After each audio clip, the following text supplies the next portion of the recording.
All right, gamers. 1855 pack points. What happens? Do we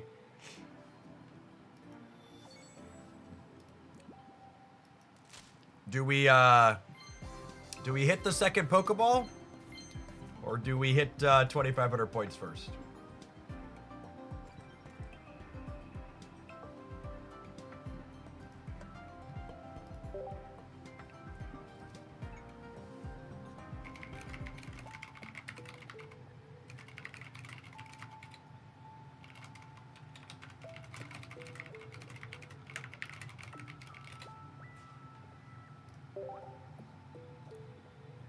Super Retroid, thank you for the over 2.5 years. Welcome back. Good morning, good morning.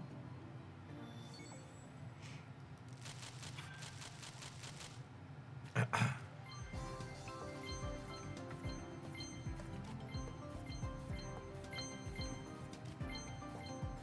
are a couple of cosmetic things in there.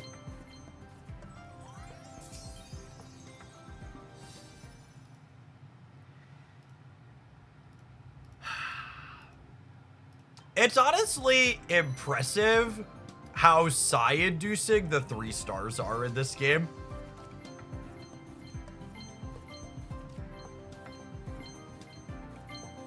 They go from, I kind of want a couple of these on the first day, to I have double digits of these and will literally never be able to do anything with them. Very, very quickly. Ah, yes. My second full art Bieberl. Maybe we should start with him today, huh? We haven't given Bieber Fever a real chance. And I have matching 2 stars for him now, so perhaps we should give him a real chance.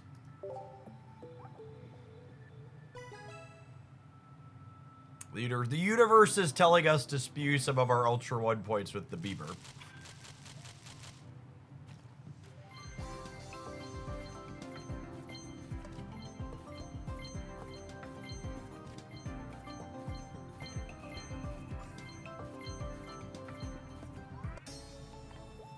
Tatsuguri! Alright, I won't complain about beavers anymore. If Tatsuguris are the alternative.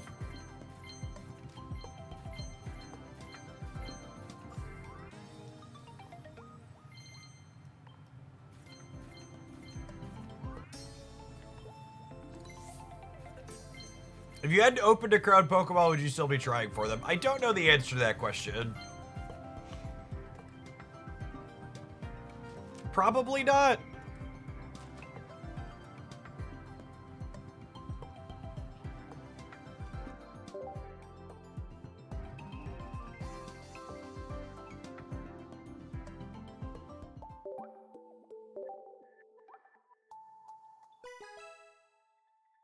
It's just one more crowd Pokeball, Michael. How much could it cost? $400?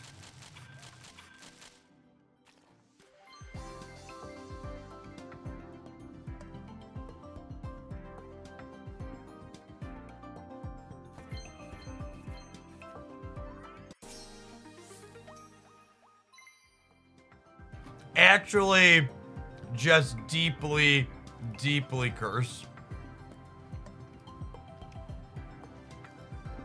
It's honestly impressive how bad they made getting high rarity cards feel in this expansion. They've made... There's so many 2-star bricks. Yeah, obviously we're a full-time Bieber stream today. All right, I've become numb.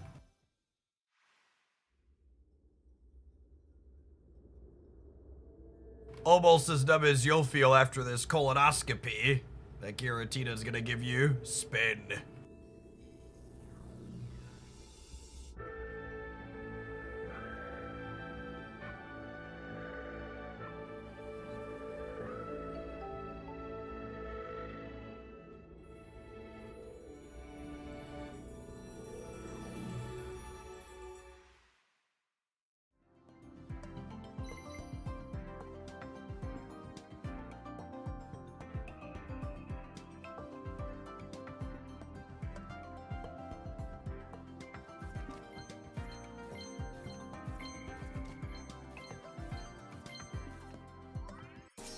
Old phone.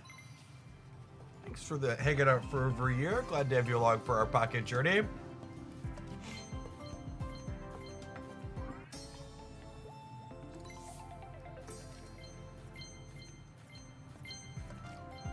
We've been so lucky in terms of 2-stars this morning, and they've all just been trash. It was my 3rd copy of that Charizard for reference.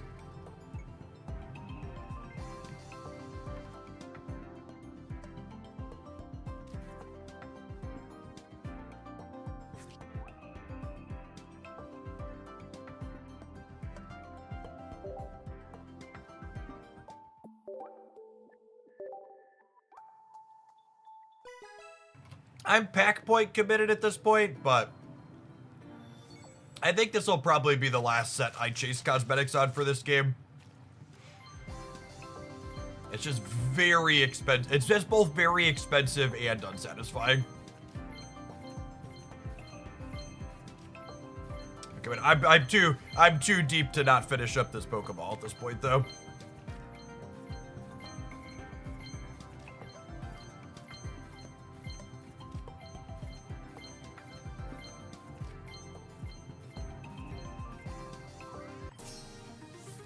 Okay, we got a desirable one. We got a desirable one.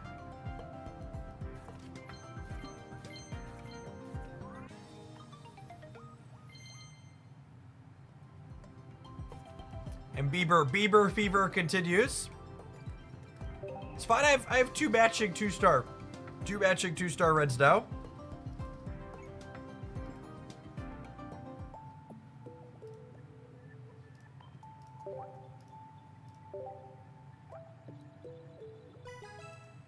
We're gonna start with Manaphy Bidoof this morning. Is the plan.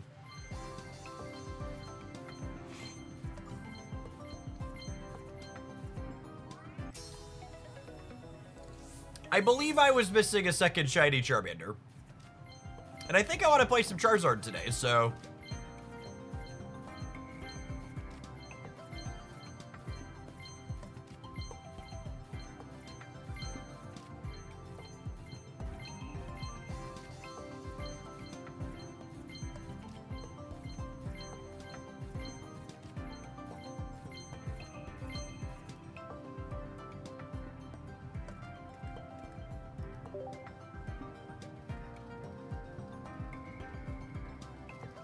We're gonna start with Bidoof, the Bieber roll, and if that's utter trash, we'll try some Charizard.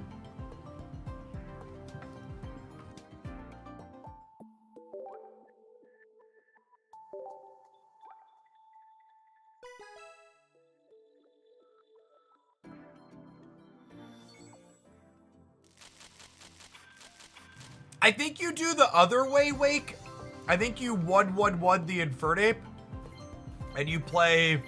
That's where I want to start with Charizard. I think you 1/1/1 Infernape, and then you play the full set of Charizard.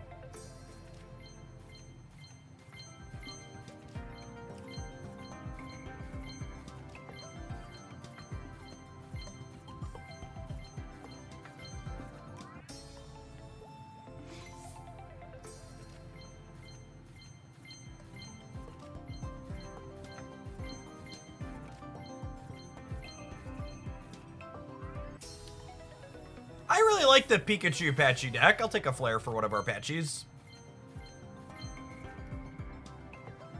Leo, thank you for... Leo J, thank you for re-upping that Prime for the 2nd month. Welcome back. Good morning, good morning.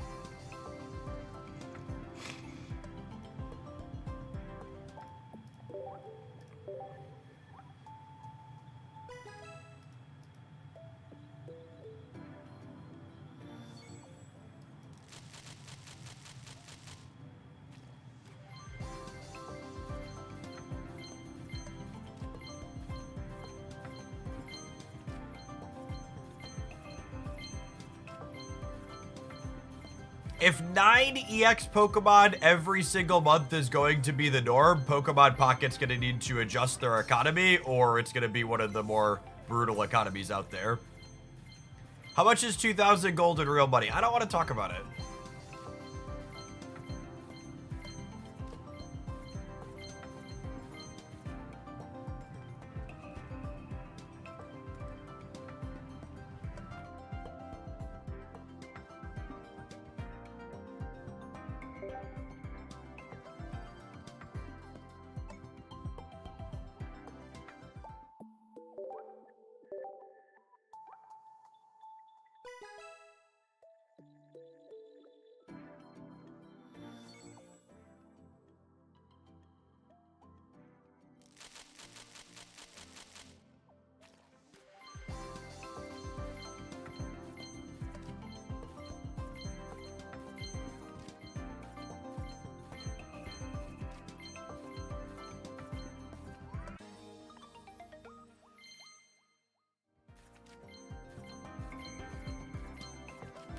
It is approximately 100 USD for 700-ish Pokegold.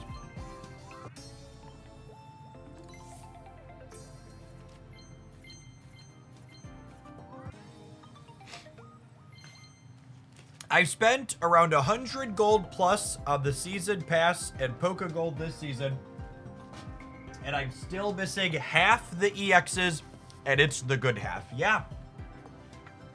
The Pokemon Pocket economy basically giving you no agency over what you get for your money is a bigger deal the more EXs they put in packs. Sunset Bleach, thanks for the 40. So it's like a lot, like, and obviously there's more free to play. There's more free to play players than not. So like the free to play aspect gets talked about a lot, but the economy structure is not good for spending players either, just so we're clear. As someone who I want to give you context to what I am saying. So for people who are new here, my Marvel Snap account has had over 25,000 USD spent on it. So that's my perspective when I say this. Pokemon Pocket's cosmetics are the most expensive, obtuse cosmetics in any card game I've ever experienced.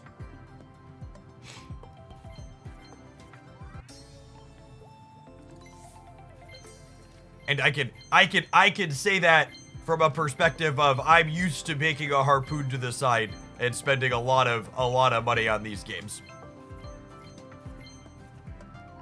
Ugh. Oh, we have matching Clodsires.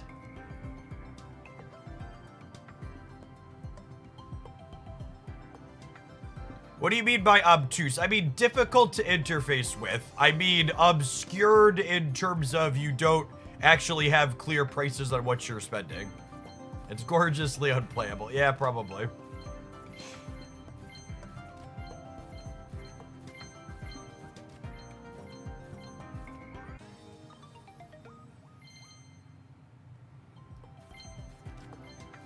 Are you able to write off what you spend on these games? So, I have a corporation, so taxes are complicated, to say the least.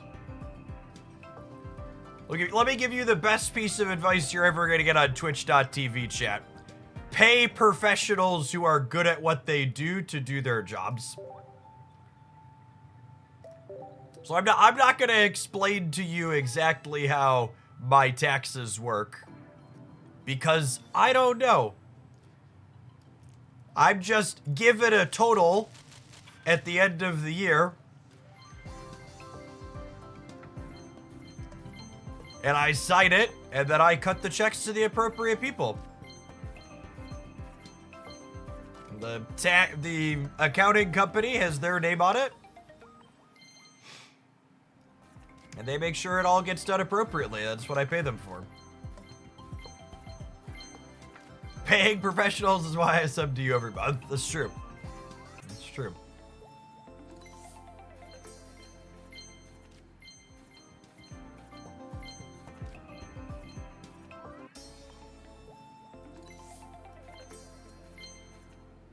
It's funny, the double Bieber rolls reminded me of a comment I got this morning that someone let me know they lost all faith in my content because I ranked Bieber roll above Tinkaton.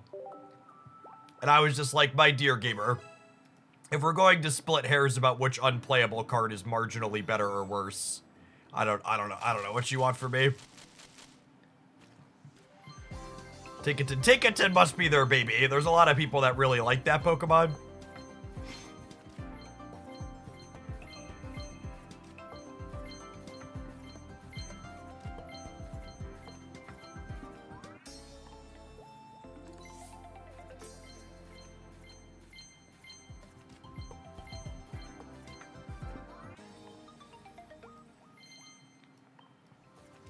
Of all the hills to die on, they picked a crater. Do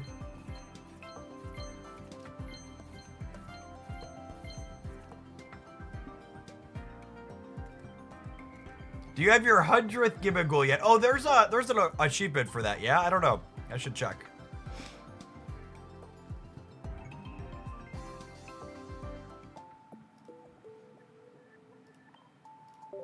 $90 more points, gamers.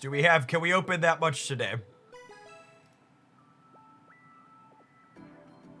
Should today be spew back down to Great Ball Day? Is that what we're gonna do this morning? We're gonna start with Bieberall. Maybe we'll play some Charizard and some Clodsire. We climbed almost all the way to Ultra Ball 2 yesterday, so I feel like we've got points to donate back into the system.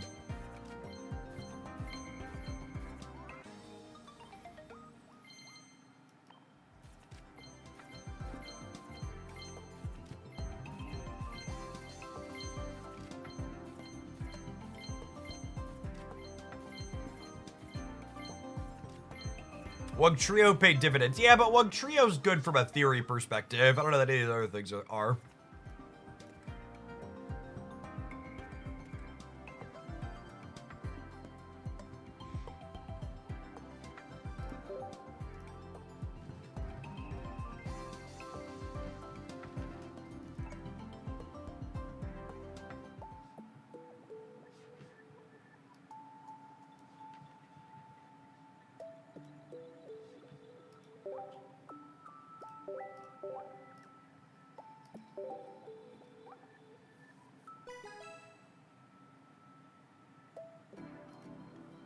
Did you open any cosmetics this morning? We opened one cosmetic we wanted in over 100 packs.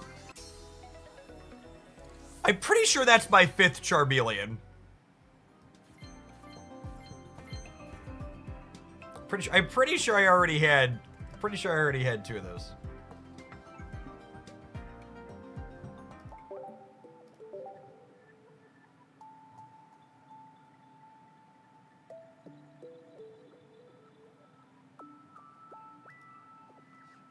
All right. And then, because the way this economy structure works, I actually can't even get my gold Pokeball today, despite spending money, because they've capped me out, and I'm 35 pack points away. So opened mostly trash. We're half a 10. Oh, did I buy pack? Oh, I didn't. Maybe that gets us there. That might get us there. I forgot that reset today. Holy. Are free-to-play resources coming through?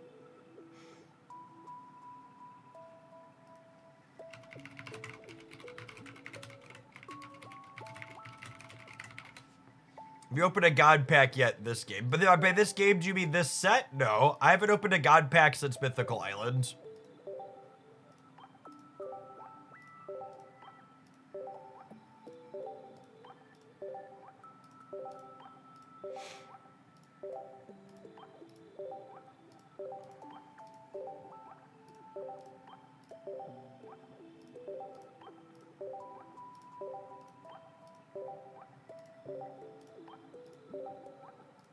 Look at how efficient this interface is. Look at how efficiently we're interfacing. Isn't this lovely? Isn't this lovely? Are you not entertained? These people UI gamers. Oh, I guess I could technically spend one of these, huh? Can I sit on this ticket and use it next for the next one? Or does this expire? Anyone know? Oh, it says 32 days on the ticket. It does, doesn't it? Alright, well, it's a Bieber roll kind of day, so I'm gonna buy the Bieber roll starter deck. Seems only right.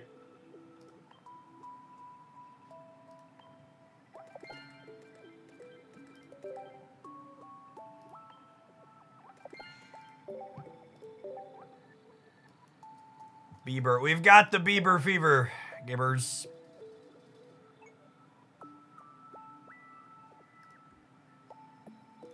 There's news. What news? Oh, the new season news, yeah.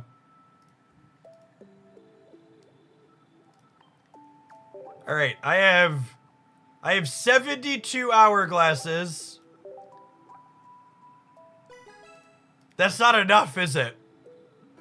It's not enough to get. It's not enough to get me there, is it?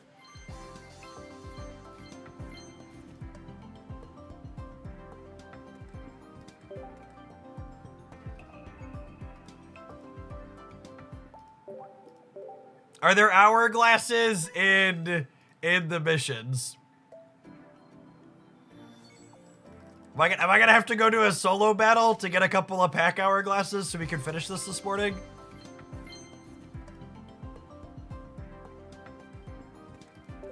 That sounds awful. It's fine. We're just gonna open the gold Pokeball in one of these last couple of packs here. It's gonna be great.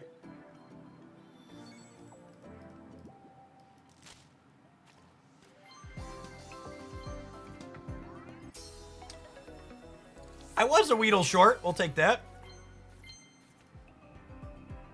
The last pack with these hourglasses is gonna have the gold Pokeball in it.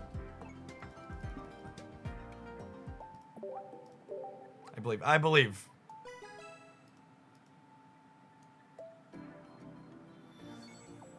Didn't open the backwards pack. All right, I'll do the backwards one this time. This one clearly has the Pokeball in it. Nope. Unlucky. Unlucky.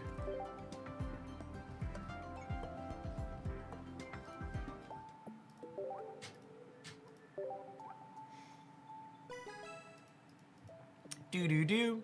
You'll get it tomorrow through. So unironically, there's a fellow large Kraken in the Hoglandia Discord server, and they got to 2,500 pack points and crafted their second gold Pokeball, and then they opened not one, but 2 more of them in their free packs the following day. And like that just really highlights the pain and comical absurdity of this economy system. No, you can't flare them! You can't even flare them, chat! It might be sweet and whaley if you could flare them, but there's no flares for the most desirable card in the game! Like, literally the peak precipice of whale wanting. There's no flare option for it. I'm actually 14 pack hourglasses short. We're 14 pack hourglasses short. Ugh. I might have done one solo battle. Where on our premium? Do I have premium missions to collect? Oh my god, all these UIs are so terrible. Oh wait, I have my dailies. That's 4. I have 4 from my dailies. I need 10 more.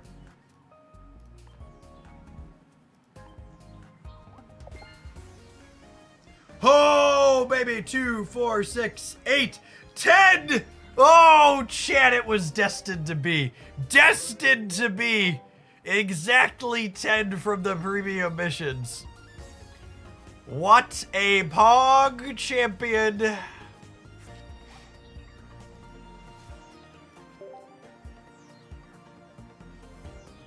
Nailed it.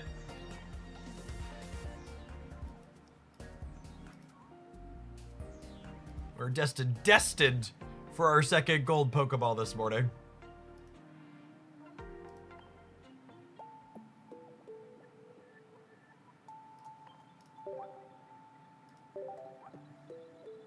It's beautiful. Do-do-do.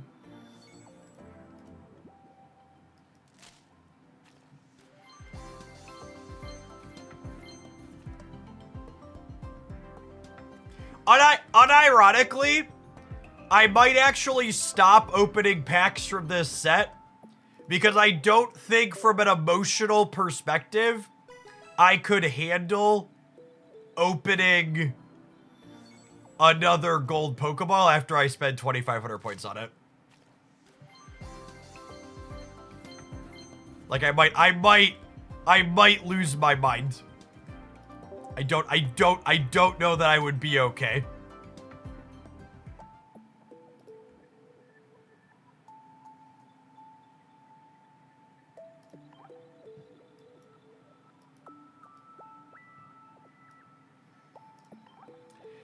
Hey, this is a good reminder, chat, that if you work hard in life and struggle and do all of the things you want, you can spend 400 USD and get a gold Pokeball. Because that's how much this cosmetic costs. That's how much this cosmetic cost. Which it's actually just so funny to me to see creators who just like absolutely railed against and called Marvel Snap a giant scam for having like $50 and $100 cosmetics, and like none of them bat an eye at the $200 and $400 cosmetics in this game.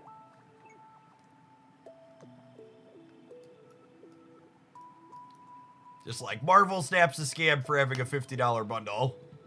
$400 Pokeball? Fuck yeah, $400 Pokeball. Oh, man.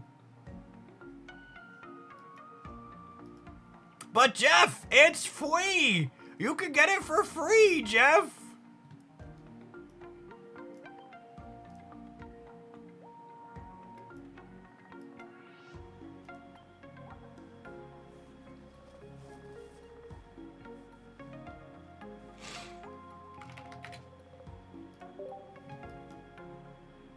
But how do you feel right now, Jeff? Like I have a deep shame and a crippling addiction.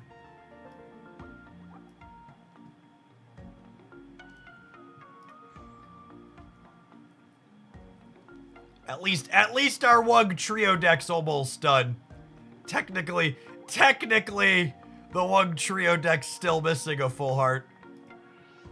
Technically, it's still missing a full heart.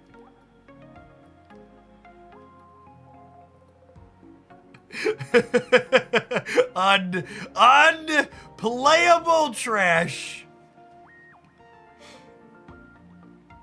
I don't think I can reasonably justify going for Team Rocket Crunch though. We're not gonna play that card many. We actually like we hit my second copy of Red while going through that, which was the other one I wanted.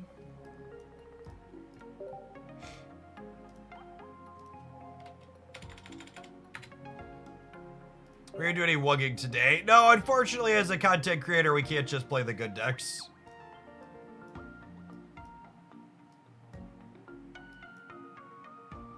We have two Iono and 2 red. I can unfavorite this pleb red.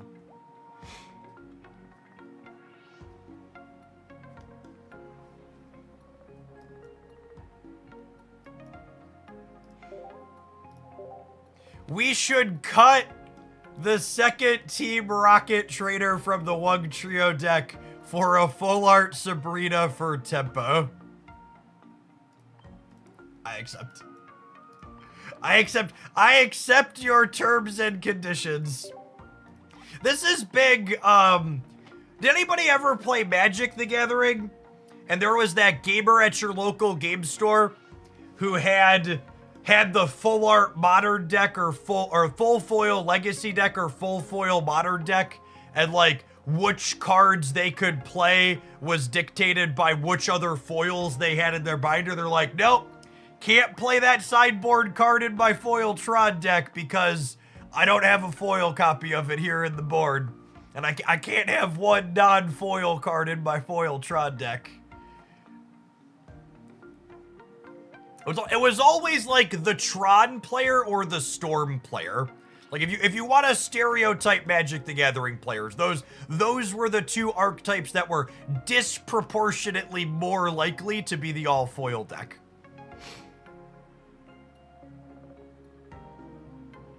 All right, we can call this one done. Oh no, I don't have a flare on the second Wiglet. That's fine. I'm done. I refuse to open more. I refuse. You can't make me. We didn't open a single Wiglet this morning, did we? We didn't. What a travesty. I hit did I already have flares on both my Charmeleons? We did hit second oh, that was third Charmander. Have I flared any of these yet? All right, I need to take an ad break. I'm gonna flare some shiny stuff while we take an ad break, and when we get back, we're gonna build Bieberol. And we're going to lose some rank points with it. Thanks, everybody, for hanging out. Don't go anywhere.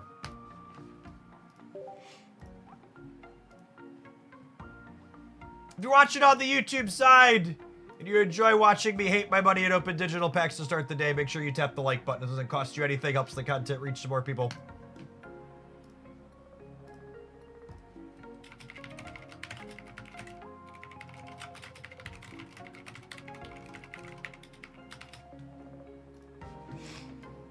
Oh, I did have hearts on one of these already. Okay.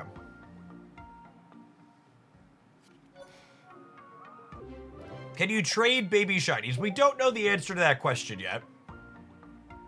Hopefully. I had 2 shiny Charizards too, yeah? Okay. We did in fact.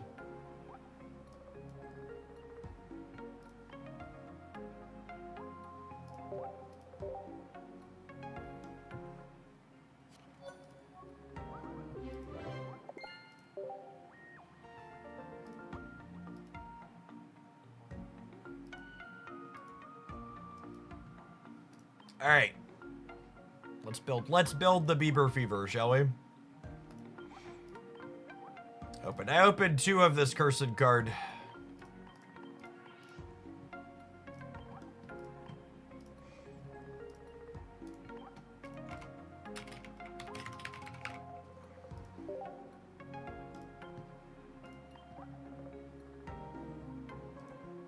We favorited the golden balls. Oh my god! I have 3 2-star Bieberals. Oh no. Oh, we opened 4 technically with the rainbow. Oh man.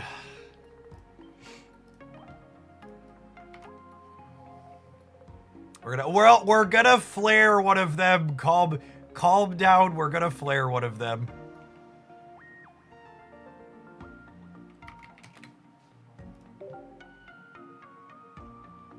I think it's a super fang angle, right?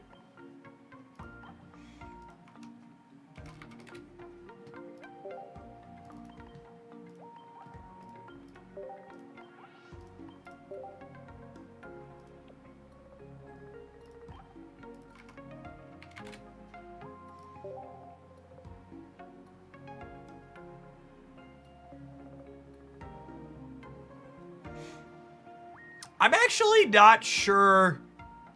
Oh, there's full art Bidoofs. There are, aren't there? I'm actually not sure if I want Sing or Rollout Wiggly. I might coward split them and see how they feel.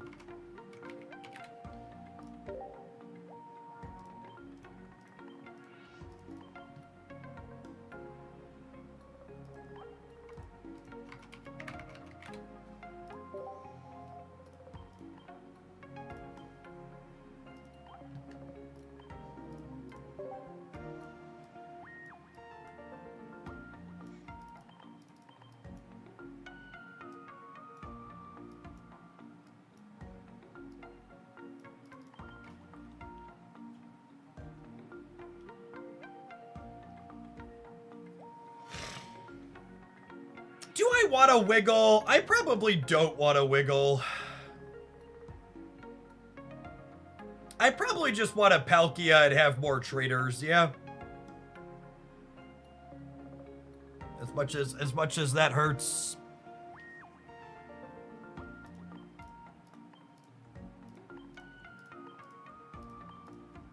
Wiggly's just too many slots.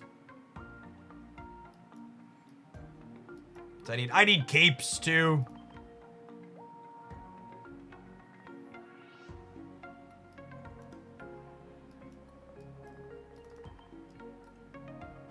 Two of these slots are Palkia.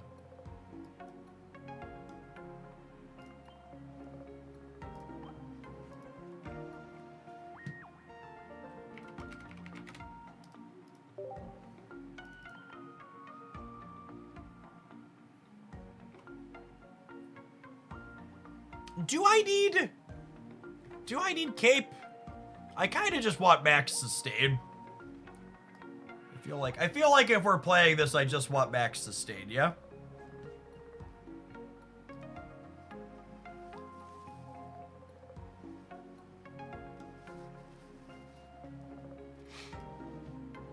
You just lean into his strength.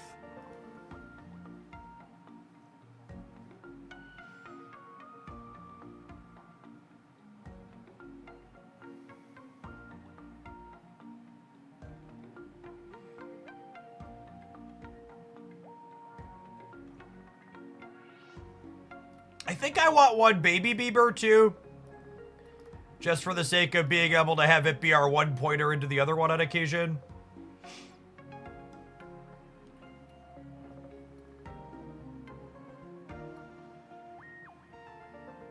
I wonder, is there ever an Iono in this deck?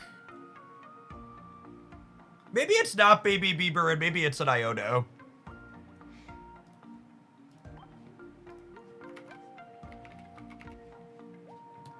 There could be merit to playing Communication this slot too. We have a lot of supporters. This is 6 supporters already.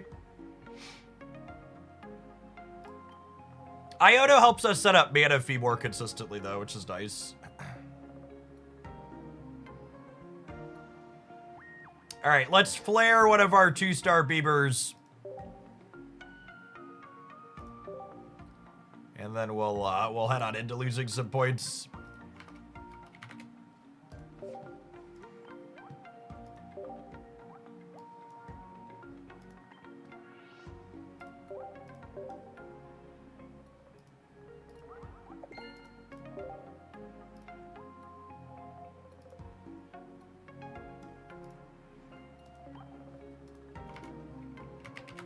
I think I can flare one of my Bidoofs as well.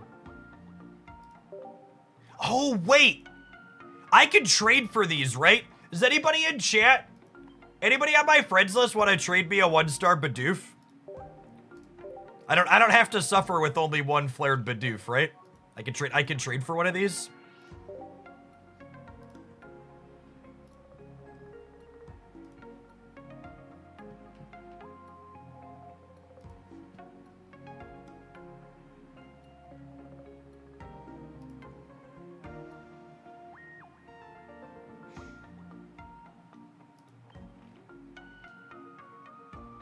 Who has a Bidoof for me? Someone Bidoof me!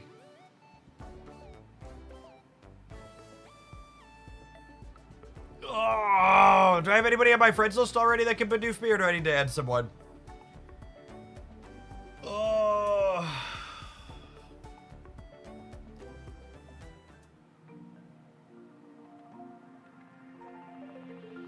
I'll check my Wonder picks in the meantime, in between time.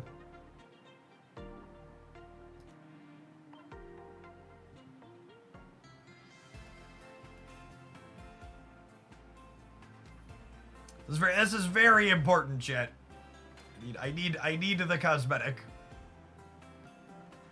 You can't just expect a man to play with non-flared Bidoofs. It's illegal. Yeah, I need a full art, a 1-star Bidoof.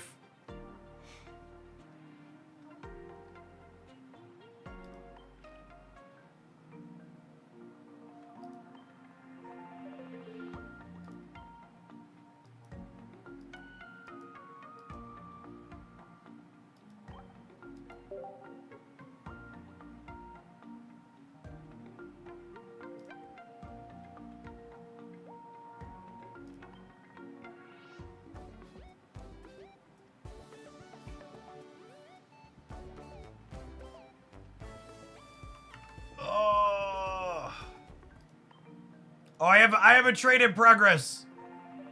I have a trade in progress. I think we've nailed it. Oh, Alistair's gonna Bidoof me. What should we trade Alistair, chat?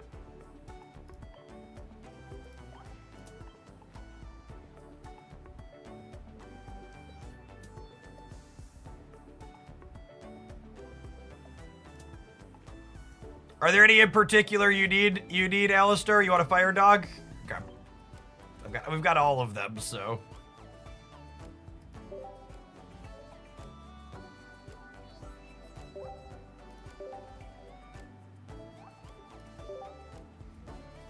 God, how much sweeter would the economy in this game be if I could trade for any of the cosmetics I wanted?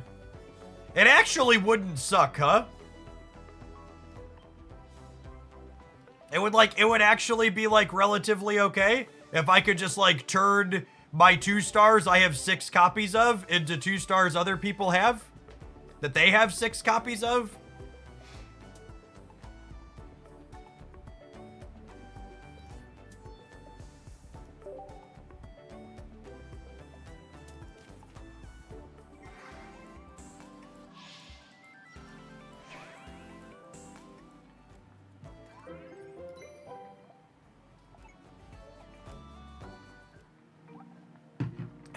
Thanks, Alistair. Now we can Bidoof in style.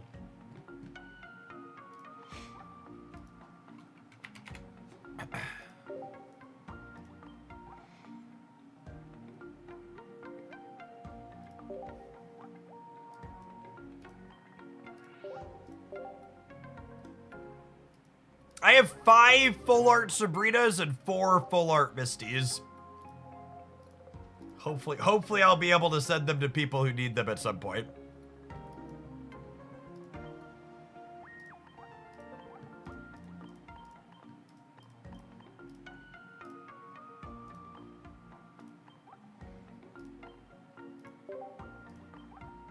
Oh wow, I need to trade for a second one of these at some point too. I'm not gonna do that one now, because I want to start playing games, but I'll need an Origin form Palkia at some point too.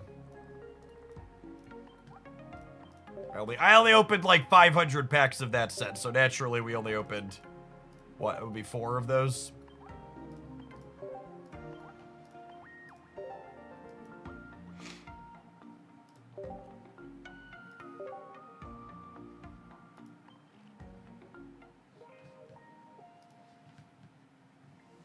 All right, how many rank points are we gonna lose trying to play Bidoof, chat? We are starting at 811. How many points do we dedicate to Bidoof?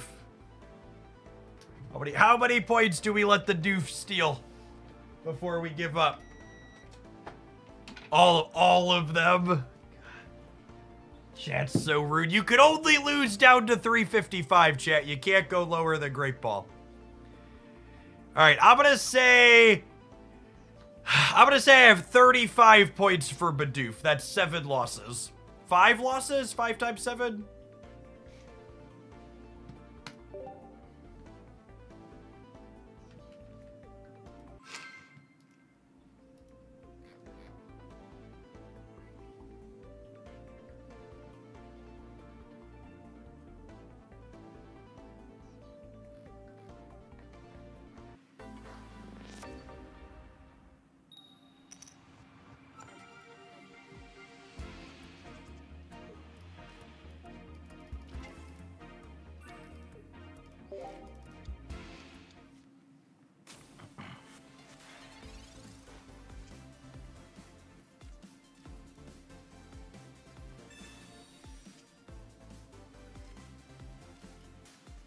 We have the Bieber. Oh, wow. We queued up with Bidoof, and we queued into our type match hard counter in the first game. Wake up, sheeple.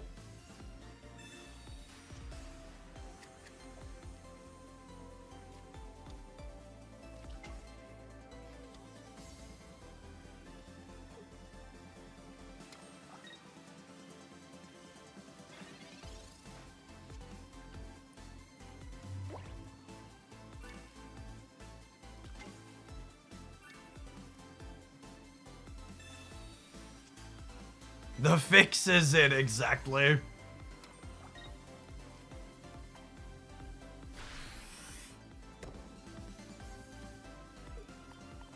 Dina knew that we were in danger of breaking the metagame with Bieberl, so they had to slow us down tactically.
Do I do it? I think I do it. Look at this. Look at this value.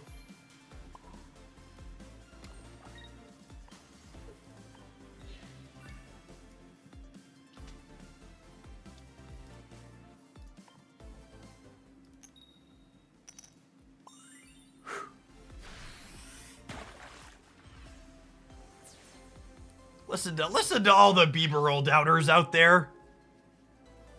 They tried to type counter us in the first game, and look at us now.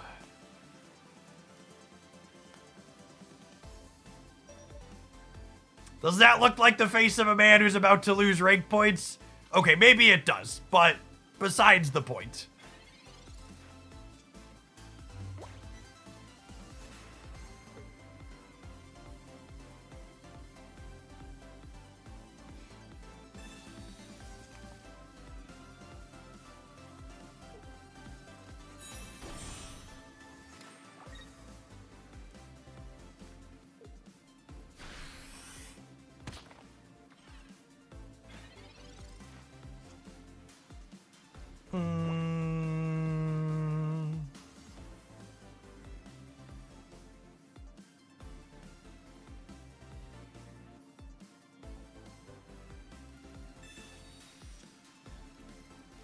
How much damage does Bieberl take from a Gallade? It's 170, right?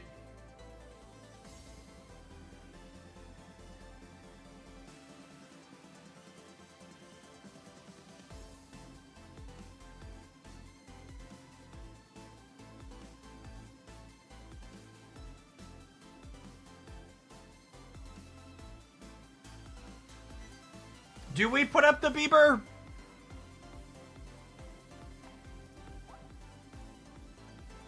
No, he's weak to fighting.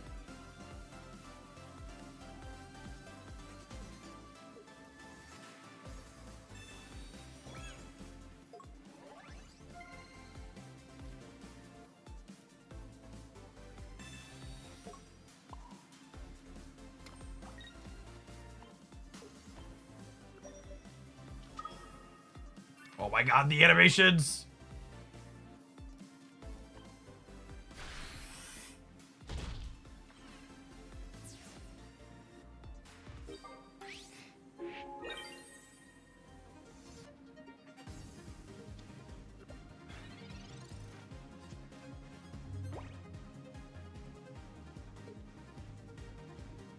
Clearly this Iono should be a Sabrina.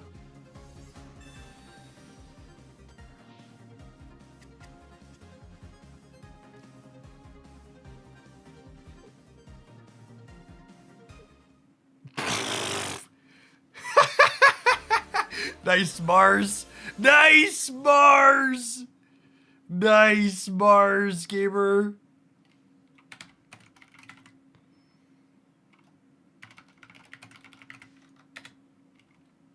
Imagine if their Mars had been a playable card, like, say, Iono or Communication. Like to dedicate this first dub to all the non-Bieber believers out there.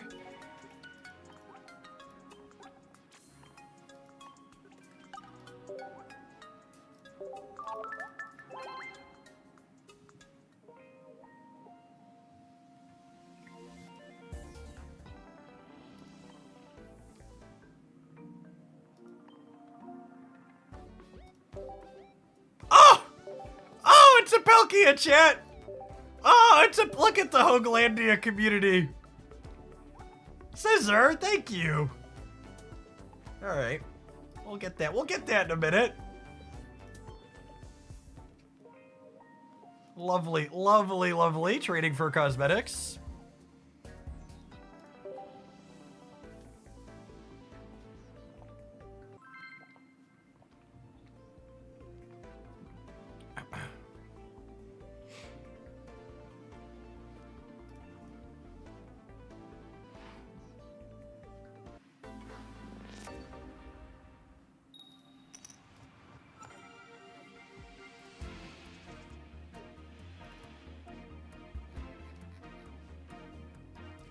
The Bidoof opener while going first is not the droid we're looking for.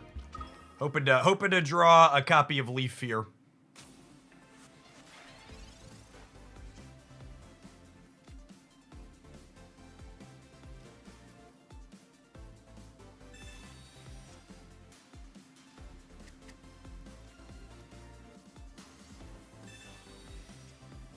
Okay, there's the Manaphy.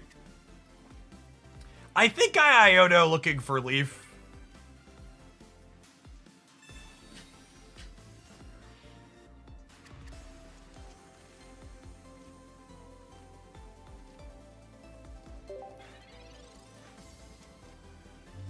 First, Jeff got me to gamble for shinies. Now I can't stop with Wug Trio Roulette. Please help me. There's no helping you.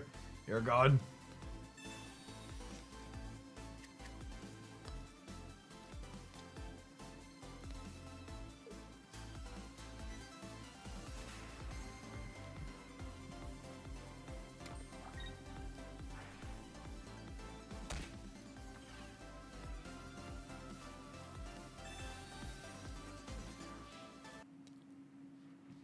That Mars was so atrocious, it crashed my client.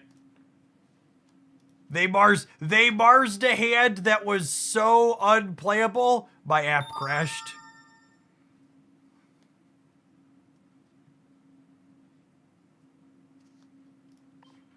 The real question is, do we auto lose now or can I get back in?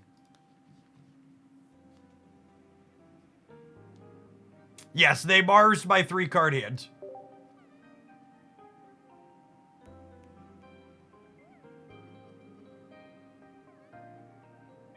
I don't think I've ever tried to reconnect like this, so I'm not sure if it actually works.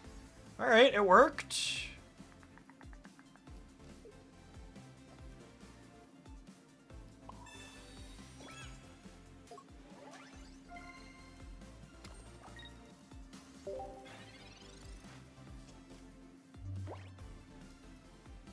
It's a shame my hand was still the same bad hand after they played the terrible card.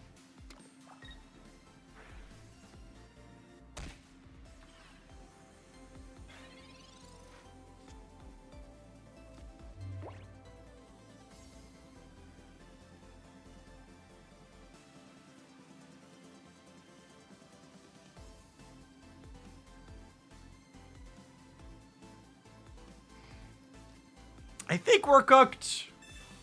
I needed a Leaf.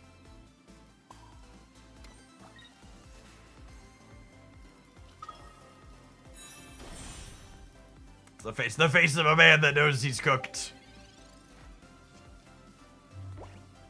Yeah, we needed first energy advantage or a copy of Leaf. And we had two redraws that missed on both of them, unfortunately.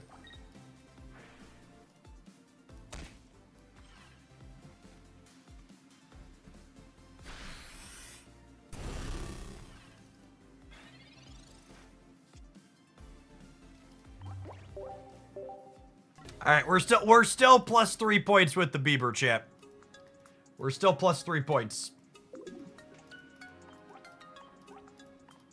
I said we had 35 points to lose.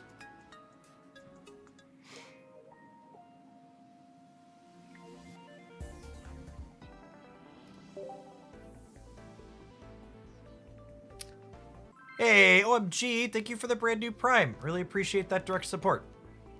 It's a big part of why I'm able to do what I do as a job. Thanks for keeping me around.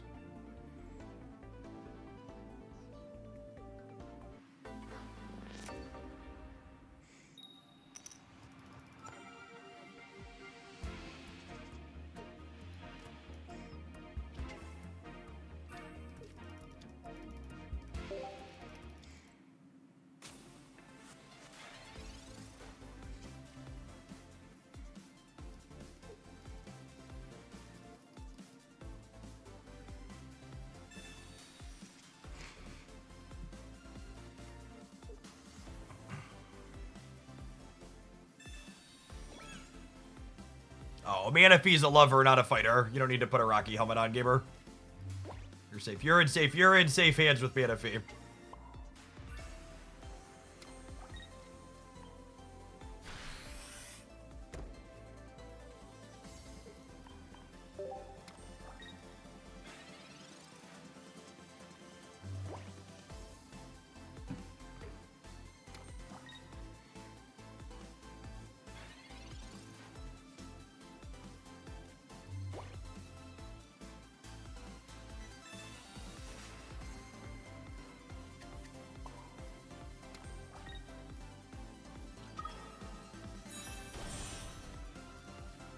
Bieberl heals before Rocky Helmet, unfortunately.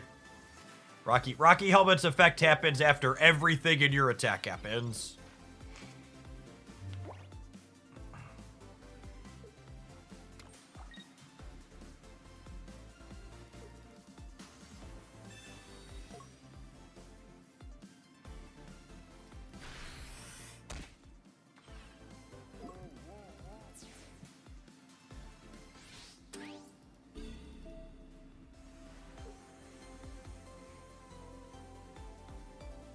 I kinda just want to put Bieberl up and start attacking. Is that crazy? If they clear it, I lose the game, but I think I just want the consistent deal 100 here.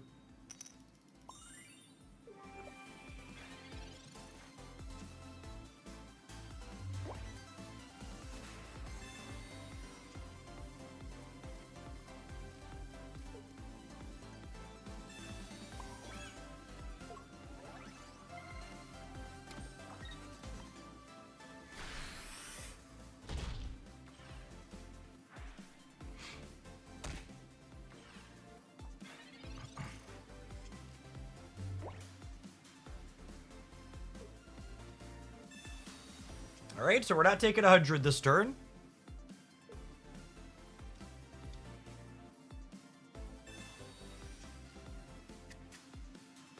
The cat does 130, yeah?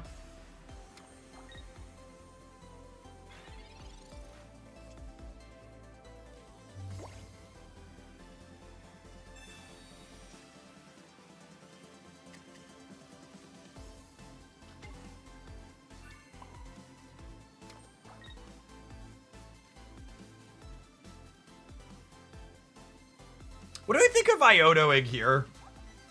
They're probably sitting on a stage 1, and I wouldn't mind finding both Leaf or Irida, of which we have 2 of each. Second Bieberl's also not terrible.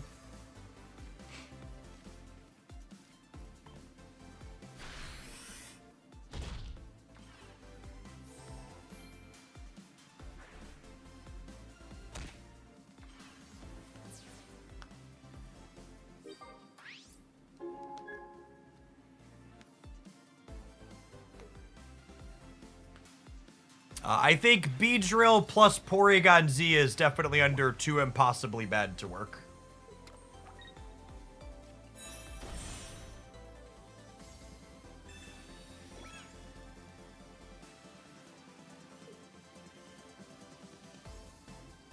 So I think the plan here is we crack them for 100, and then we retreat the Bibarel and finish with Origin form Palkia. Is that when we have a non-EX up?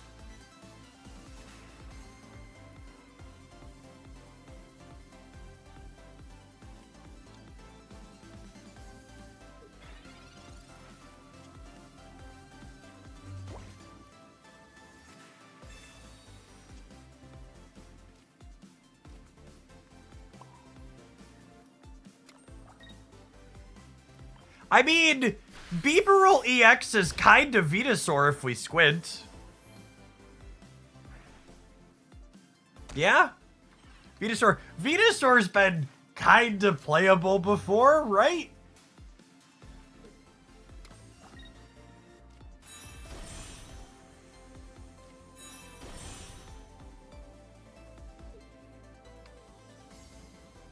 No, Erica, I have Irida. I have Irida. Why do I need Erica?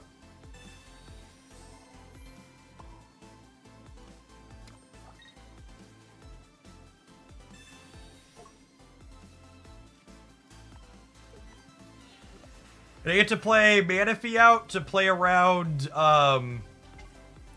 what's it called? Sabrina? This coin doesn't matter.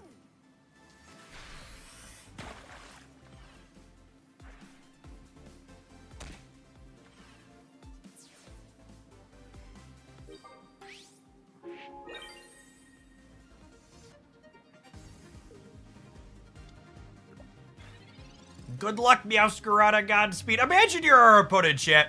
You queue up with this anti-meta Meowscarada deck, expected to go toe-to-toe with Dialgas and Darkrai's, and then you stare straight into the face that's gonna send you to meet your maker. It's the Bieber.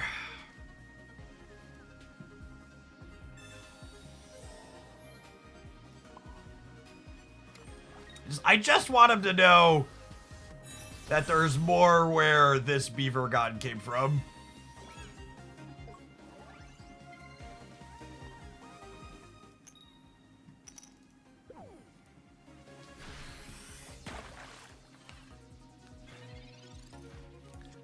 You stare into his big, empty eyes, and the emptiness stares back, piercing directly into your soul.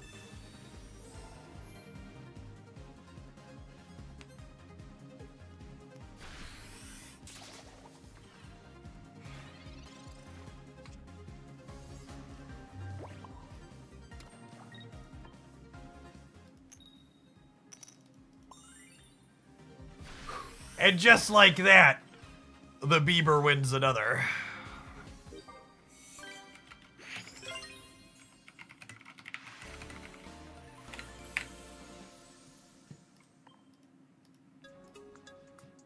Alright, gamers. Obviously, the Bieber is climbing, so we're gonna keep playing it. We gotta take a brief pause for the cause to let some adverts roll. Appreciate everybody hanging out here today with us. Don't go anywhere. Throw this monstrosity up on the screen in just a minute.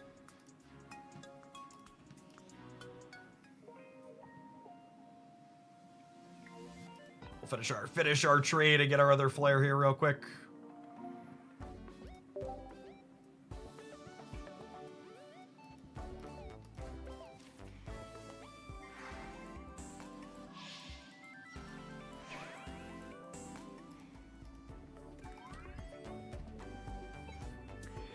This poor Origin form Palkia, chat.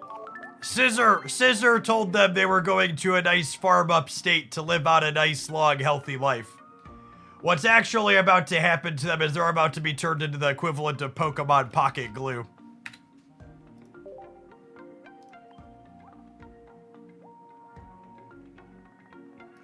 Welcome to the wood chipper, buckaroo. Nice to meet you.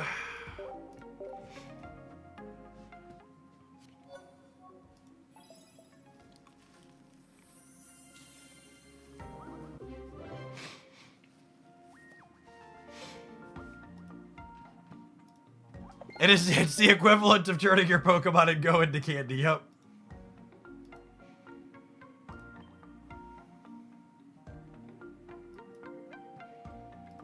I look away for 2 seconds and we've gone full Team Rocket. We have.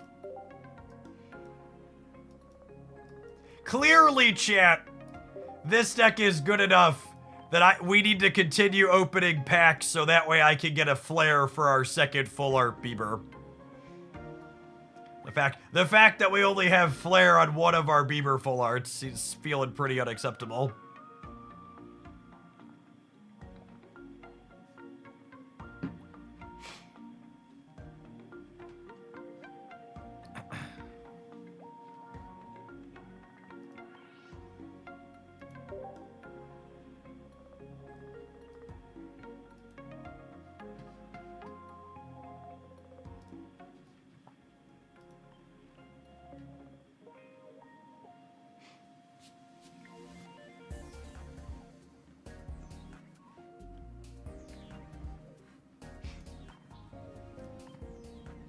The deck name is perfect. It is pretty perfect, I agree.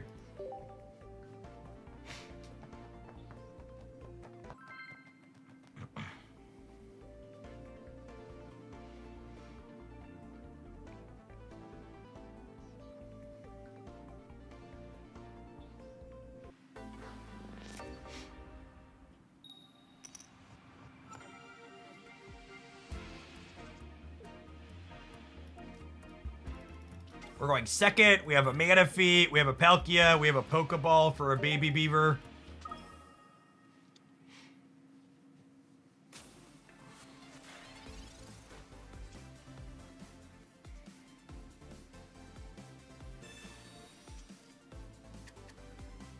Psychic Energy Giratina. Mewtwo could be the 17 trader deck. Could be something else as well.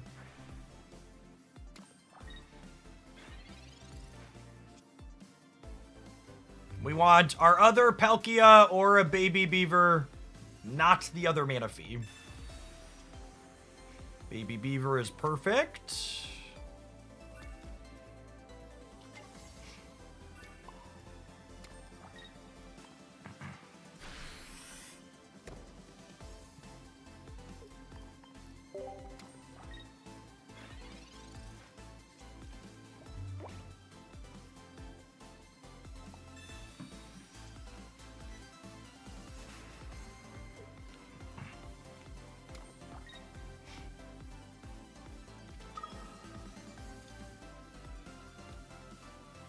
Oh, they're charging up Mewtwo in the back. Little do they know, Mewtwo's no match for the Bieber. I'll just let him know what's coming for him here.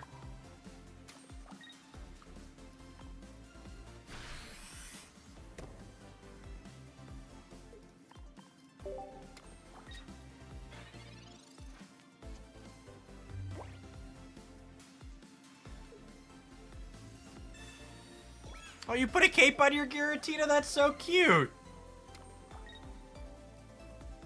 I ain't got a care in the world.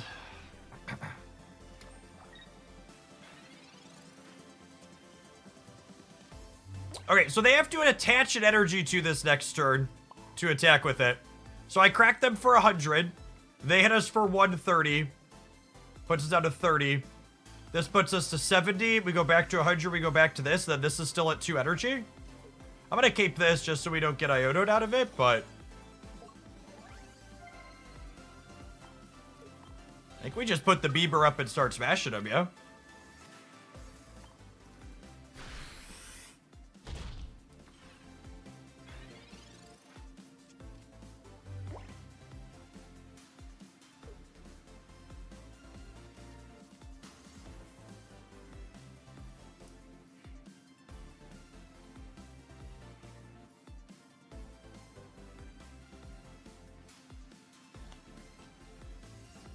This is the long pause of a gamer who's staring into the soulless eyes of a Bieberil for the first time. And they know not what to do.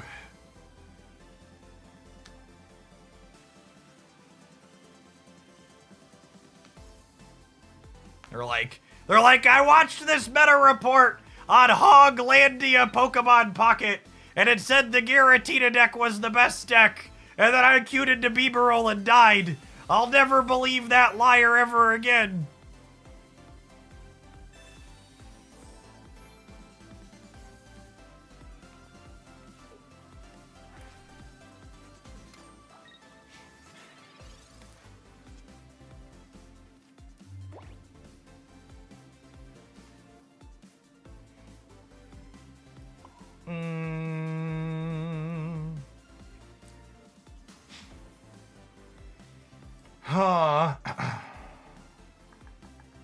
I think we're just energy here attack.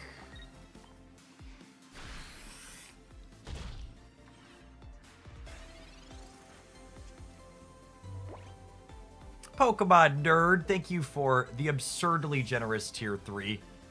And for hanging out in Hoglandia for 7 years. That's a very long time. Welcome back. Now, the opponent's deck does play Dawn. We could see them retreat this Giratina, Mewtwo crack us for 150, and then Dawn hit us again.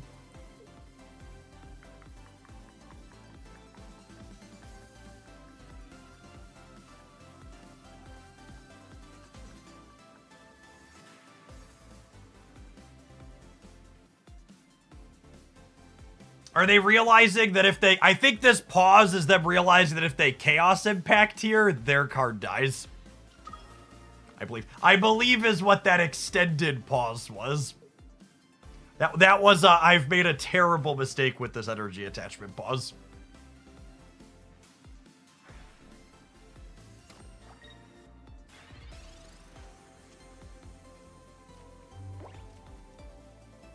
See, chat, the Bieber puts them on tilt.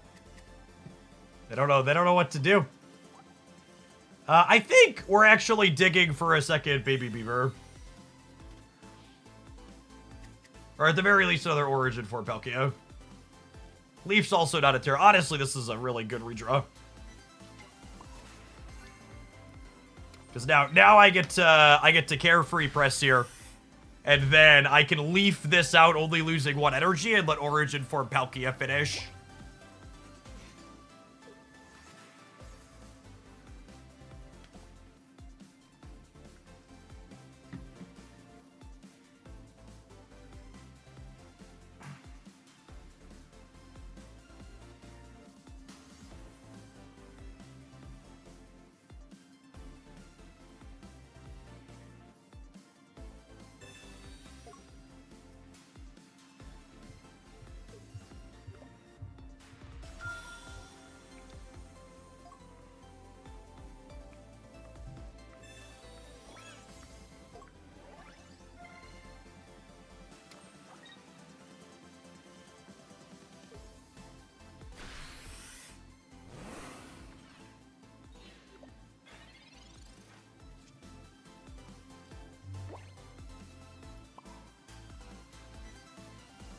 Okay, so if I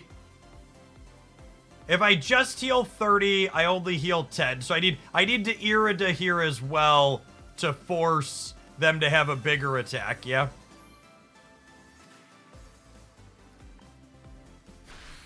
So now I go up to 80. So now they either have to switch into this to finish us or have a Dawn for this.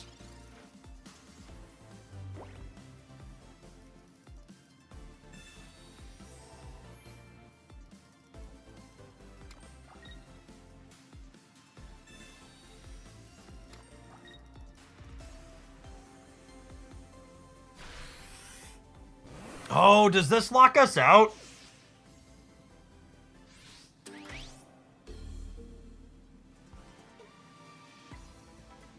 I think this locks us out, right?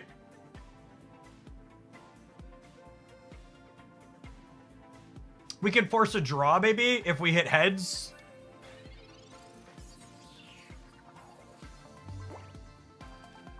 Because of the helmet.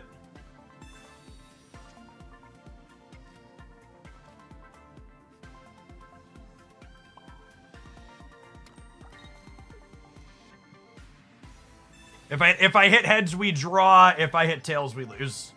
But this is the only line. Cool. They're through both their potions, yeah? Cool. They can have a second Pokemon Center Lady to win the game.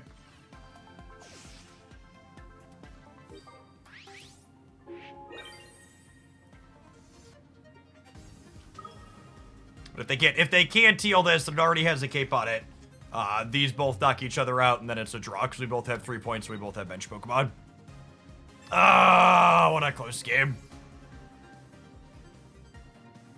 Needed our second Beamer. Really showing the power of the Mewtwo flexibility in their deck.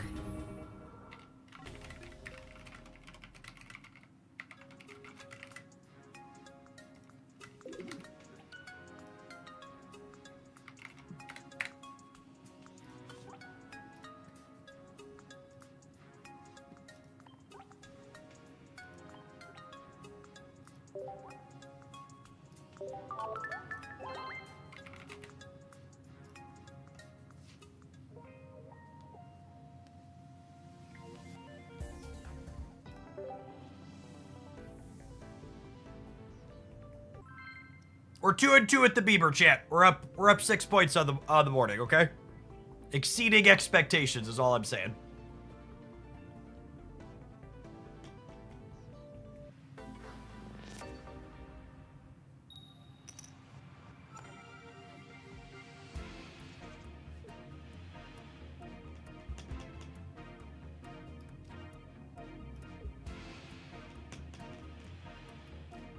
I think I actually lead Bidoof.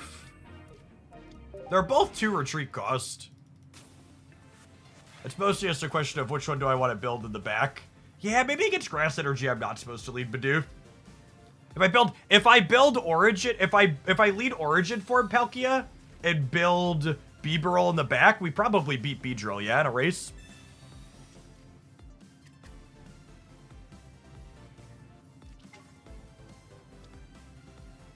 This is probably the double Meowscarada single Beedrill deck, if I had to venture a guess. Do I want to pivot this out into this? I'm not sure that I do. I think I'm gonna wait 1 turn.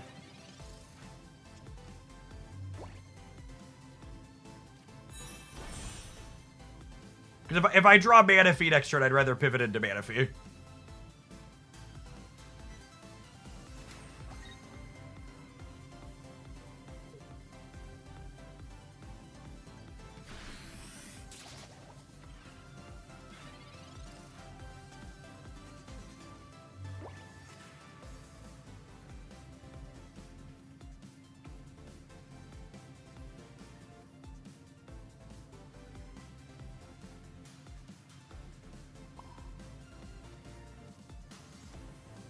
Is there a punish for not potioning? I don't think there is, right? I kind of wouldn't mind just waiting to Irida.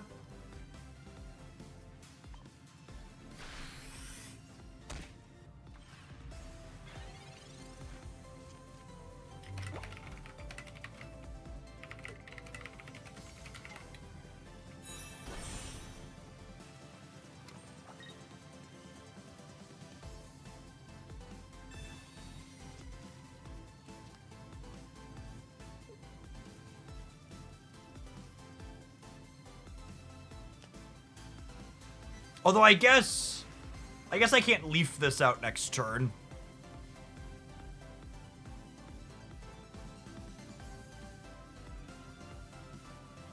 And Irida at the same time.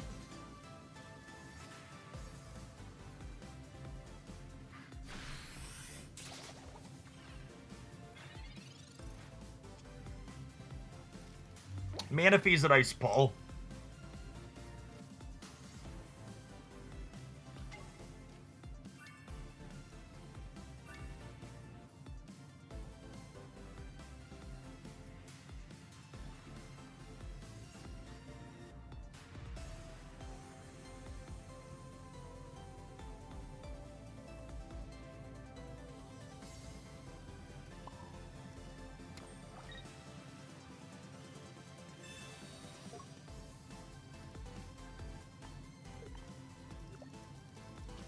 think it's just this.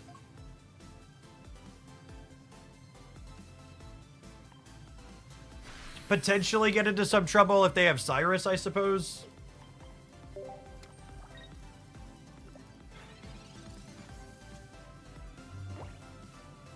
Evolve to avoid Cyrus. Evolving doesn't avoid Cyrus. This thing does 130 to EX Pokemon.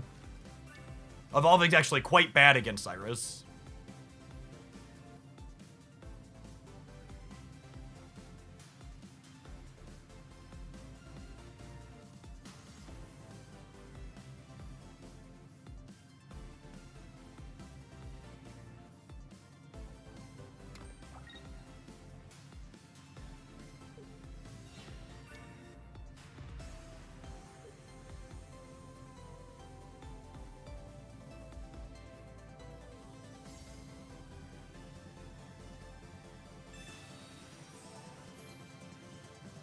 Switching to this seems super greedy, yeah? Hopefully we draw Cape, so that way I can put up Bibarel and not be in danger of...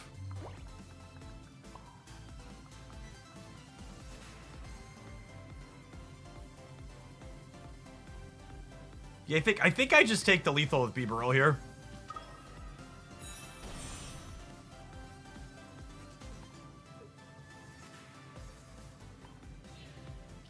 And I think I do need to potion, so that way I don't die to this with red.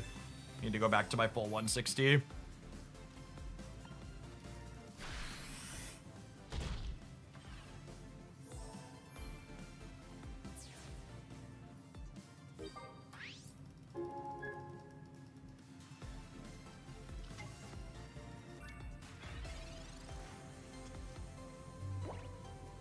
Yes, I think it's very likely they have red in their deck.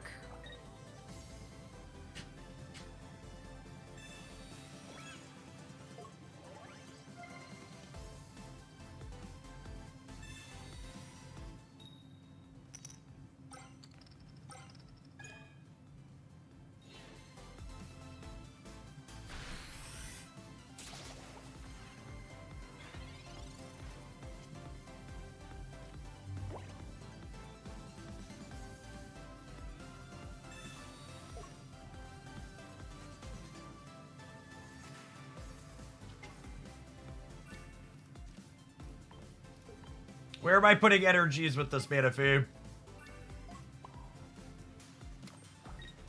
I think it's these two.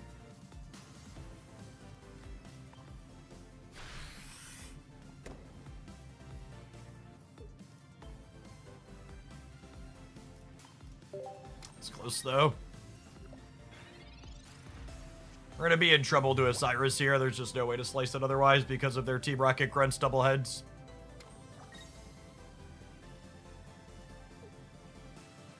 It's a damn shame both of our capes are buried in the bottom half of our deck. Just the downside to them having 2 Professor's Research and us having 0.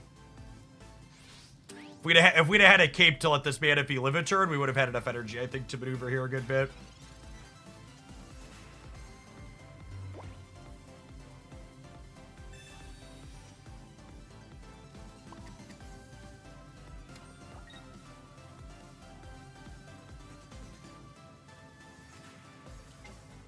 This plays around Sabrina, at least.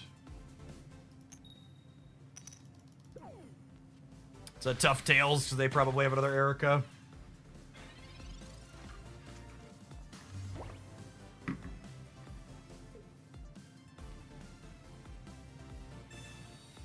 Well, that's not a Cyrus.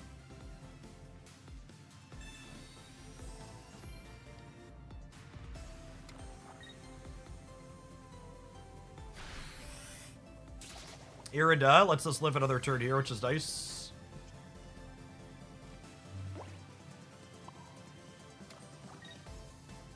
And that lets us live another turn, yeah?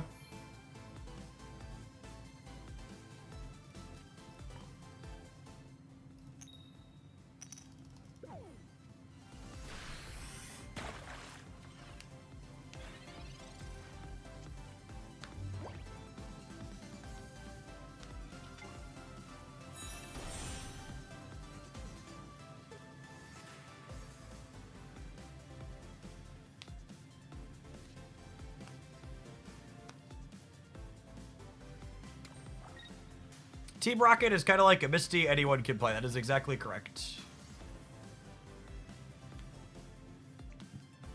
All right, assuredly we can hit a heads on this third coin, right? Oh, wow, this is really defensive.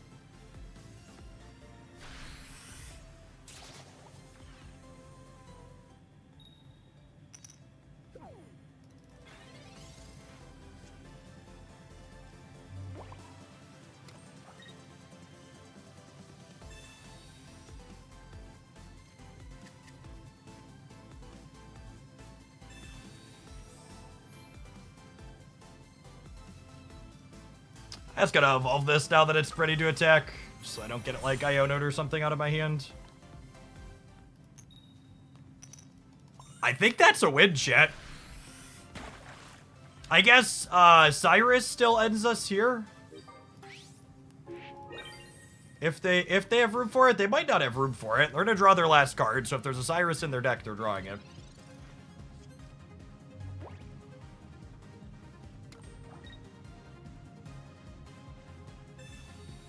Oh, what a brutal game.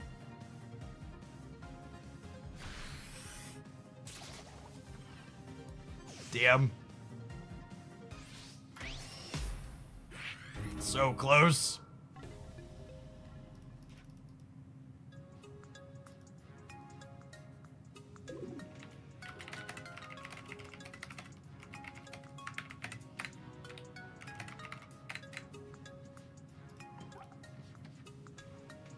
All right, I need to run to the restroom really quick, gamers. I'm going to go ahead and throw the Bieber list up on stream. We're going to play a few more with it when we get back, and then we'll probably pivot on over to brewing something else. Appreciate everybody that's here bright and early as we see if we can slog through the 800 hours that the Ultra League takes to get through. BRB. If you're watching on the YouTube side, you're enjoying Off Benedicts and Raked, be sure to tap the like button. It doesn't cost you anything. It helps the content reach more people.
Did Jeff end up buying the Pokeball with pack points today? Absolutely.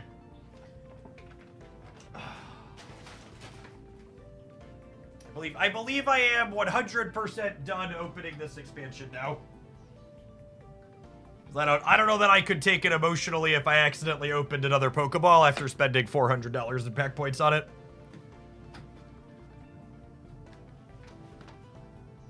Oh, wrong button. The bike level.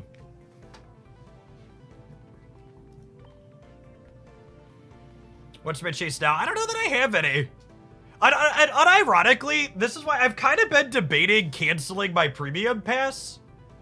Because, like, all of these packs in the middle are just kind of worthless to me.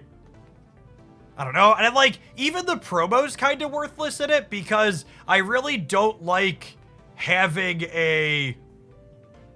I really don't like having one of cosmetics either. I want matching cosmetics. What desk do I have? I work with a company called Flex-a-Spot as one of my sponsors. Make some good stuff. I make my desk and the bike chair you always see me pedal it in, and my regular office chair. I don't think I've ever played a mobile game where the premium pass is worth as little as it is in Pokemon Pocket.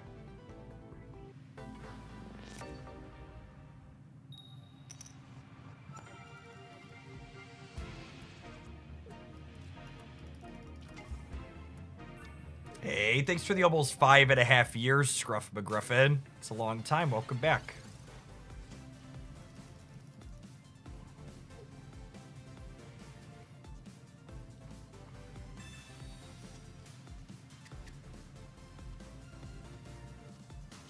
Hey, Dougie, thanks for the raid.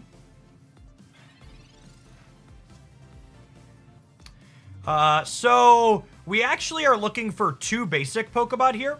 So when you want 2 basics off of a Pokeball and a research, you should research first.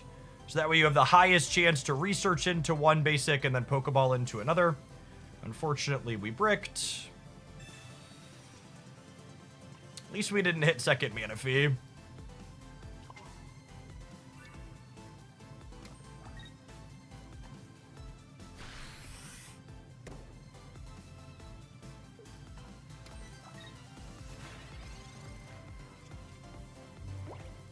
So, even the little fish perspective of the premium pass, it technically gives you the most booster packs for money that you're spending. But at the same time, the fact that you have to wait to get those booster packs, the booster packs are less valuable the longer you wait to get them, right? Or we get punished for not keeping? No. Whew. Very aggressive, Giovanni.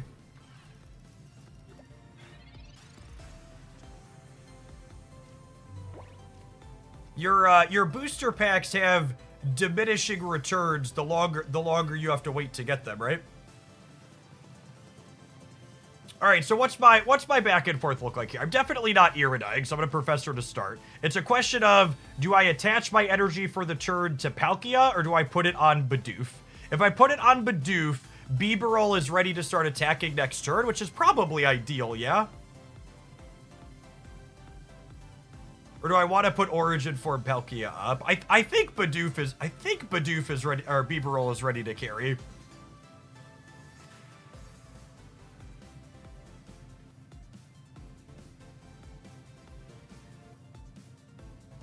And actually, if I do this, I could actually just let Manaphy die to...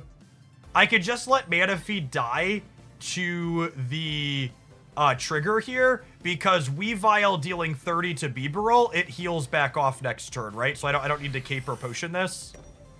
This is dying either way, and Bibarel can heal the damage off that it's taking. So we'll let this die to the Darkrai trigger. We'll put Bibarel in.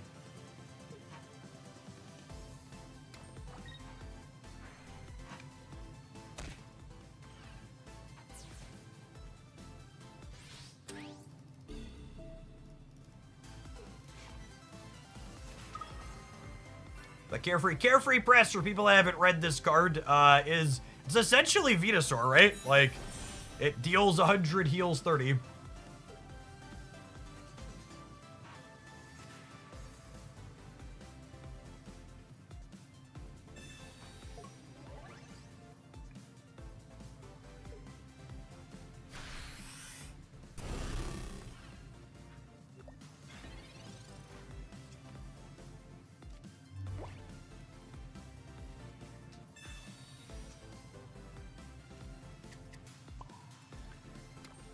I'm just gonna load up.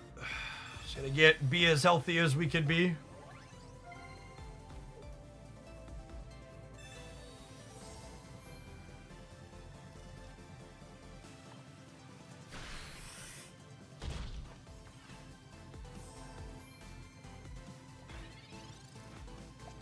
So we take 90 next turn. Down to 90. And then we heal 70 up to 160.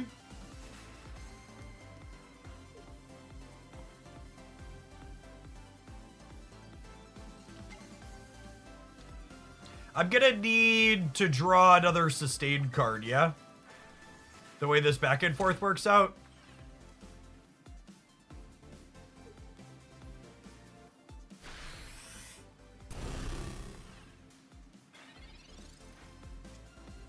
I need my other Irida.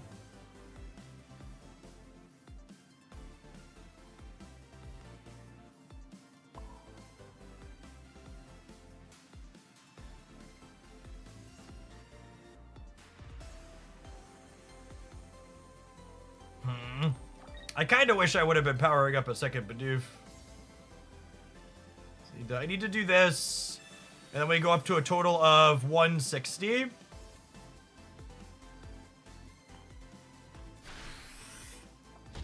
But this is gonna deal 100, putting us to 60.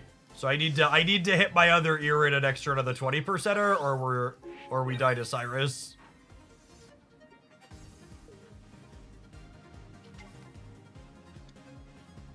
Prashawn, thank you for the 14 months. Appreciate that. Welcome back. It's also very possible I just messed up my sequencing here. It was probably wrong to be aggressive with this, and I probably should have moved to Origin form Palkia before putting this up.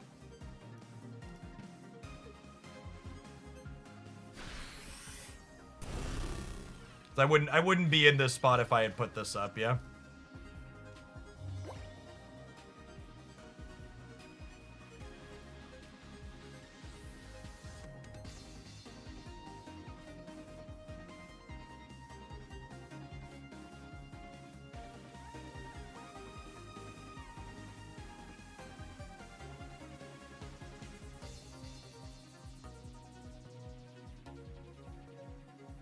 Yeah, I'm dead to Cyrus no matter how I slice it.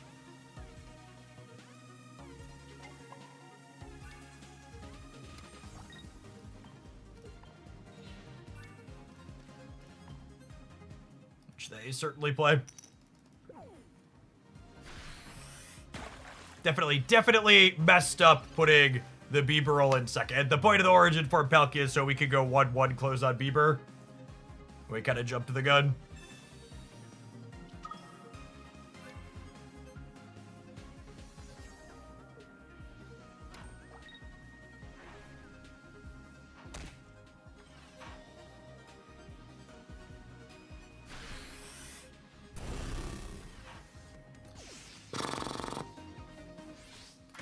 We gotta close on the Bieber. Now move into it second.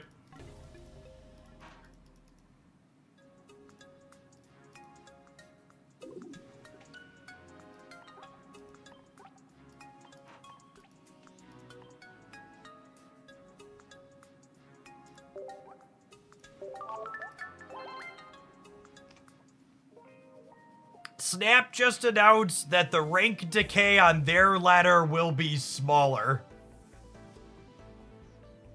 That's good. Making the ladder less tedious and grindy is a great play. The Snap ladder already wasn't that grindy. I need to go back and check the recordings, but I'm pretty sure I went from the bottom of the Snap ladder back to Infinite in like 10 or 12 hours or so.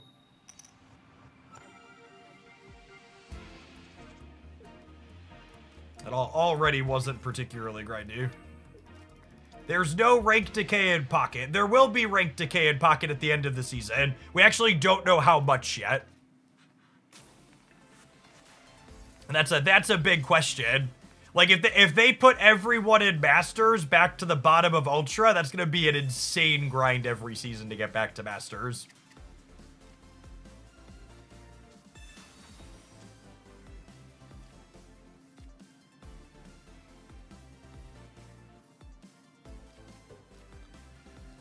See,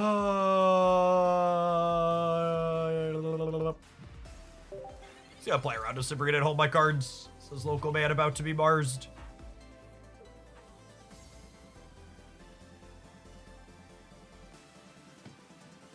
They announced incoming economy changes to Marvel Snap that I covered on my Hooglandia Snap channel. We don't have all of the numbers surrounding them yet, though. But in theory, they sound good.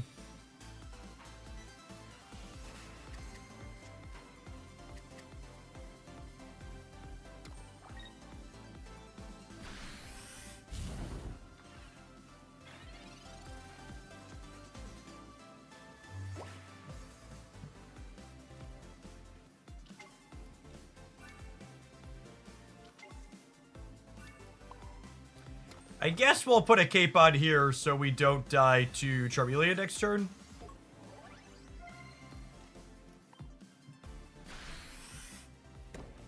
Yeah, my assumption from playing a lot of similar systems that they're going to put you back to the bottom of Ultra. Which would mean it's going to be like a 40 to 50 plus hour grind for most people most seasons.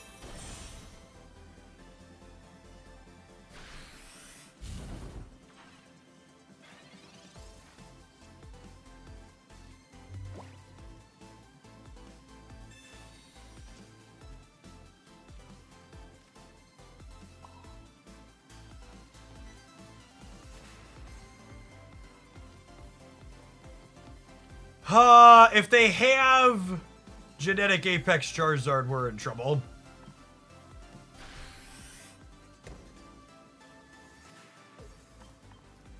If they clear this with Charmeleon, though, Bibarel clears them back, and then we win the game.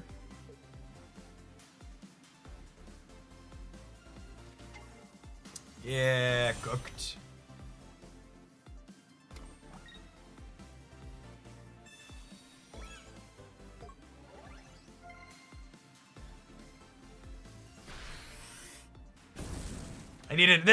We needed Origins for Palkia this game, right?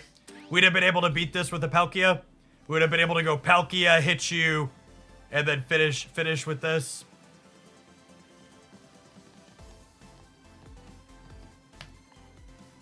I don't have any outs here, right? We don't have Misty in our deck.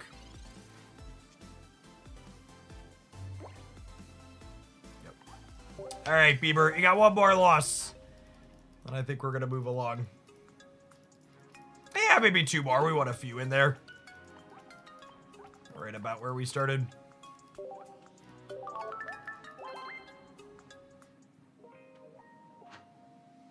The Charizard curve is real.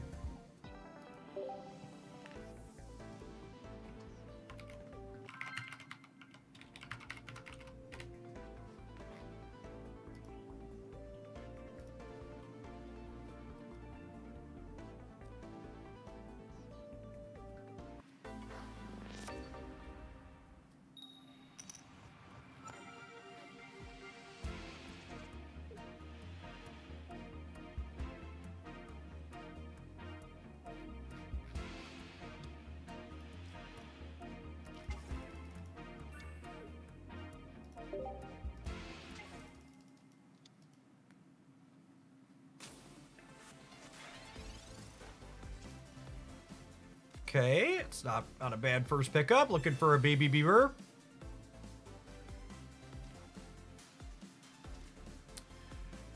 I'm gonna wait to play the Pokeball, because if we draw a non-beaver basic, it makes this more likely to draw the beaver. It would take it from 50% up to 66%.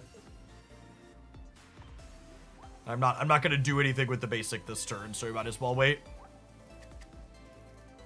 Giratina with Psychic Energy. Could be like the 18 trader or 17 trader variations. Builds playing 2 Giratina to Mewtwo have been pretty common.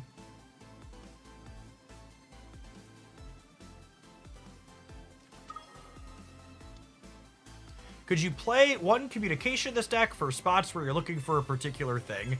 Yeah, you could play that in the Iono slot. We have one slot for Pokemon consistency, and it's Iono. I think Iono is better here, because Iono helps us find, like, our healing tools and stuff in the late game, which is nice. I chose to put Iono in the deck for a reason, essentially. I think she's optimal in that slot.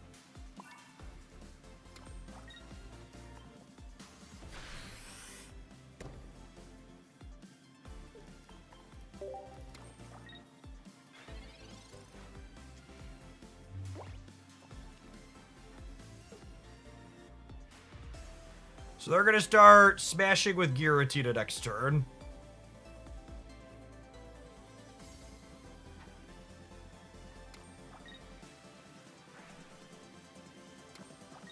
But we're gonna have Palkia and Bidoof set up.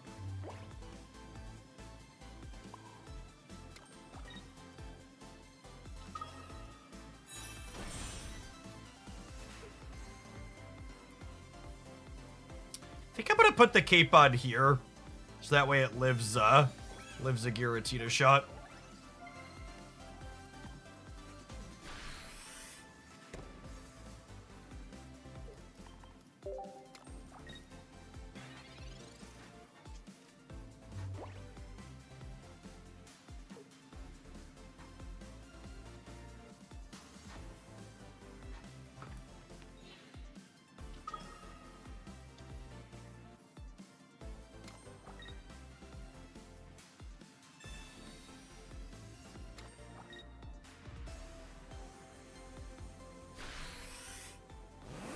This is very aggressive.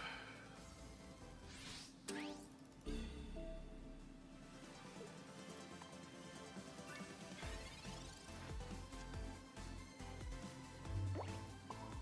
think it's still just this. That way they have to go 1-pointer, 1-pointer.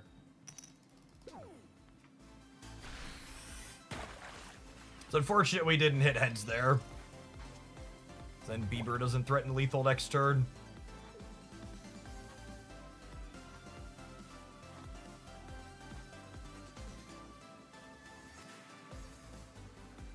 What I love about your videos is that you make decks with all the cards fun, even if sometimes they're not great. Not everything can be a winner, unfortunately.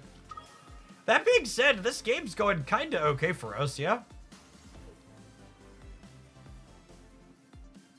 If they side drive us, we're healing for 90 next turn, and they don't have energy on this, so they're not even, they can't like Dawn and side drive us twice in a row.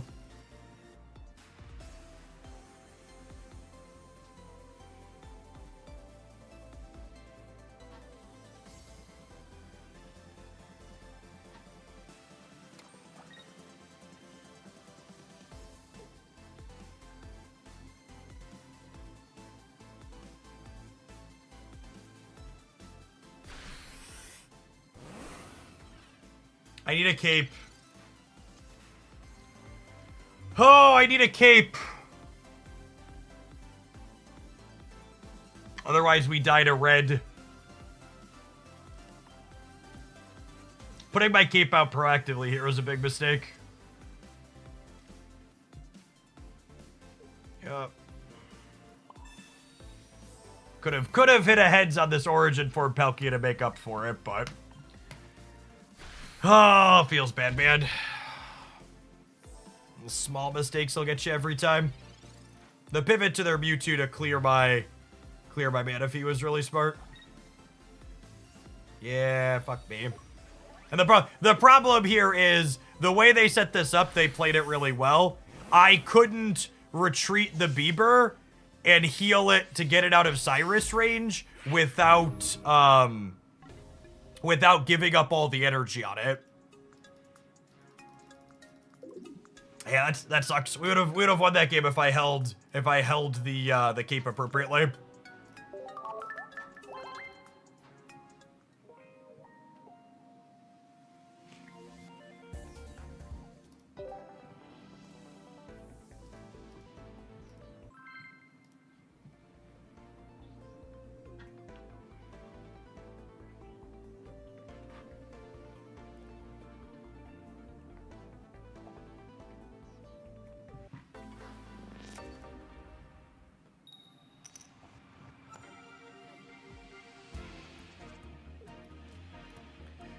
Well, I mean, that's an ideal start for us. We get to redraw. This opening hands like this, by the way, are why I'm playing Iodo as my added consistency card, and not a copy of Communication, because Iodo can take an opener like this, where I don't have any basics, and hopefully it can help us find some basics.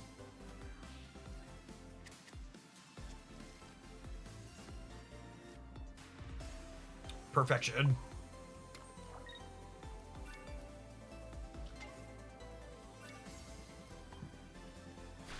I don't know in communication, there are just like cards that like have different upsides and downsides. I don't know that there's a strictly better or strictly worse between the two.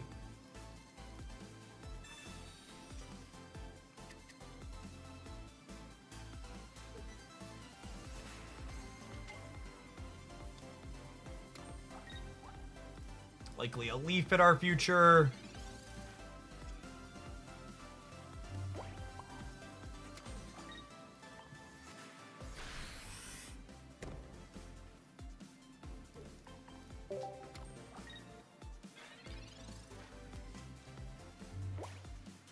I think it's pivot to Palkia next turn and start applying pressure.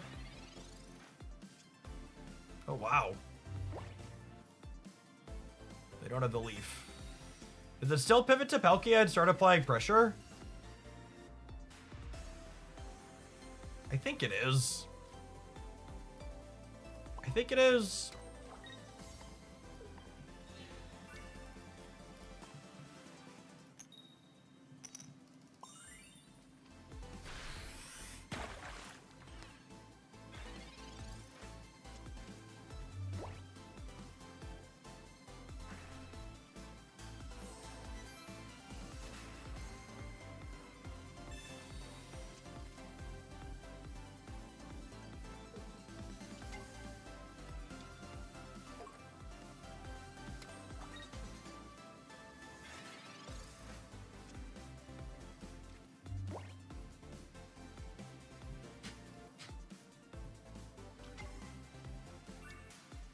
Them having to give up an Arceus here is big game for us, obviously. A waste of a heads.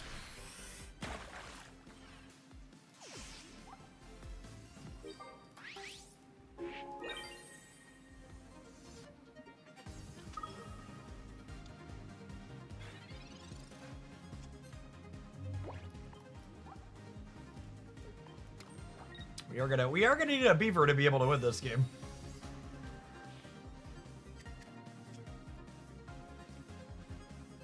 All right.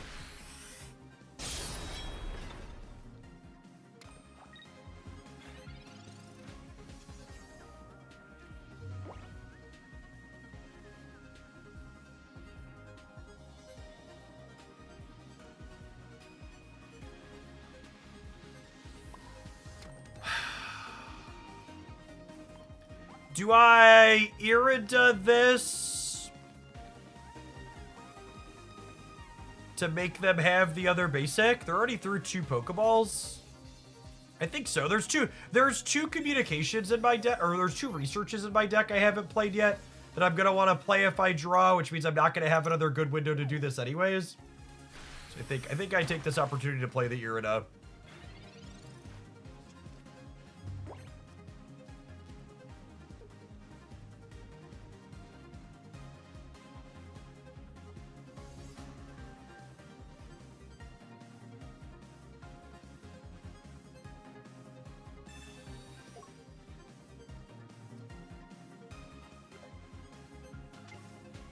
Drawing our one-of potion instead of one of our 2 capes is also a little unfortunate. Hopefully they're just missing on their, what's it called here? Sionizer, thank you for the 23 months. Welcome, 25 months, welcome back. Rip.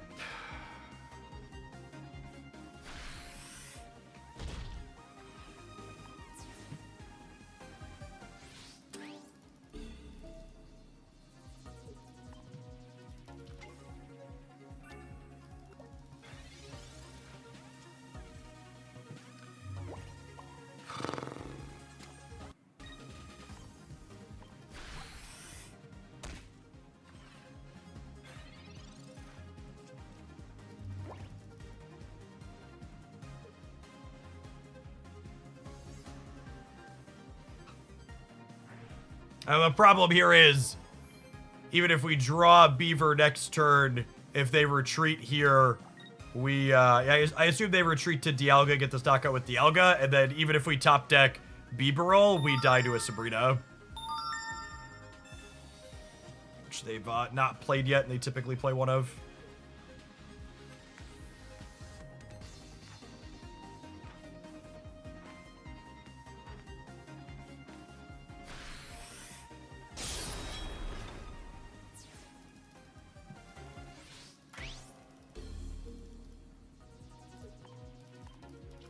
It's a shame. Their Mars shuffled away a bunch of bad cards, and we still bricked afterwards.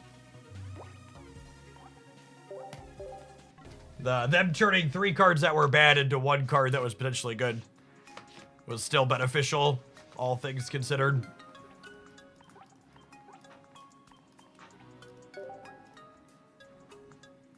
Alright, I got 7 more points for Bibero, and then we're going to move on to something else. If it wins, it'll get a couple more. If it loses, we'll slide on. No, I don't think I intend to play Ticket 10. That card's worse than Bibero.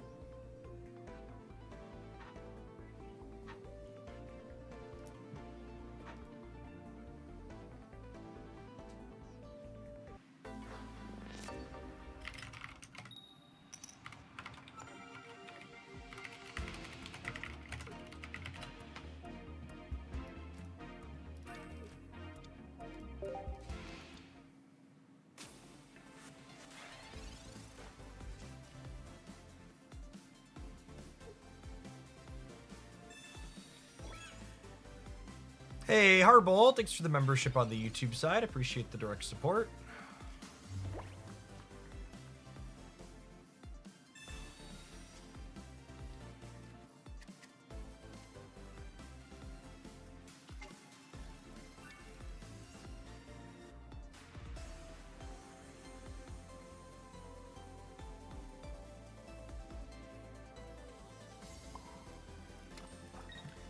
Can't just build the Bidoof. I don't think I want to Iono here. They're missing a second basic.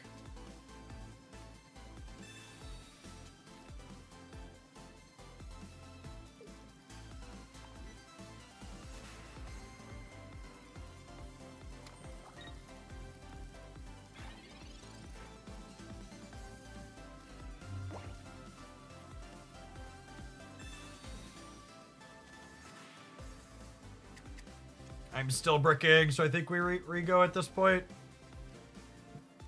Alright, there's a big Bieber for later. We did give them a redraw into a second basic potentially here, though.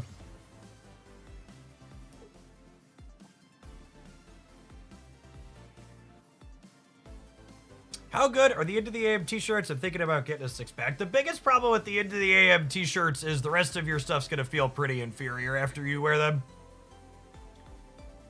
It's tough to go back to lower quality material.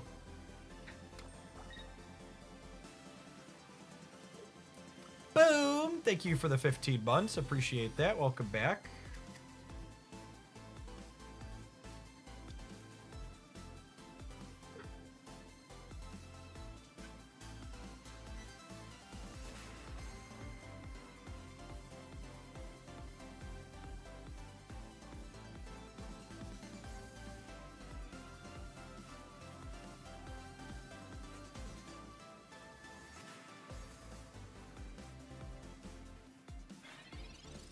No berries, eh?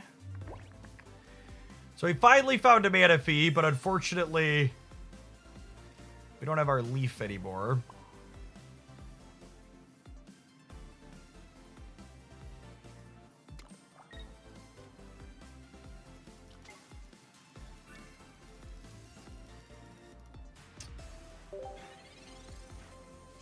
If they keep investing in this Snorlax, we might leaf into the Bieber and start smacking them, I think.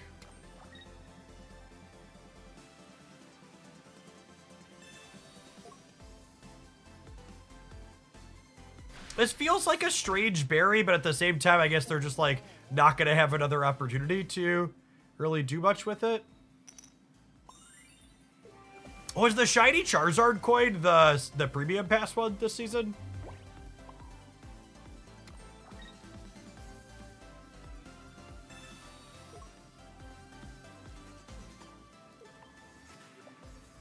It is cool.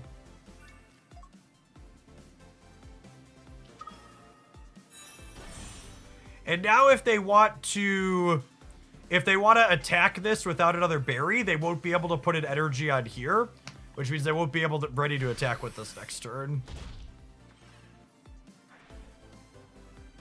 Unfortunately, Rocky Helmet goes after our healing. You know, wouldn't want Bibarel to be too strong by accident.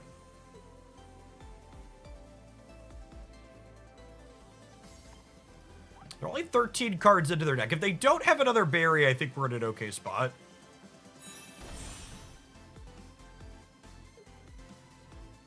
Although I suppose if I don't draw Cape, the Rocky Helmet means this with red clears us, which would not be ideal.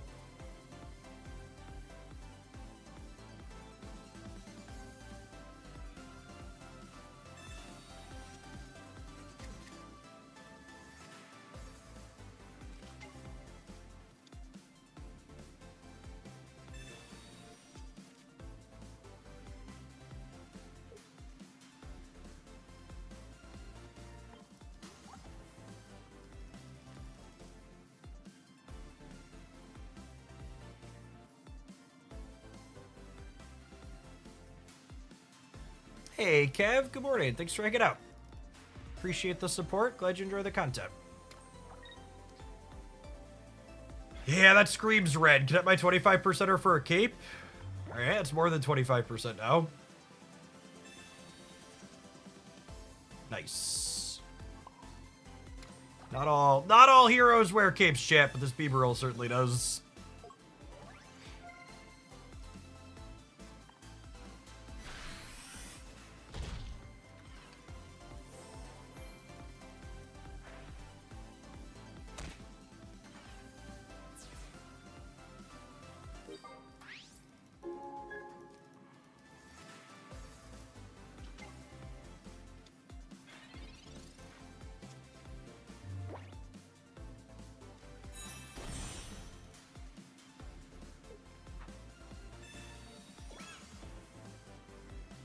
A lot of damages.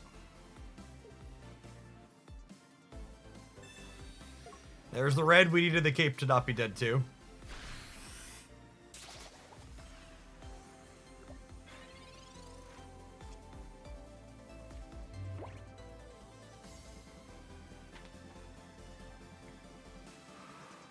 Oh, so I can only heal for 90.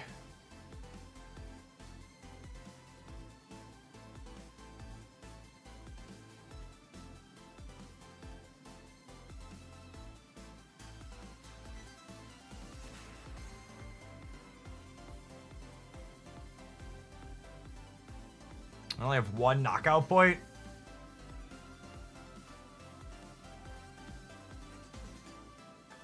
I think we're cooked.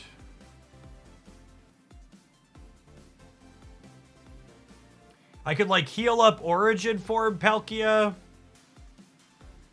That doesn't seem like a good route to like build a route to victory.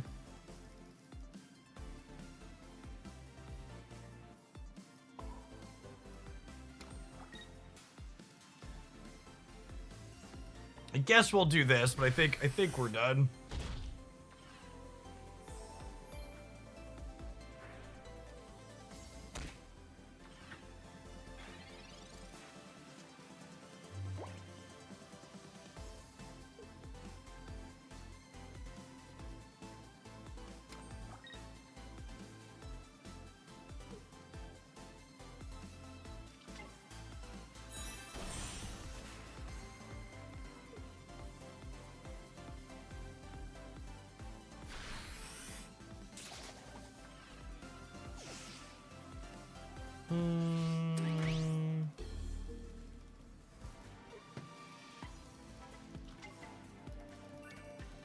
Our lack of Manaphy at the start means we just didn't quite have enough range of things here.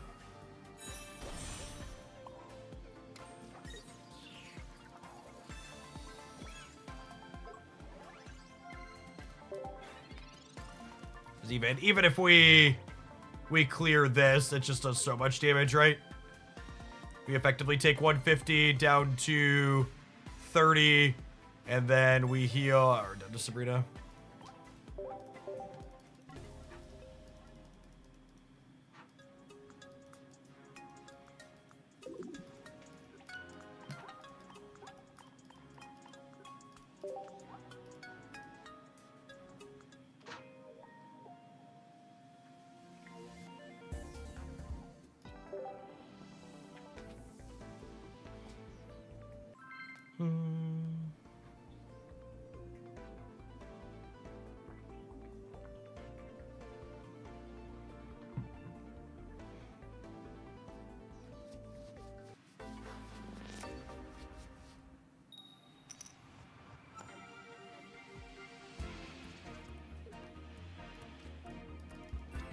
I'm gonna play Baby Giratina Magnezone.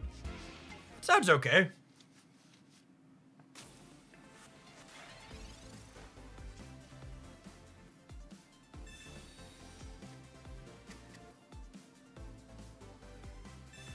What's your opinion on running Gardevoir with Giratina? By the time you evolve a stage 2, that doesn't seem quite quick enough.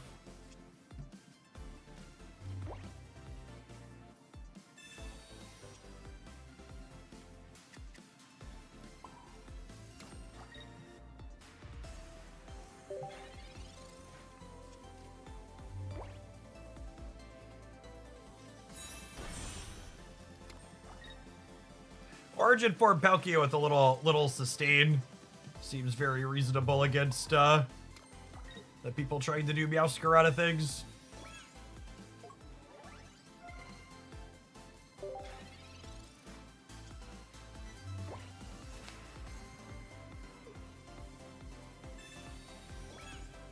Does the opponent have room for an X speed is the question. There are Misty misses, God bless.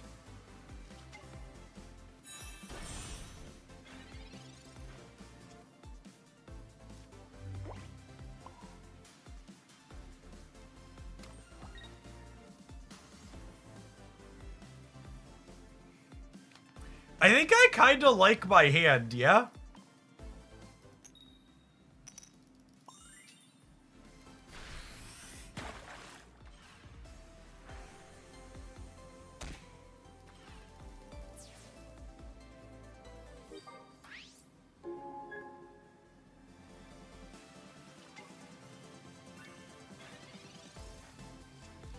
I think it's like heal this a bunch and then build second Palkia, yeah.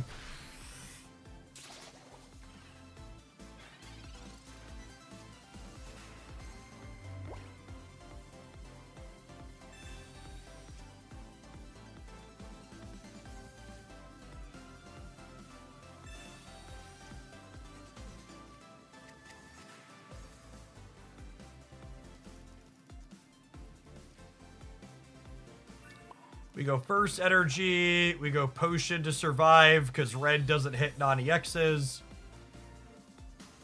We crack you for some amount of damages. Heads here is good, it means we threaten lethal even through an Erica. By the time they clear this one is charged up and ready to go.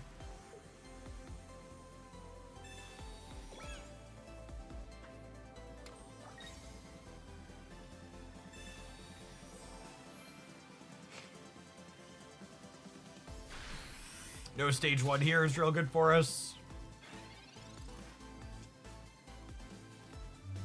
I feel like this deck probably needs a copy of Sabrina. I don't know what I would cut for it, though. A lot of Earth cards have been useful at different points. This hit heads, we're probably done. They don't have the stage 1 for this, they lose on the spot. And if they do, they clear this, but then we can have heads to take the game back.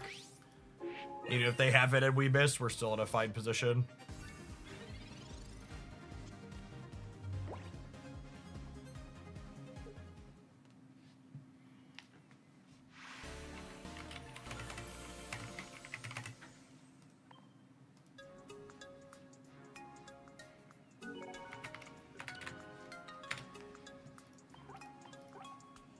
I have to say, one of the most amusing things about ladders in any card game is just how different the experience is player to player, because there's just so many people playing games, you know. I've heard people complain that they only play against the same deck, and then when I ask them which deck they only play against, I've gotten like 5 different answers, just because that's just like what they varianced into, because there's a ton of people playing a ton of different stuff. So like whatever your local sample of 4 to 6 games you play in a day is, can have a lot of variance in it. Like this morning, for example, looking at my notes here, we played against this Meowscarada deck in over 50% of our games. Doesn't mean it's 50% of the ladder, it just means that's what our sample ended up hitting.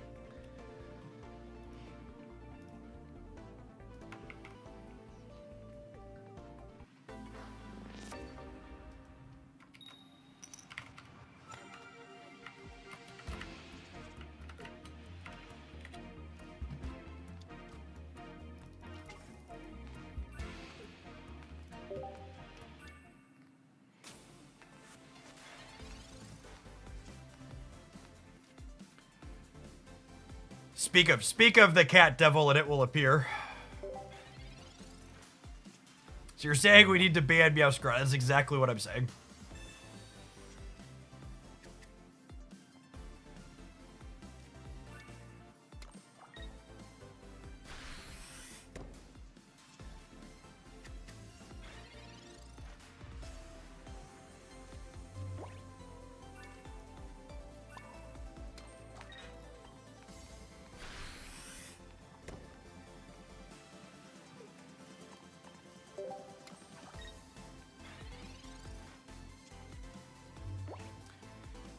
I don't think Pokemon Pocket has MMR-based matchmaking. I don't think it had MMR-based matchmaking before the ladder, and I think the ladder just pairs you based on your current rank, which is different than your MMR.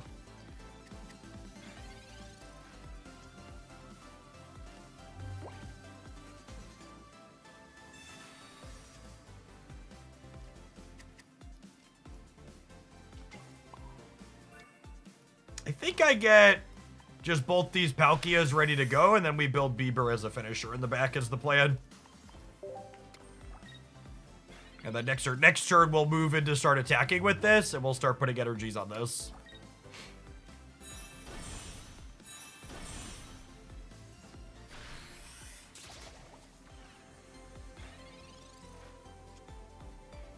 So, I'm actually going to burn an Irida here on the Manaphy because I don't want to die to a Stray Cyrus later. Because my forward-thinking plan here is I want to go Origin Form Palkia into Origin Form Palkia. Well, they'll get 2 points, and then we'll finish on Bieber. And when I'm finishing on Bieber, I don't want them to be able to Sabrina this up, or Cyrus this up and clear it.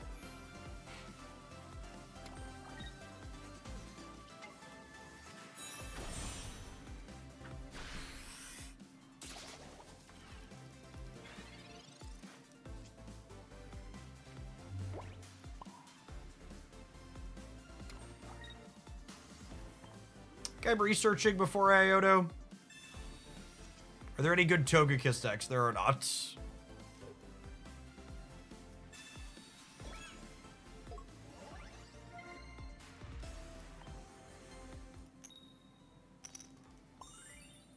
Even that heads last turn, Palkia. At least it means Erica doesn't save him this turn.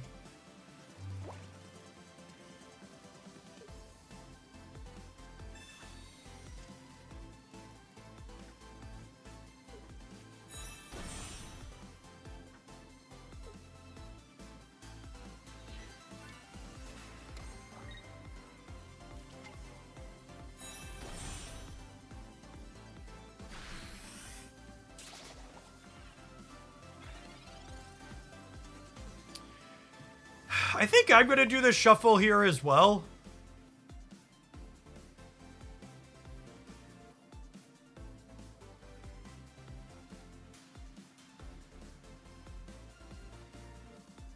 Am I? Yeah, I think I am.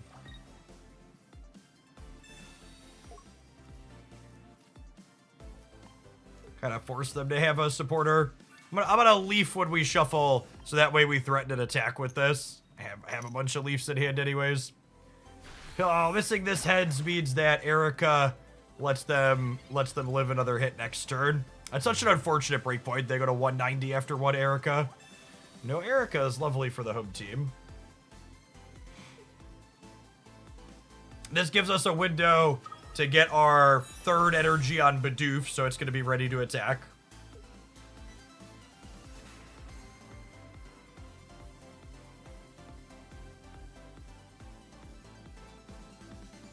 The P, thanks for the brand new Prime support. Appreciate that. Good morning, good morning. I've been enjoying your new EX Pikachu deck. People get blown out by Volkner and Electivire a lot. Yeah, for sure. I think that's my favorite. That's my favorite feel smart deck this season so far. Has a ton of agency into a lot of different matchups, it feels like.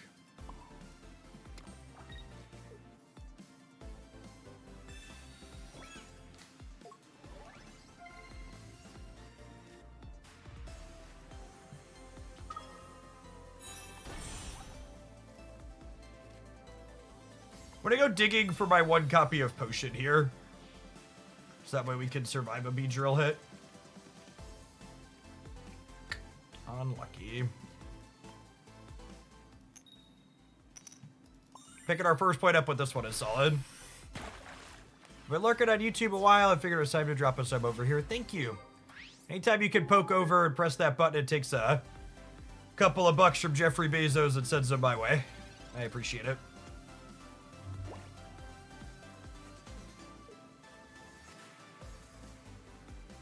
I'm really surprised they didn't move into Beedrill here.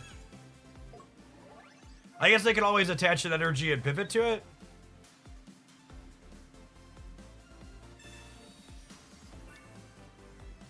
Sure. I guess this is a mistake for them.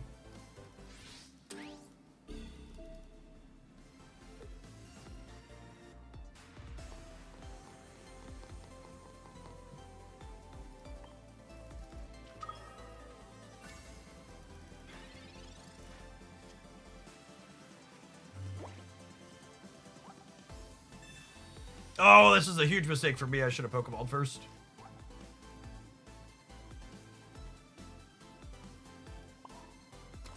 That was the last basic in my deck too, right? 1, 2, 3, 4. Yep. I should have been guaranteed to draw my Irida next turn, and now I'm not because I didn't Pokeball first.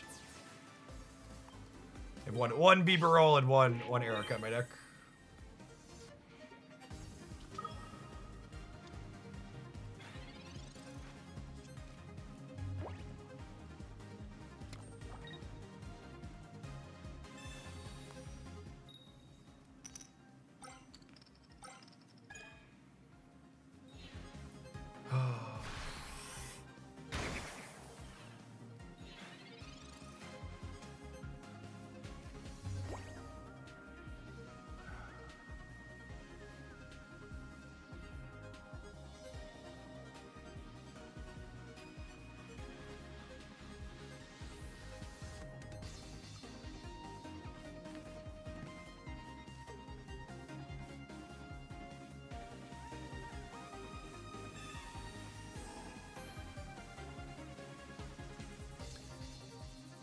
So I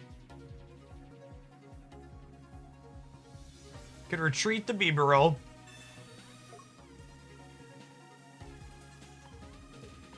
To here.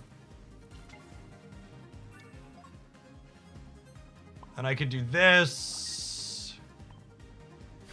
And then I could do this.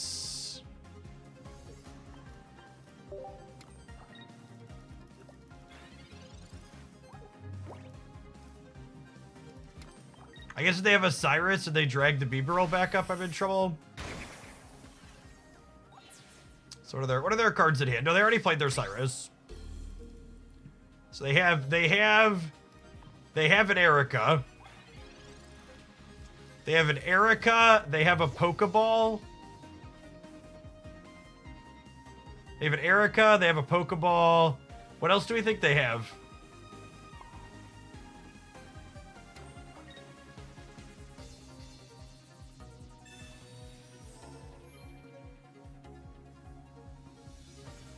Another Gruds? Yeah, maybe another Gruds.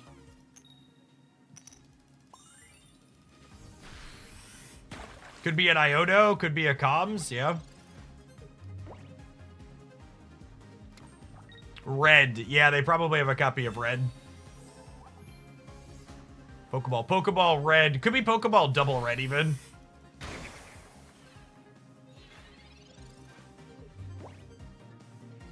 Alright, I tried to maneuver, but it all just comes down to the coin flip, yeah?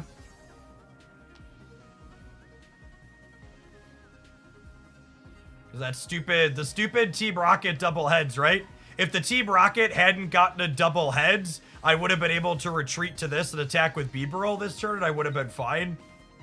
But because their Rocket had double heads, I need double heads. Yes! Victory! Got him. That's only fair, chat. They had 2 heads on the Rocket Grunt. We had 2 heads that are on our Palkia.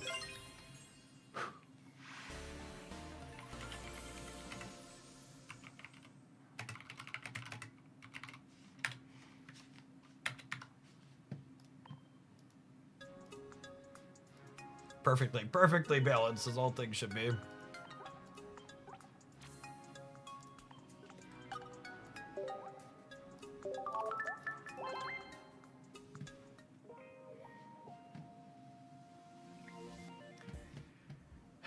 I'm never gonna oversell you on a deck. I'll tell you when something I think is really solid and when something's just okay, and honestly, I think I can stamp exceeds expectations on Bibarel. We're down a couple of rank points from where we started, but I think at 2 of the losses we had, I made pretty big mistakes in. Another one was a really close game that came down to a 50-50, and I think there was only like one of like the 5 or 6 we lost where it was like decisive, we didn't have tools and just got run over. I feel like we would have won one of the ones that was decisive against, I think, without a Sabrina too. I might be inclined to give up the potential consistency from Iono to add a Sabrina in here for terms of power level. I think would have had a lot of value in a few spots. Jimmy Toshu, speaking of generating value, thanks for taking a couple of buckaroos from Jeffrey Bezos and sending them my way. Thanks for helping move us up towards our sub goal there. We are going to take a pause for the cause and let some adverts roll. I was originally planning to play some Meowscarada this morning, but it's been over half of our games, and I don't really think I want to play mirror matches. So I think I'm going to hold off on doing some Meowscarada stuff. We're going to build some Charizard when we get back, I think is my plan. If you're new here, I always take a brief break when the adverts roll because I think it's really rude when those go on top of gameplay. So we'll be picking up with some Charizard gaming after the ads. Thanks for hanging out. If you're watching on the YouTube side, you're enjoying the daily Pokemon Pocket stuff, be sure to tap the like button. Help the content grow so we can keep doing it as part of the regular schedule. Appreciate the 409 folks that did that already.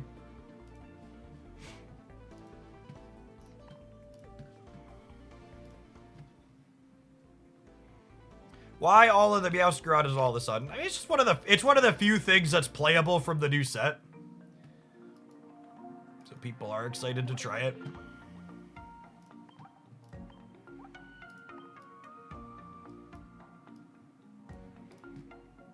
Oh, you know what? I'm gonna go.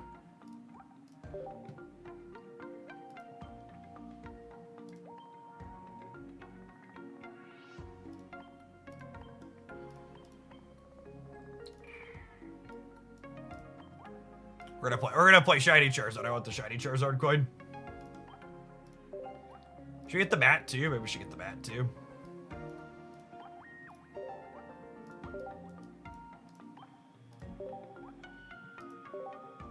How is Meowscarada into one trio? I had no idea.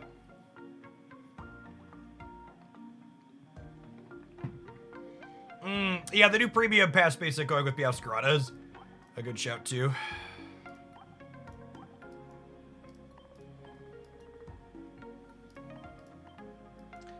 We'll just go full Charizard casual for our deck here.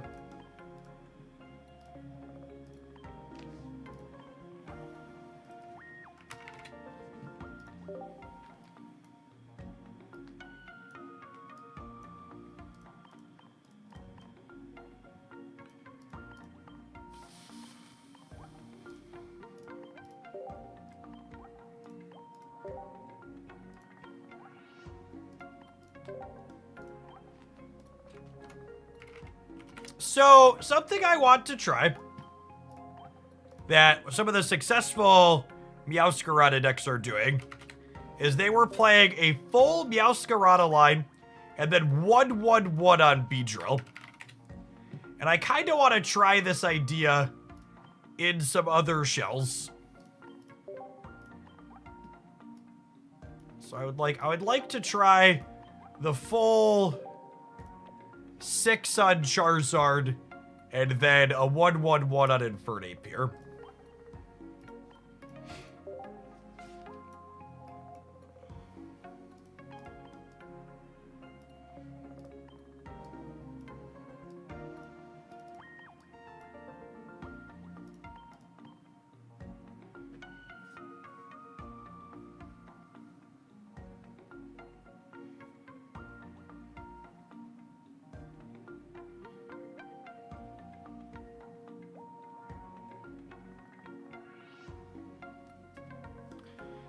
Dawn. I think Dawn's unlikely to be very good.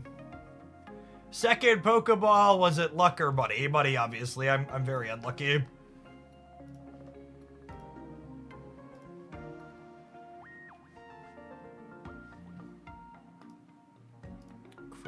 Criminally unlucky.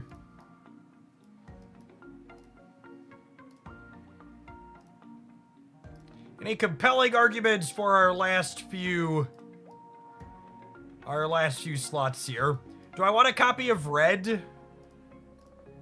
Actually, with Charizard is already organically clearing Beedrill.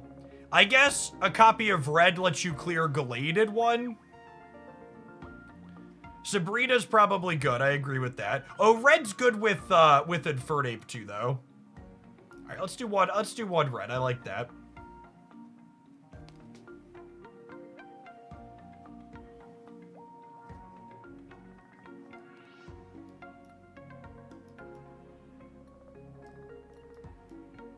People in chat keep telling me the big appeal to the Meowscarada with the 1/1/1 line is trying to find your evolutions, but chat, I just played against that deck a ton, and the number of times they use Meowscarada to find an evolution is really few and far between.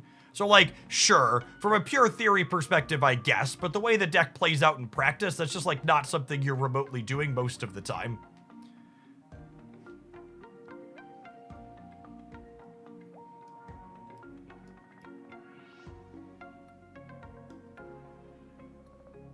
I was gonna play another Cape and a Potion. We'll ship it from there.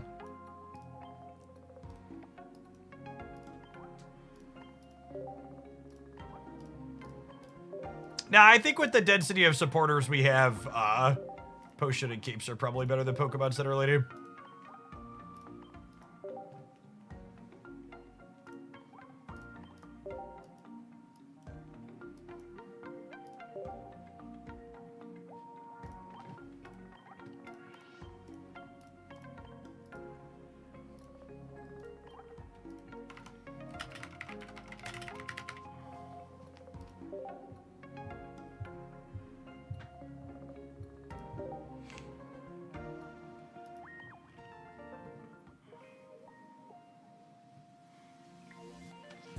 How have pocket metrics looked since ranked dropped?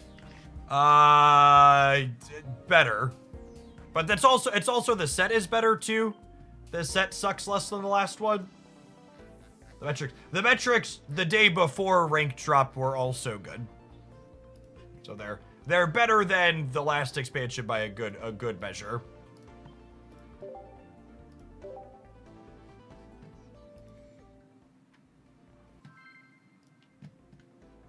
YouTube videos are mostly the same. Live stream metrics are better, which is nice.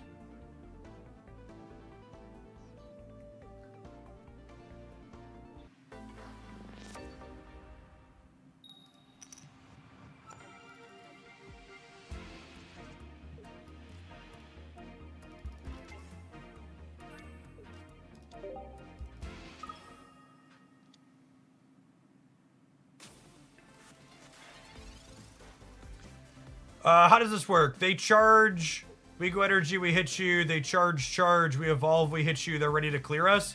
This breakpoint is not good for us.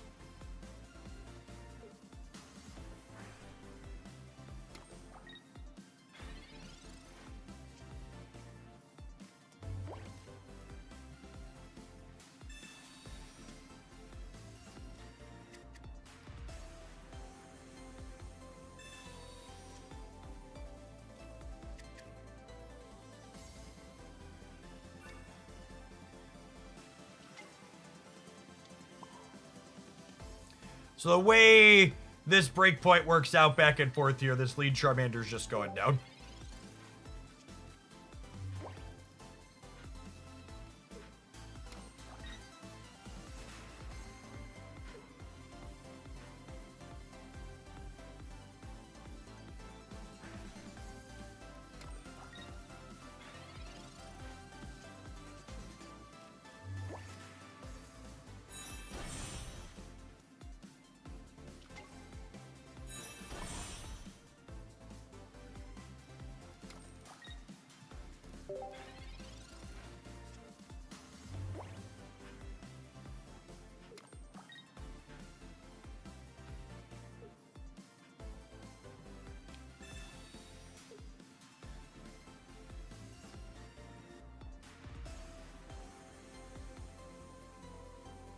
Oh, that's such a tough pill to swallow. Because I have the Charizard in hand.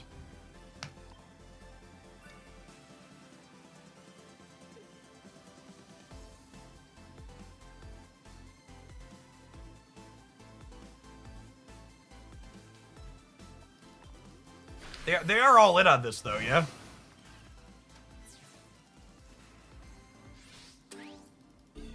I think we're ahead here. With our shiny boy in hand.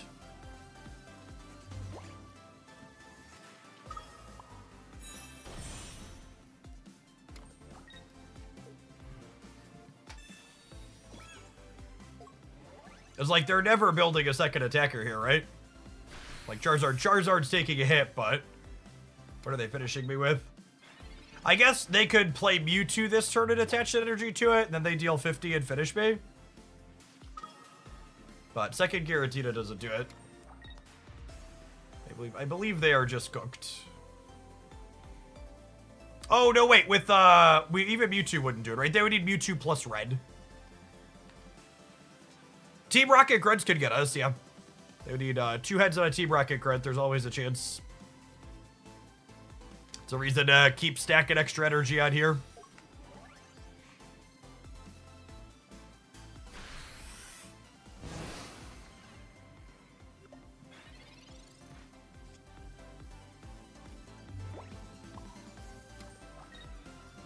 And then our copy of red here means even if they have a cape for this next turn, they're still dead.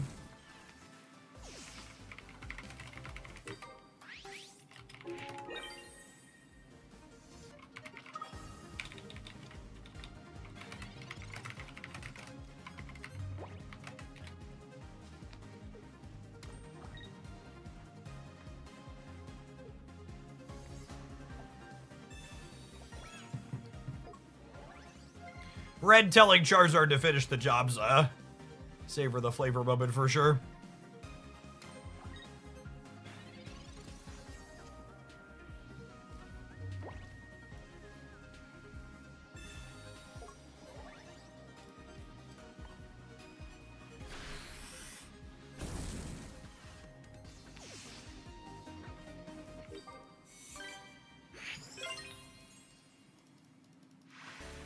All right.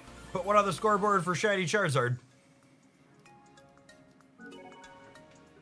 So it asks, are we still in the honeymoon new set phase for Pokemon Pocket? Absolutely. And one of the questions is how long will that honeymoon phase last? It's got strong metrics for a week and a half, 2 weeks after a set release. That would be a-okay if there's a set release every month.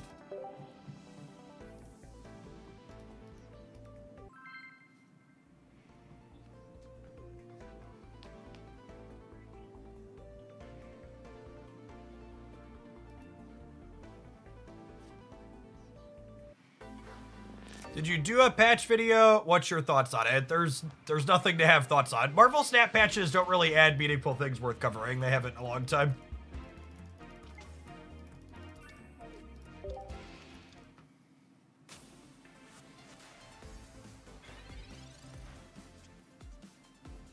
I guess one thing that's worth commenting on in Marvel Snap, and it's funny that they locked this in a month in advance given how Pocket's ranked is played out, is Marvel Snap decided to make their ranked ladder less grindy in the patch today. So people lose fewer rank points when the season resets. And that's actually going to be a huge question that hangs over the head of Pokemon Pocket, is how big are the ladder resets going to be for this game? As if the Pokemon Pocket ladder reset puts you all the way back down to Ultra 1 each season, it's going to be a brutal, tedious grind every season. And if you missed my video yesterday, I did a mathematical breakdown of both how many games you're going to need to play and how many hours those games are going to take you, depending on how long your games are on average, for some common win rates and game lengths. You're wondering how long it takes to get to Ultra and then how long it takes to get to Masters. For most people's and most win rates, 75% of the grind is Ultra 1 to Masters.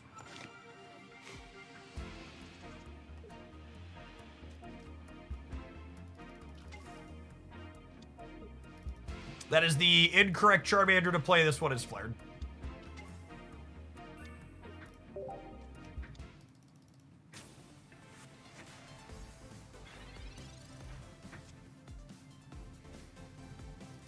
Are we back in Ultra 1? I don't understand the implication of your question. We've been in Ultra 1 all day.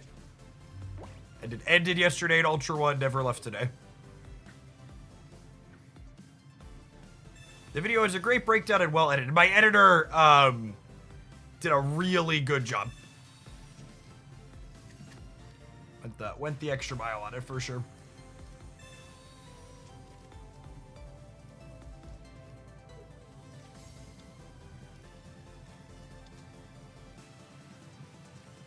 I thought we dropped out at the end of Ultra 1 yesterday. No, we finished halfway through Ultra 1 yesterday. Just a point of reference.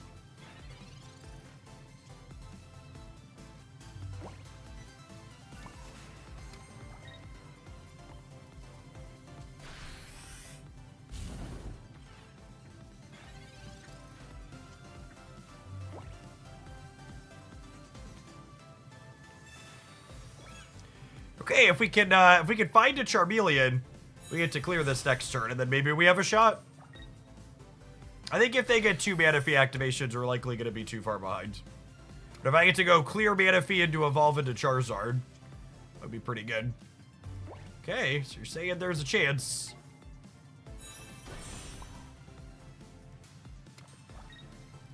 We really love our copy of Iono. Gonna redraw on this hand, Pokemon Communication or Research, or just our Charizard organically would be our next best. Iono's potentially the best, though, because Iono gives us the chance to find both Charizard and Monferno. Get both their evolutions trucking along.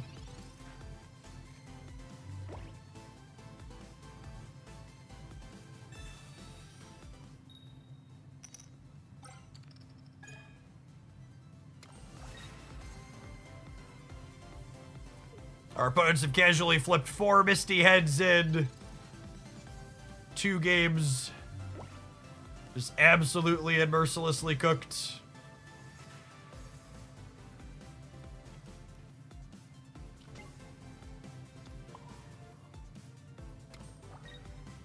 Is there a line? They're gonna put Gyarados up next turn. Infernape plus red puts it to 20, and then Charmander finishes for 20. Dead to an Irida, but otherwise we have a sequence that lets us have a chance to win this game.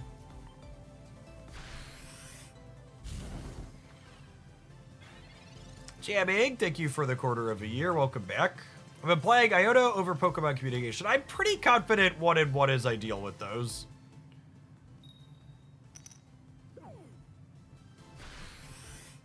Oh, wow. I should have potioned to play around that.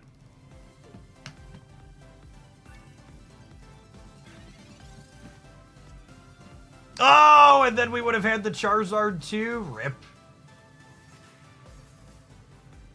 I think we're dead now. Yeah, GG. I didn't potion because in my mind that wasn't a line that I talked through, chat. I missed it. You heard me articulate what I expected my opponent to do on the previous turn.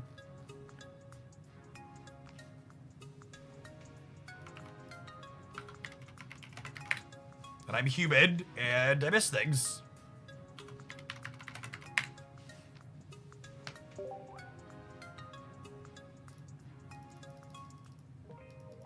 It is definitely correct to play around the weakness tails there.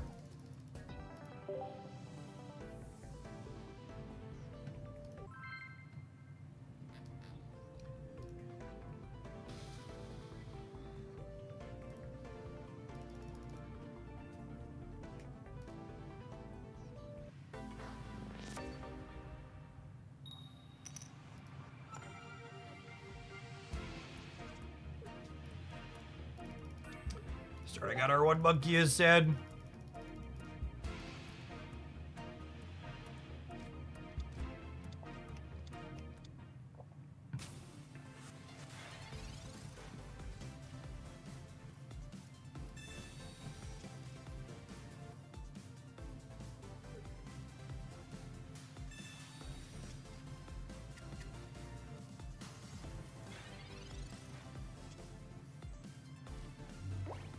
Well, that's guaranteed to be a Charmander.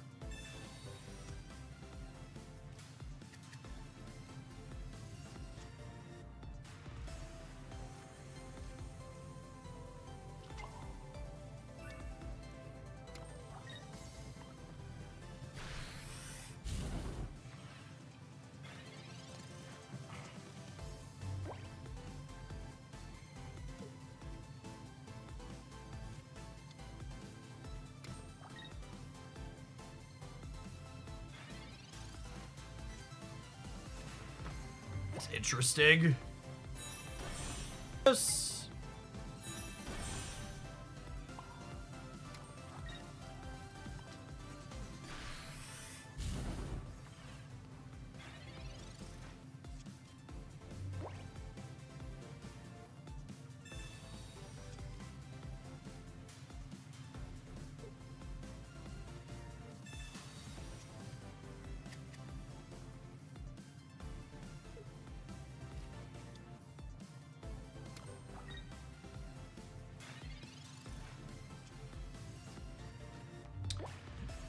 That one's not going to be particularly useful, I don't think.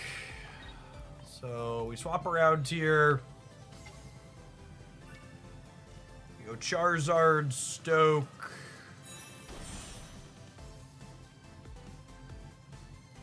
Like there's any reason to put a cape on just yet.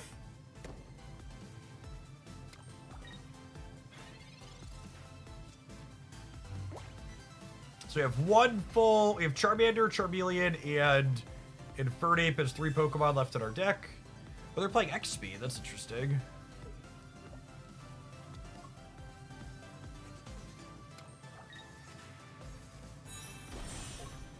I kid you not, Prozac.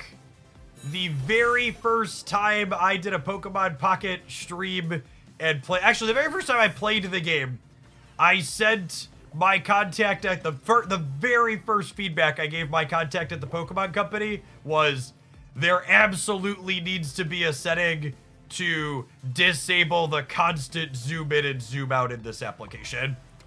It is an awful design choice, and it's completely inaccessible to a lot of people.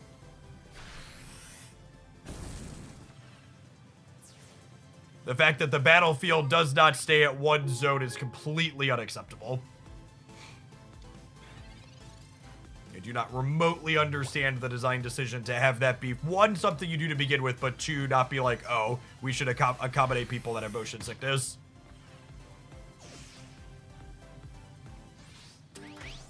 Sabrina here. Why should we Sabrina?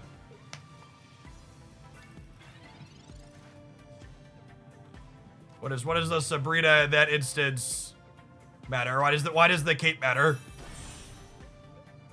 Again, like people that are making suggestions, you should tell me why your play is good. For example, holding the extra cape makes my Iotas in the future potentially better.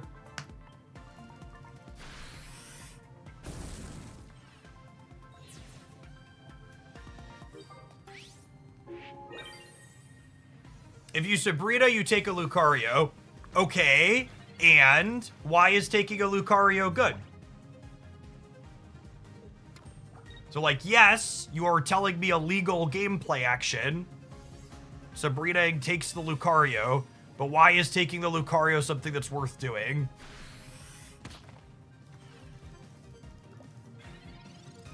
Leaving them the Pseudo-Wudo that hits for a lot of damage seems not good for me, yeah?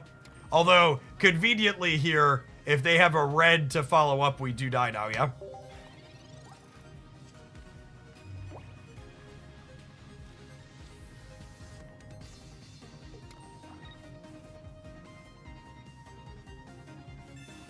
Rip.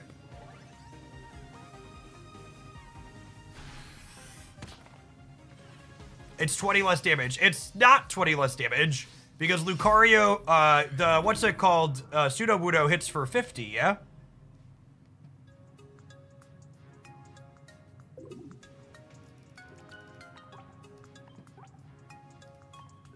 Oh, I missed the Sabrina that turn though. Fuck me.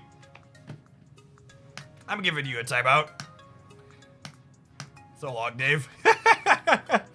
Fucking chat is so miserable. I'm sorry, I try not to swear when we play Pokemon. I've learned, chat, It's not that Pokemon was less frustrating that I swore less when playing it. It's that ranked ladders and constantly feeling like I'm going down the treadmill instead of up it is very deeply frustrating and makes these games more easy to swear. When I make a small mistake because chat's deeply distracting in an otherwise game that would have been a good highlight, it's not a big deal and we shrug and move on. But when I both lose a piece of highlight content and I go down rank points, it's much easier to just let a swear slip out. So that last game, we would have gotten them if I would have Sabrina'd at the end there. The Sabrina egg earlier, the line I was going back and forth with in the YouTube chat, that was bad. Like, leaving them the pseudo-wudo with the energy that could attack efficiently was bad. However, that last turn, I should have pulled the other Lucario up because then they would have needed an X-Speed or a Leaf to win the game. And then we would have locked it in. Those decks rarely don't have room for those.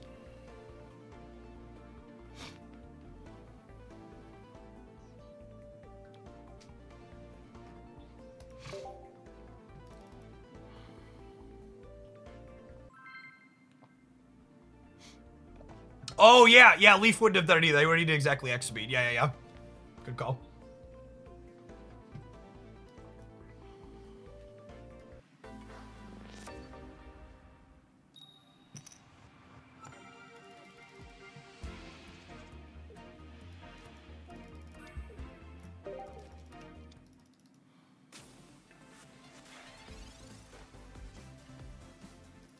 Saint Lovejoy, thank you for the gifted subs. That's super generous of you. Appreciate it.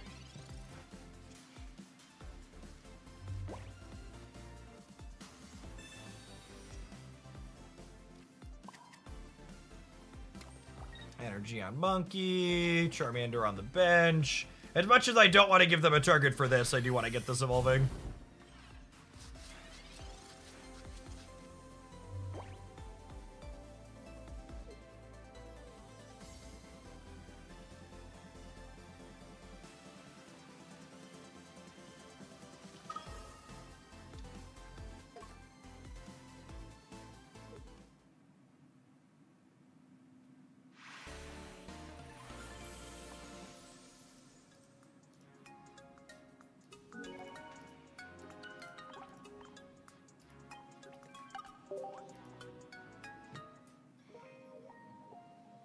Good job, Jefford. That one certainly did. Battle of Wits.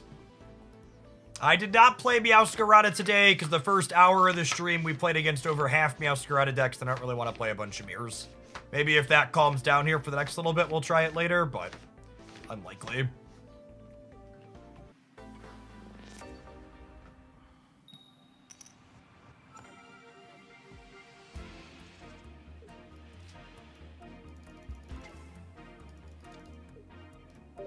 Alright, full Charmander line while going second is pretty sweet.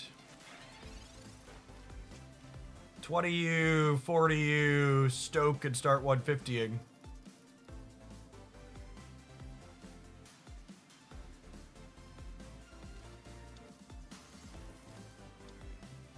Rampardos is scary.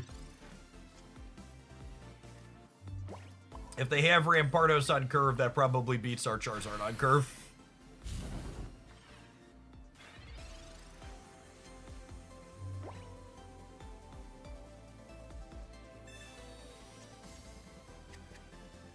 Especially without a, we really need our, we need to find our Chimchar so we can start building a secondary thing in the back. One of the nice things about Charizard is that we can build a second Pokemon behind it. Oh, it's so unfortunate. I just don't think we can remotely beat a Rampardos, so. Just on the hope they don't have a game plan.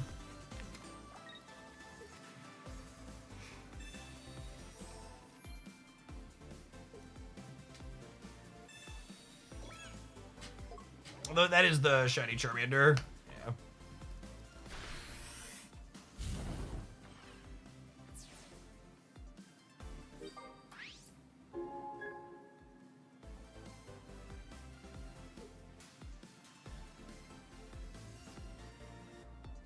Long pause. Maybe they don't have it. Narrator, they always have it.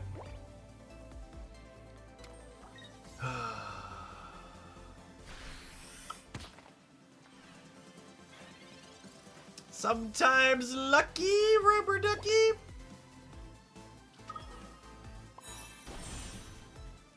I'm going to decline Ionoing here because I do not want to shuffle their 3-card hand into... As bad as my hand is, I don't want to give them a bunch of redraws at their stage 2.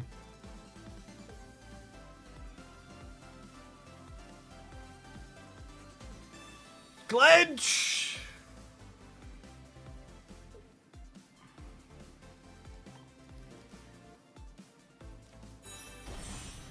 That means we're cooked, yeah.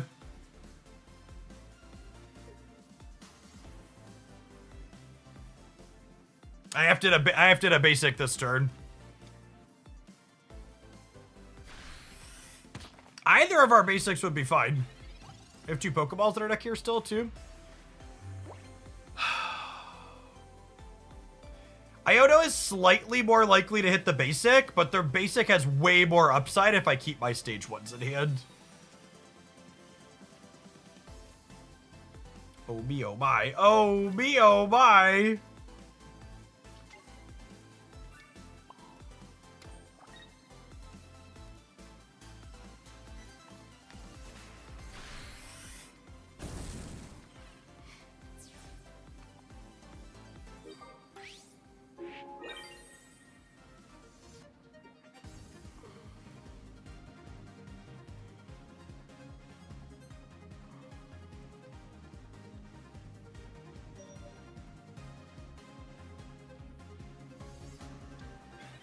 I wonder if playing this out was wrong.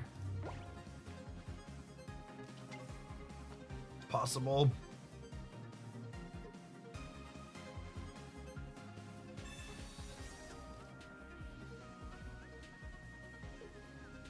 Yeah, it might have been right to hold these 2 back for this, digging for Charizard.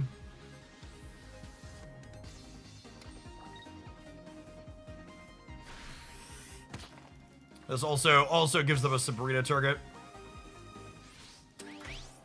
Because now that I played this out, I'm kind of forced to evolve it.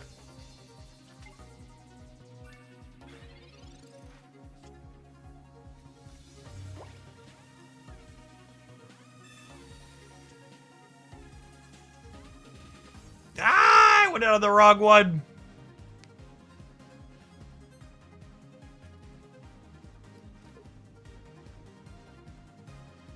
What do we think of cape this, leave it Charmander, and then energy here so we can Infernape next turn?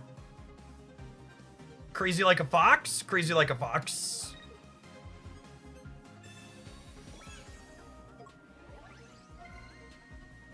We lose to Lucario plus Cranidos in 2 of their 3 cards. Oh, no, that's only 70, right? Are we good? I think it's only 70. Dr. T, thanks for the 3/4 of a year. Welcome back. Yeah, they would need Giovanni, Lucario, Cranidos as their 3 cards.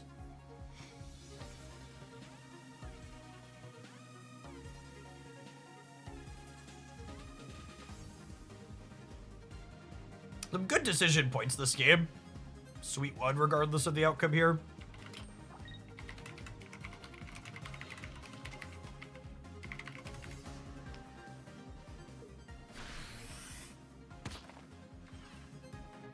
Got him.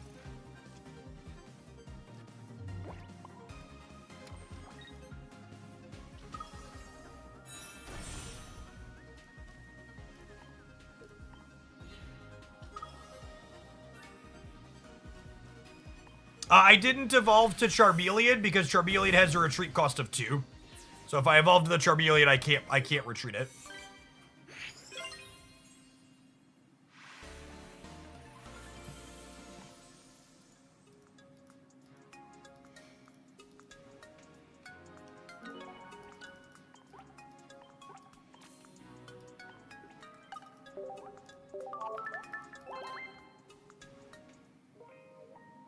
After this game, would you say Charmander is strictly better than Charmeleon, naturally?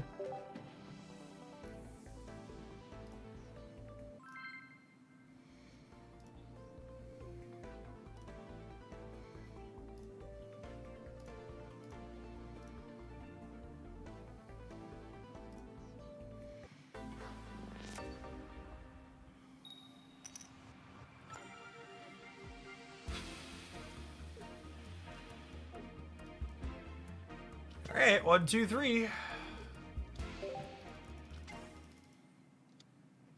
Gosh, earlier today we played against 4 Meowscarada decks in a row, and now we've played against 3 fighting decks in a row. Has the metagame completely changed in an hour? Or is my anecdotal sample size bad and I should feel bad for mentioning it? We'll never know, really. Never forget, gamers, the plural of anecdote is not data. Ayuminella, thank you for the 14 months of Prime. Appreciate that.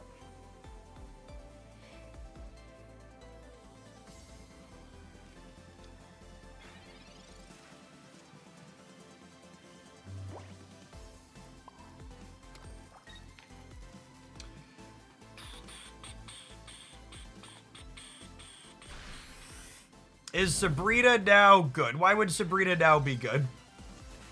I kind of like having their Sudowoodo locked in a room with me.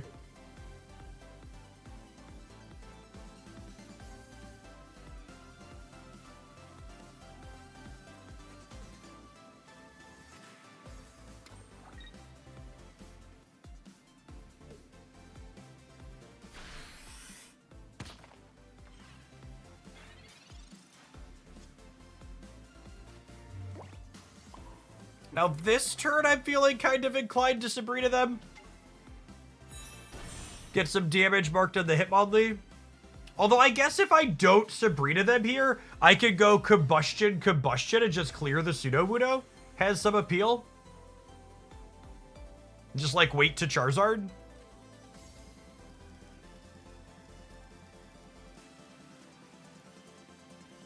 I keep this. A lot of times I outplay myself by just like waiting to cape till the last minute and then getting punished for it, so. Put the cape on the Charmeleon and go on our merry way.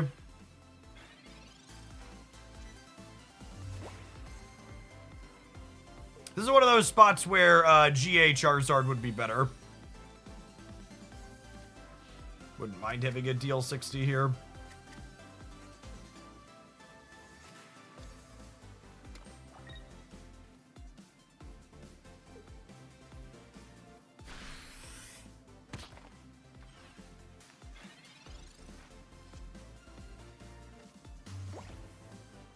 Are we just locked out here? I think we're just locked out is the problem.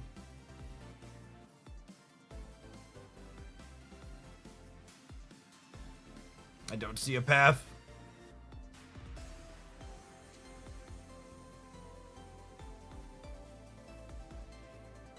Now Sabrina is good. How does Sabrina-ing build me a line towards winning this game?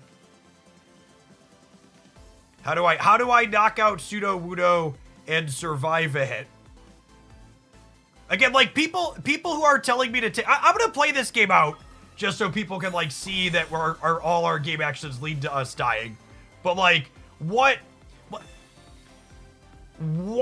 are we doing something is the big question you need to be asking yourself. Why is this game action good to take? How does this game action turn into us winning this game? So we can put up Charizard and Sabrina because those are legal game actions we can take, which is why people are suggesting them. For reference, I think backseat gaming is fine. Offering up good, reasonable, meaningful suggestions is awesome and welcome. It's just take game actions for the sake of taking game actions isn't that, right? I'm encouraging you to think about why you're making the suggestion because that's what you should be doing at home, right? You shouldn't just be playing Sabrina because if you click pass, the game says, hey, you didn't play a supporter. Did you want to play a supporter?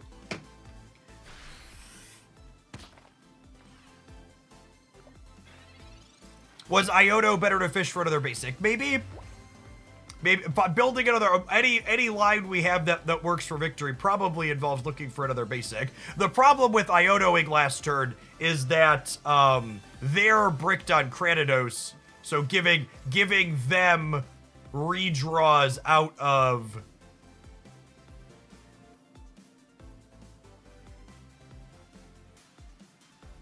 This is cute. Do I take this knockout with Chimchar? And then lose Chimchar to Marshadow? I don't think so. Gosh, it's close. Nah, I think it's wrong. I think it's wrong because the Marshadow's not killing this, and if I retreat this, it goes down to 3 energy, and then I'm 2 turns off of attacking with it, which is forever. Yeah, and it also leaves us exposed to Cyrus. So it's a line worth considering. I'm going to pause for a minute and think about it, but I think thinking through how these play out, I think my path to win this game is no red, no Geo. I get 2 knockouts with this, and then Infernape finishes. And they have the red, so I think we're dead.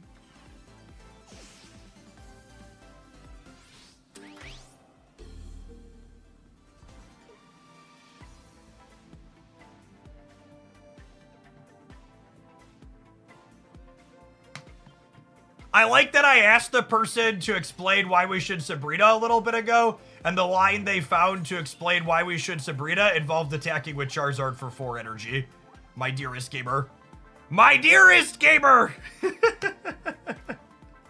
Please, I'm begging you, hands and knees, video gamers. Pleading, pleading.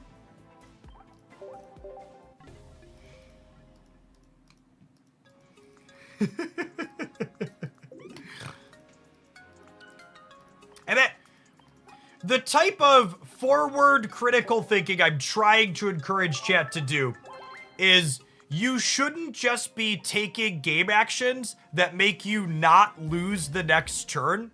You need to build a multi-turn sequence in your mind that leads to you winning the game. And that multi-turn sequence starts with not losing immediately, but it also is a lot more than not losing immediately.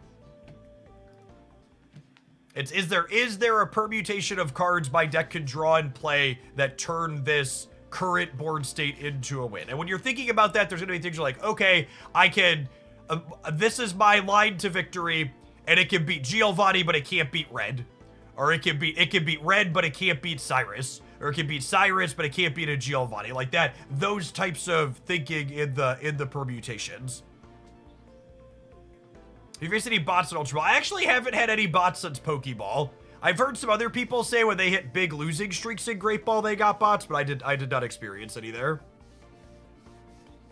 All right, I'm going to run an ad break. We're going to play some more Charizard Infernape when we get back, because it's been fun, and we've won a few games at least. So thanks, everybody, for hanging out. Don't go anywhere, gamers. If you're watching on the YouTube side, you're enjoying us trying out all sorts of stuff in the Ultra Rank, be sure to tap the like button on the live stream. Doesn't cost you anything. All right, I'm going to run and grab my lunch subs. BRB. It's 1 o'clock. Noon? It's noon. It's not 1 o'clock.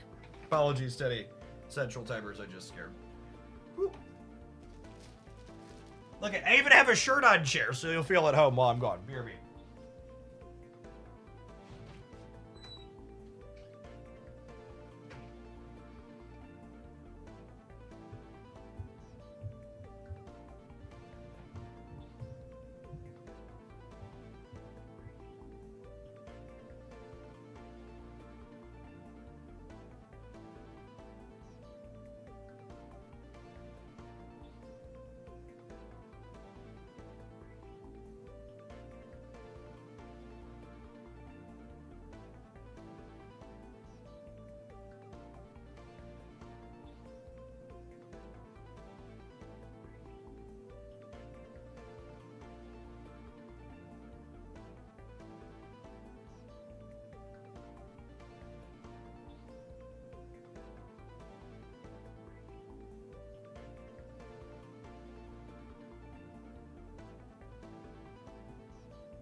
I wonder what the shirt chair thinks of 4 energy Charizard winning the game.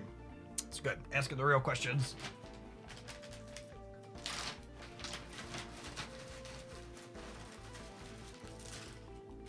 It's pretzel chips and hummus for lunch kind of day, gamers.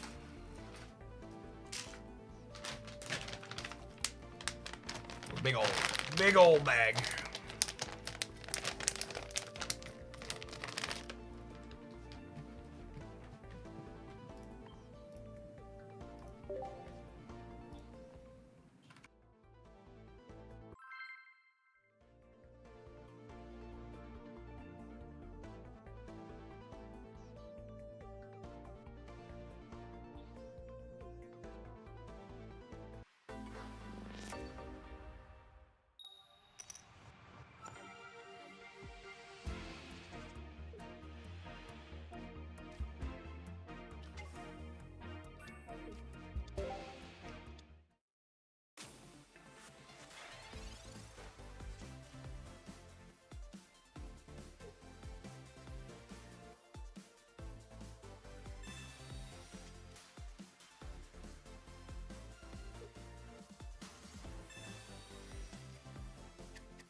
Charizard with Ape doesn't seem like they fit together very well.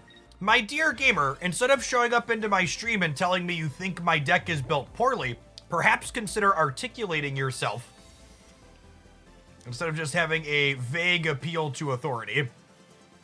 Say something like, Charizard and Infernape don't seem like good pairings together because, and then help me understand your point of view instead of just putting down my deck building.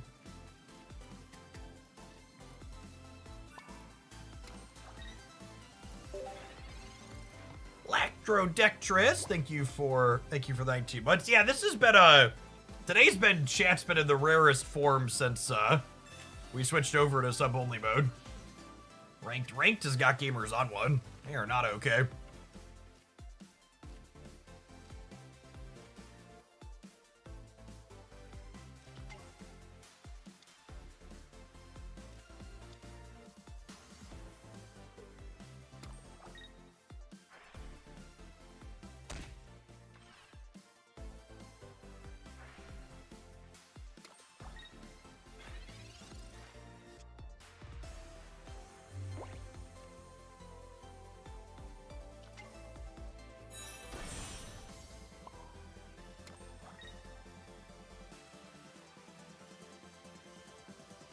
Chat, I just got here. What rank are we? We've been pedaling a little bit this morning, so it's like maybe need to throw on some more deodorant, but not quite need a shower just yet. An appropriate amount of rank after morning exercise.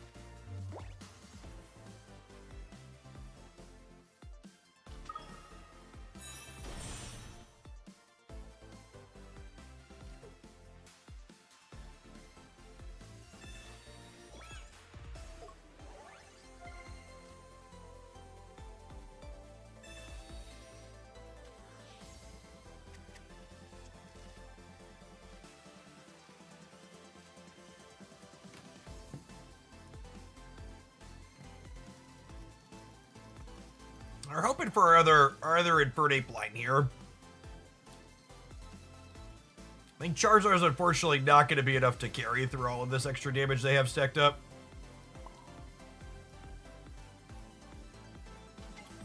Spread our energy out.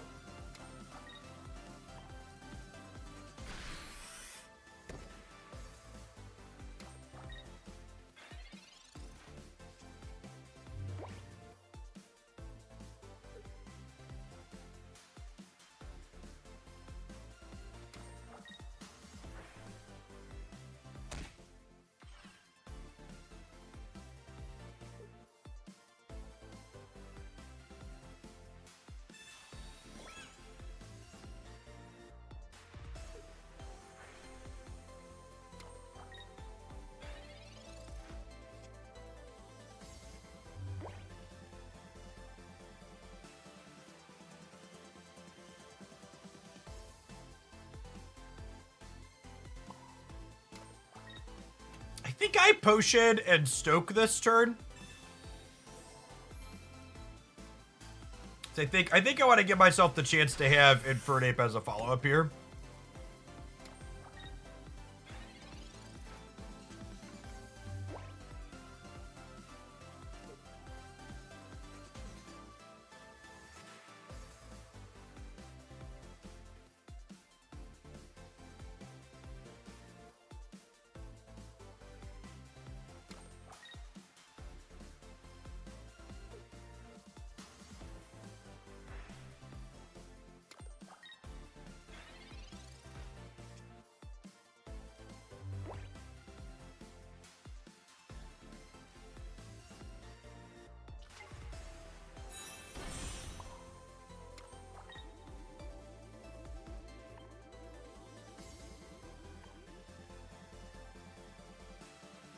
Do I just keep stalling here?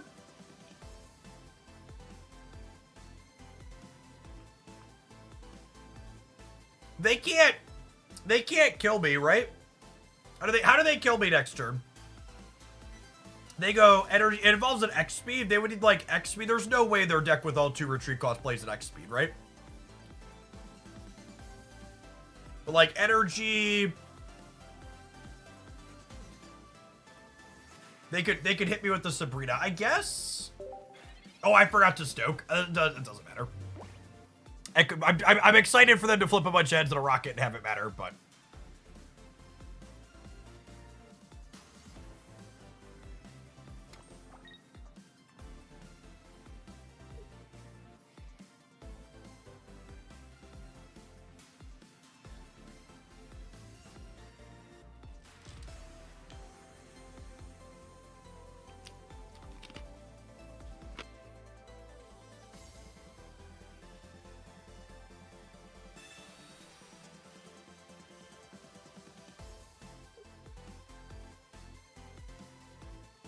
To the person who said Charizard and Infernape aren't good because Infernape needs to be big, fast, and run them down, that's not true in our current metagame. And I think this game right here is actually a perfect example of why Charizard into Infernape can be a good 1-2 punch. Is this Charizard is rarely fully carrying a game on its own, but it can get you 1 to 2 points, and then having an Infernape set up in the background that you can run into in order to, that you could switch into in order to be your finisher after they clear your Charizard is fine.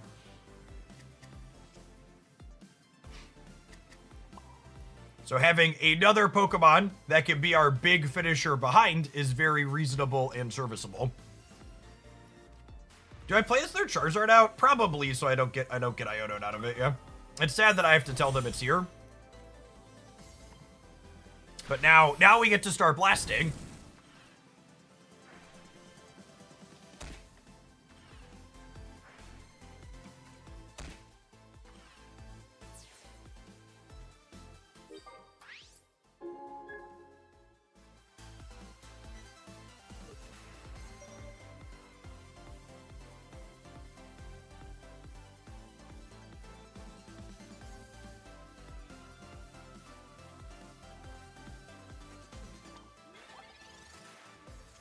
Our deck is 1 research, 1 of each evolution for this, and then a red, and they're dead.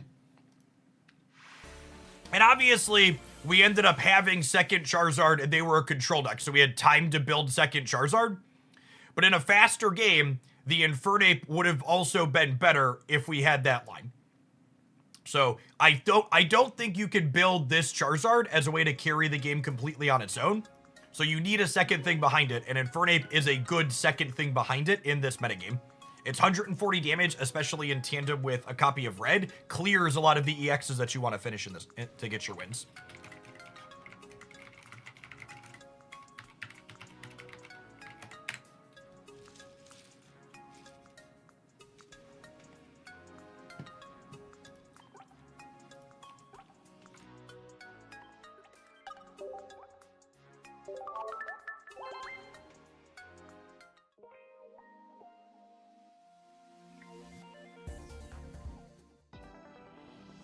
All right, and Charizard Infernape has now won us back almost all the rank points that we spewed playing Bibarel to start this morning, so we've got that going for us.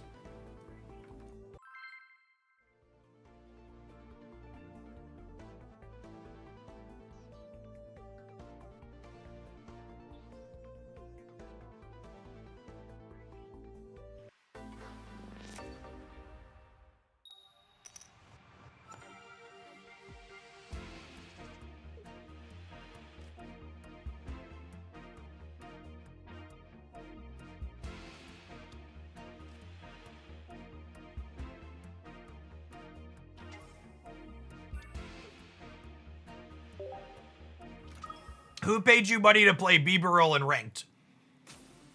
We spent $110 or whatever it costs to open a bunch of booster packs this morning so I could dig for a gold Pokeball. And instead of getting sweet cards, I got two 2-star Bibarels. And its deep, soulless eyes penetrated my soul.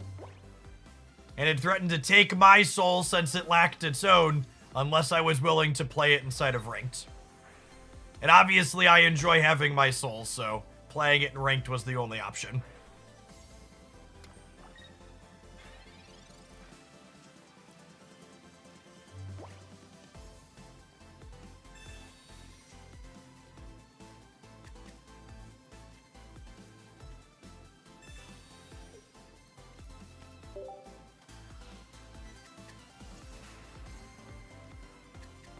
Cooked? We might be cooked.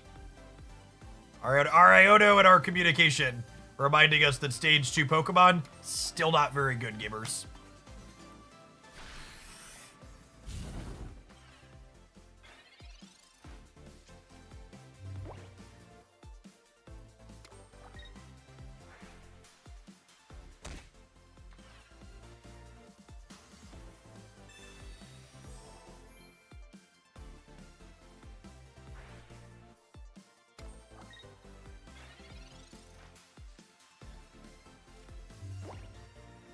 This can hit Charmeleon plus Cape for us to have a shot here.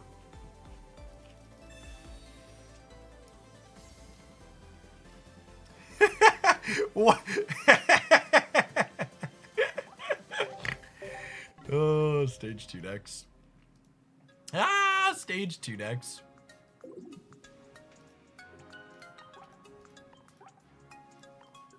What are you opening after Shining Revelry? I think I'm going back to opening whatever pack Full Art Volkner's in. I'd like another one of those because the Pikachu deck's been my favorite to play this season.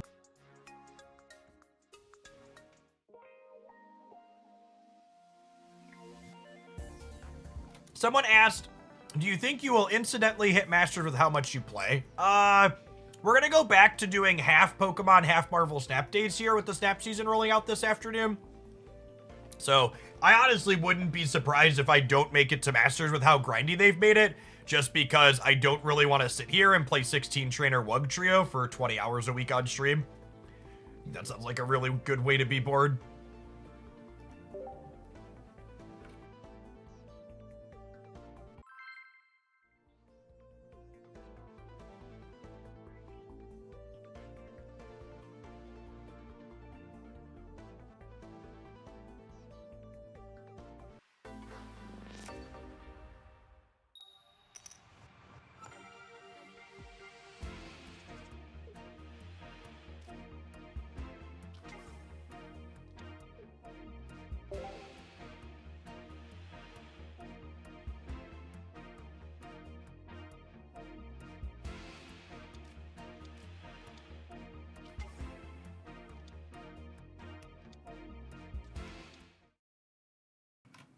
This morning, I played against 4 Meowscarada decks in a row.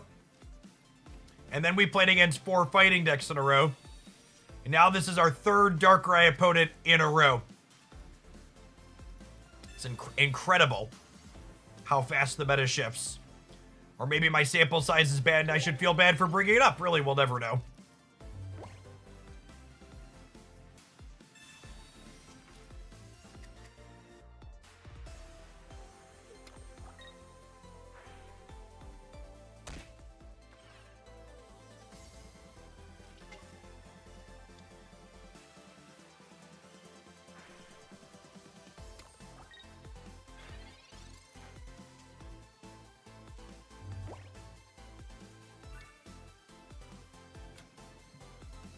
That's an interesting draw.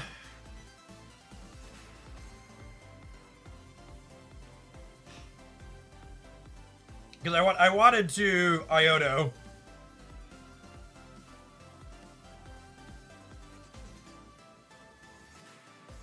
Now I think I'm supposed to wait. I think it's this, and we chill. And then next turn, if we brick Charizard, we'll go Evolve, Energy, Iono, dig for Charizard.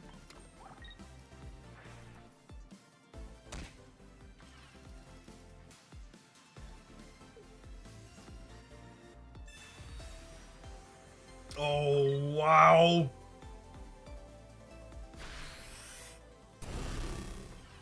Cooked. Fully cooked, feels like. Well done. Forgot some of these builds are playing done. Oh, man. So fucking brutal.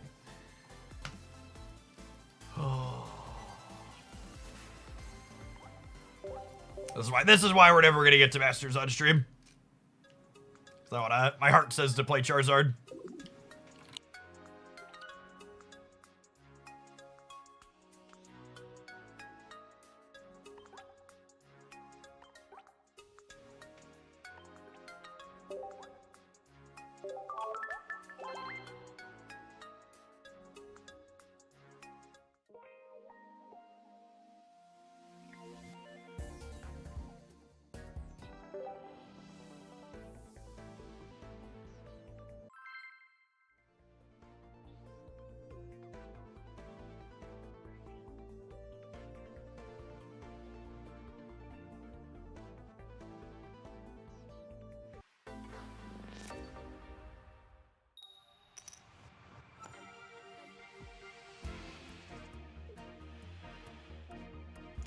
Just grind an 18 trainer deck for 70 hours, and then you can play fun decks. And that's not even true. I'm pretty sure you can fall out of Masters if you lose enough points. Honestly, the rank system in Pokemon Pocket has really reinforced in my mind how good game balance is in Marvel Snap. We'll see. We'll see. This is an early impression, but my anecdotes from this first week are I think this might be the first card game I've ever played where I don't think it's going to be possible for me to get to Masters just playing decks I enjoy. And Magic and Snap, I just like got to play whatever I felt like, and we found success, but I'm not sure if that's going to be possible here.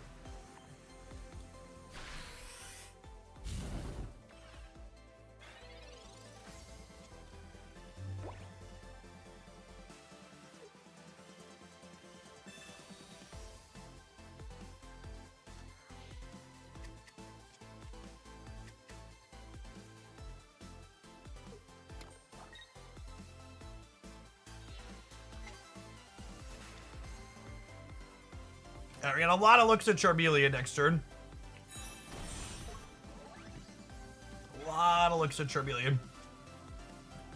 Noise. Only needed the one. Do we Iono anyways? I might Iono anyways. So that way if we find research, we could use research to help us find Pokeball.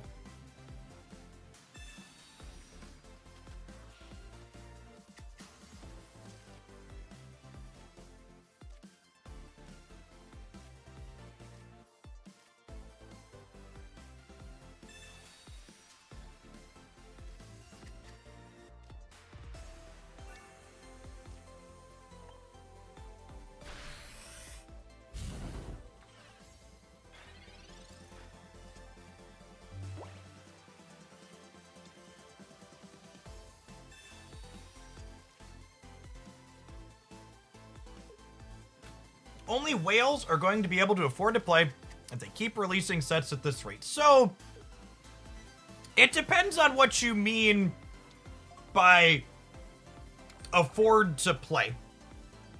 And this is something that happens in this Marvel Snap community a ton. That always makes me roll my eyes a little bit. Because when a lot of people say afford to play, what they actually mean is play the newest, shiniest things only. And I think you can make the compelling argument that most of the things from this latest set are bad. To build the good meta decks right now, you can kind of trade for them in their entirety because they're largely made up of cards from previous expansions. He says as he plays one of the pack face EXs that's also not really very good into a deck that's all cards from a previous expansion.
Free to play need to learn that this is truly a gacha game, where if you want to have new things for the shiny set, you have to hoard hourglasses like a dragon and then only pull until you get what you want /need and then hoard for the next one. This feels bad to say, but I think Pokemon Pocket's economy is worse than the average gacha game.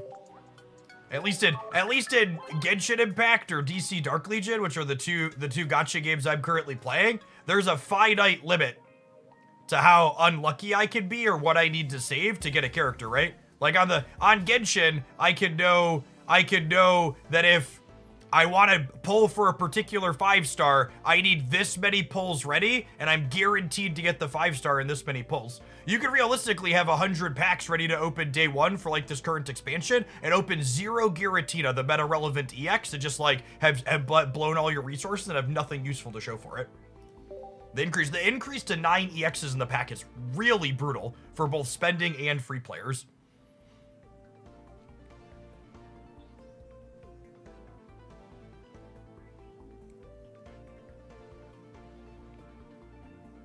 The pity system in this game is you could pity the cards a month later by trading with other people, but you can't pity them on release.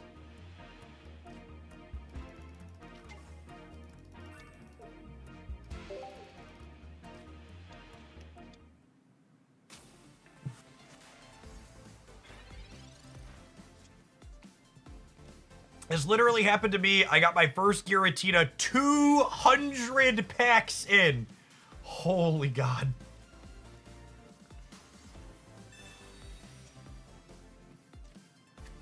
Yeah, the impending update to trading isn't going to do anything to help the issue we're talking about. The only way an update to trading helps is if they let you trade the sets right away, which they're never going to do.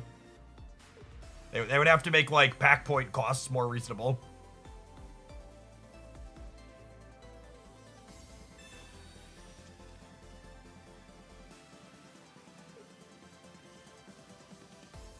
All right, I would like to move on from the economy discussion because the answer to all of the questions that always come up in chat is, Jeff, what if they did this? Or what if they did this? There are 1,000 different ways they can make the economy less expensive and more player friendly. They chose not to do them because they don't want the economy to be less expensive or player friendly. Every design decision they've made is very intentional. because it takes their hands and reaches it inside of your wallet. So yes, all of your ideas are correct. They would all make the game cheaper, but also they're not going to do any of those things. They don't want it to be cheaper.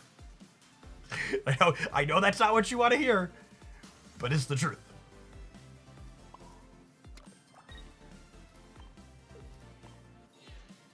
All right, we dodge a Cyrus. We can dodge a ball here. We put up this Chimchar. Maybe I should have put up the other Charmander, actually. We put this up, they clear it, we evolve into Charizard, we stoke, and then we're good to go from there. Copium.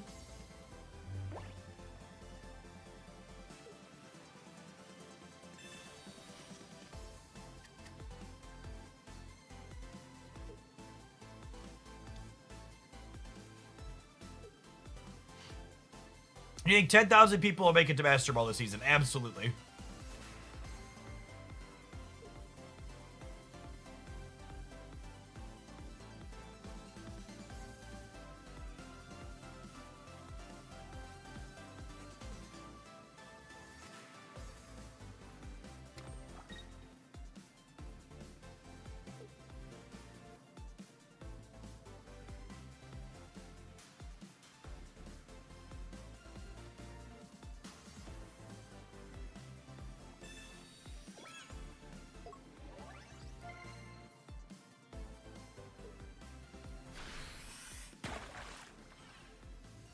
We'll switch to Snap when I feel like switching to Snap.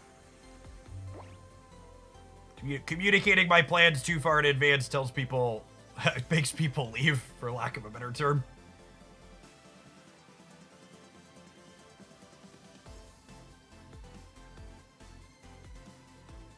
I think I'm going digging for my Monferno here.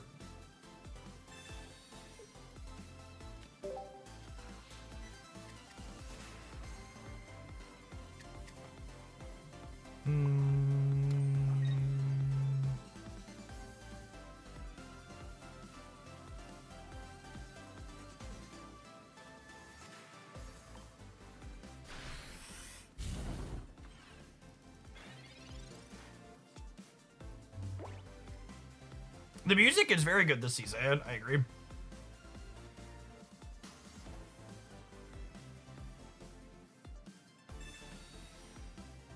The fact that they didn't clear my Chimchar, meaning I couldn't stoke with the Charizard this turn, is kind of unfortunate. Missing on Monferno also sucks.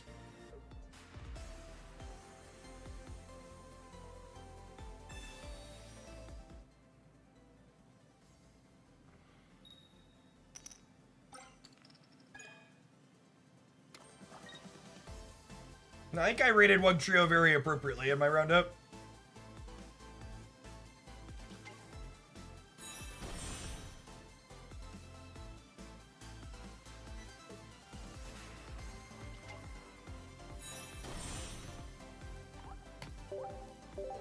I think all of the EXs in this set that aren't exactly guaranteed are varying flavors of bad. Some of them are slightly less bad than others, but none of them are particularly shades of good.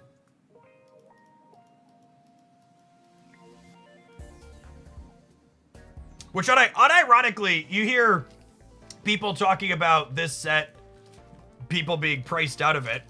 Imagine they release a set in the future where there's 9 EX Pokemon in it, and 6 of them are competitive powerhouses, and they're the ones you need to have. Arguably, this set being mostly bricks makes it way cheaper and more accessible, yeah? Because you could just ignore it.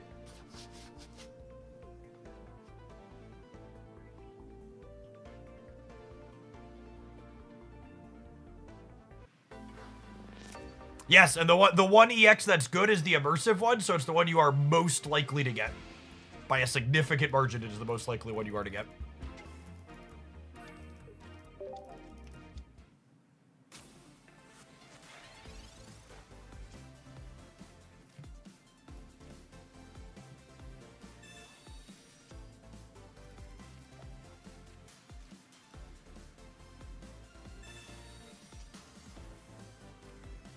Lovely.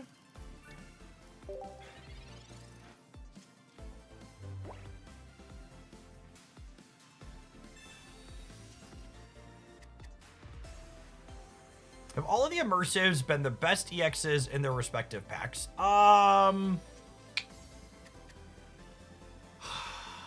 Maybe, at least for a window. Mew is probably better than Celebi. Yeah, I think I agree with that. Celebi's like consistently been the worst card in every deck it's played in.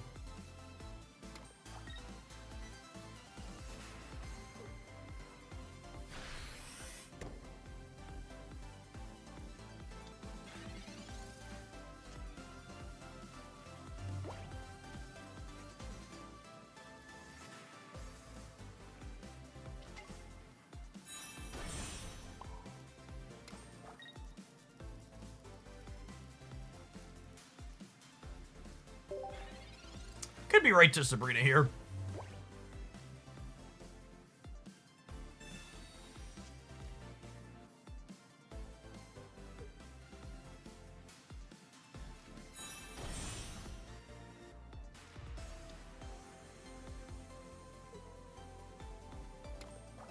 Gosh, Glade even kind of hard counters our boy, huh?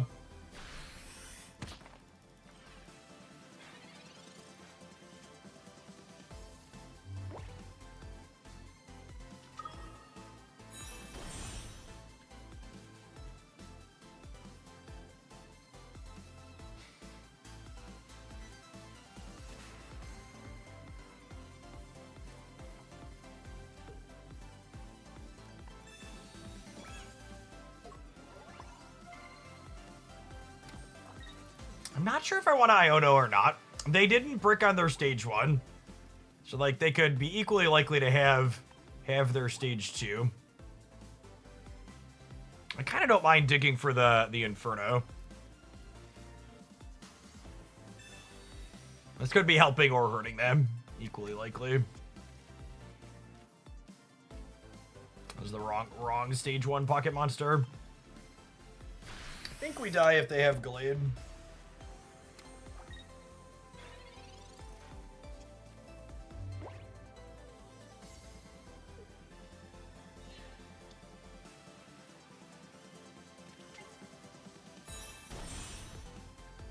They have red. They don't have red. This plays very bad. Oh, all right. We gotta take an and roll. I think I've got 7 more rank points to spew with this one when we return. And then we're gonna move along to something else. Appreciate everybody hanging out today. Don't go anywhere. We've been playing Pokemon Pocket for almost 4 hours, and we're exactly where we logged in. Actually, that's a lie. We're like 10 points down from where we logged in at. What a system. What a system, BRB. BRB.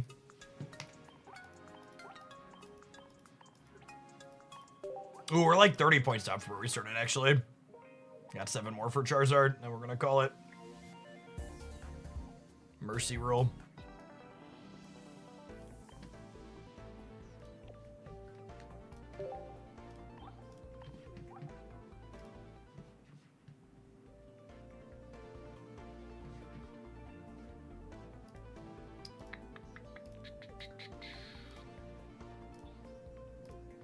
Oh, I should run the rest of my hummus upstairs real quick. BRB. So it doesn't go bad. Sit next to me here.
And we drop out of Ultra Ball 1. Absolutely. Rocky Combo, thank you for the gifted subs. Appreciate that. So your video on Ranked was great. It made me realize I was stressing over nothing. Made it to Ultra Ball and just gonna call it there. Why stress over an emblem and 10 pack points? Big true. Big true. That's why, I think, honestly, that's where I'm about it, too. I think this is the first card game I've ever played where I'm probably not going to be able to get to the top rank by playing fun decks on stream. It's just such a long, tedious grind that's so incredibly punishing for games that you lose. And then you mix that in with the healthy amount of, like, Misty coin flip variants, and it's just like, I don't really want to sit down and play Wug Trio 16 Trader for 15 hours or 20 hours or 30 hours to get to Masters for essentially nothing. Doesn't sound very fun.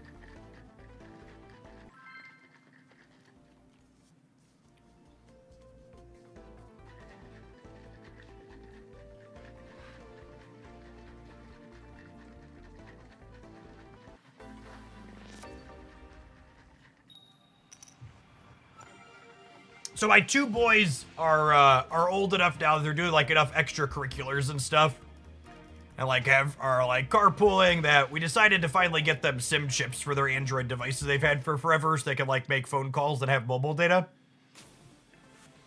And we got a wall set up.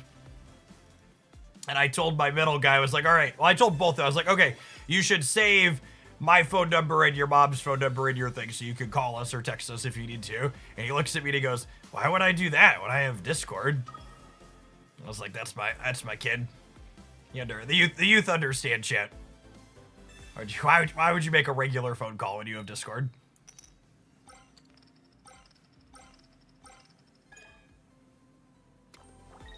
All right, I know I said I only had 7 more points for this deck, but I would actually make it 14. We're actually gonna give it 14, maybe even 21, depending on how the games go. Yeah, I went ahead and explained to him then that he needed to save our numbers because there were gonna be times where he wouldn't have mobile data. How would you fix the grind? Would you have less punishment for losses? I mean, there's like, again, it's just like when you talk about the economy, right? Like there's 1,000 things they could do to make it less bad. They could implement ranked floors, so that way you like can't drop out of Ultra 1, so that way when you hit a point like Ultra 1, you could have a place where you could like stop and play for fun without resetting the entirety of your rank grind. They could have it so it's only -5 points the entire way for losses. They could leave it at -7 points, but make it so it doesn't double the amount of time it takes to get from Ultra 1 up to Masters. Like these systems have a million different levers they could pull. Again, all of their decisions are very explicit and intentional. They want it to take forever.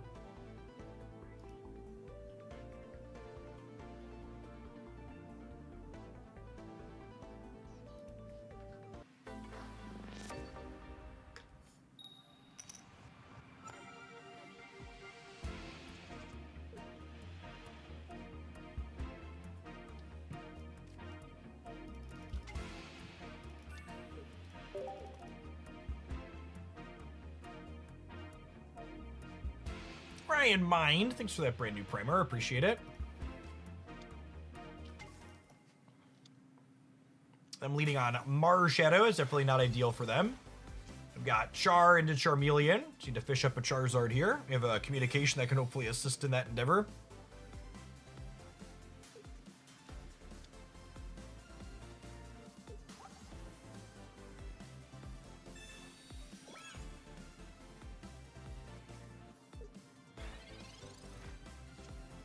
Got it. Will not touch the Mars Shadow. Heard loud and clear. It's off.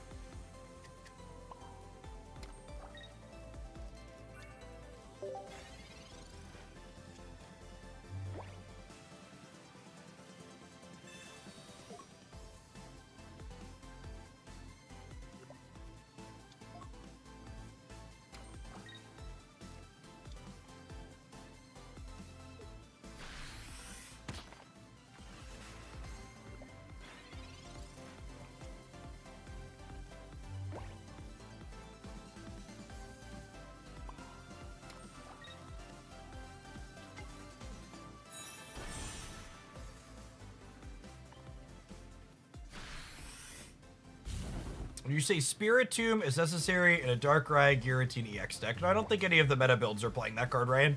If you're interested in what the configurations of the good builds of Darkrai and Giratina look like, you should check out my meta report on the Hoaglandia Pocket YouTube channel. I have a pretty detailed breakdown of the top performing decks. Weavile. I'm pretty sure the answer is still the same, that they don't play that card typically.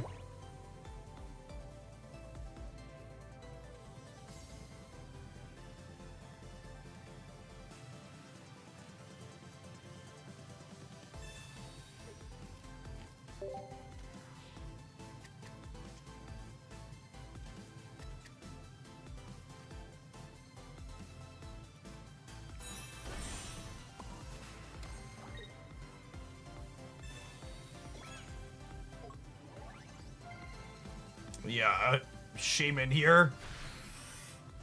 Giving them an extra turn to live on this is unfortunate. Thankfully, we have Cape to do the same.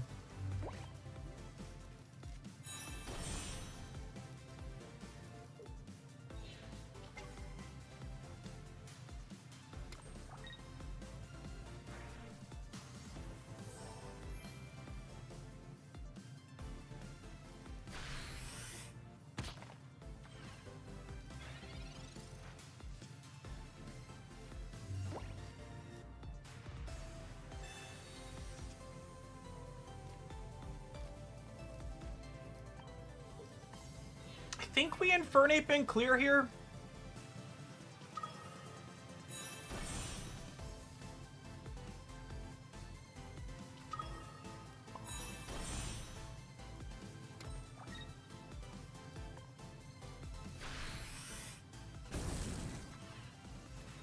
They didn't put the energy on Curlio, so I'm hoping they don't have Gallade.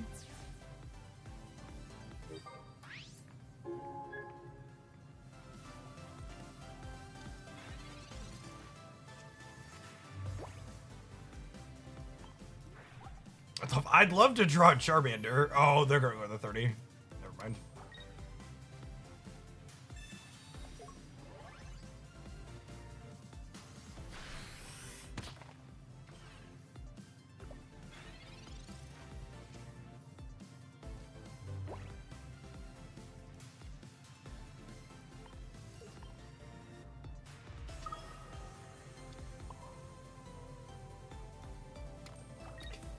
Think we're stoking.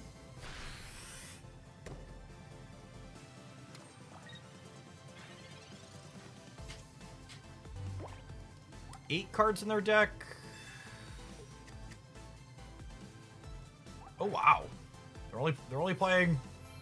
They must have the other. What's it called in their hand? Yeah. Wait, really? Oh, I guess this one gets one shot by Gallade anyways, so they want to pull this down into 30 so it also gets one shot. Yeah, we're definitely on the big bucks no Gallade line.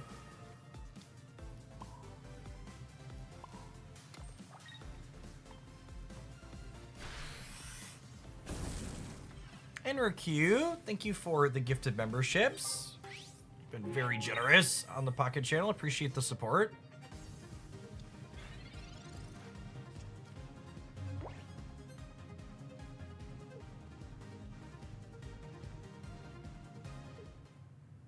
Sometimes lucky.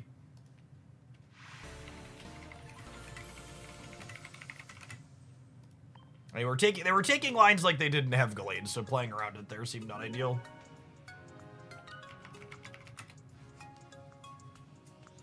It is an incredible win on Marvel Snap's part that Pokemon Pocket dropped what is possibly one of the most brutal, grindy ranked ladders I've ever seen in a digital card game. And then their patch this morning is like, oh, by the way, we're gonna actually make it less tedious to get back to Infinite. And obviously, like, they couldn't have known. They lock in their patches a month in advance, so, like, they scheduled this a while ago. But I will say,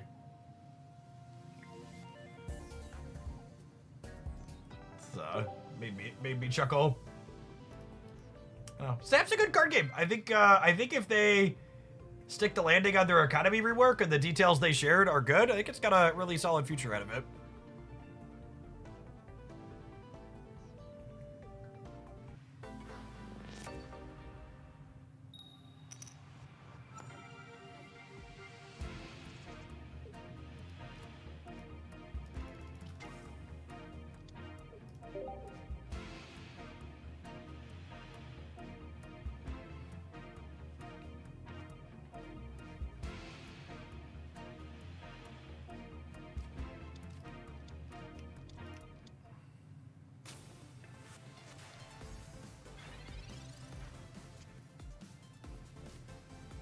Okay, it's not bad.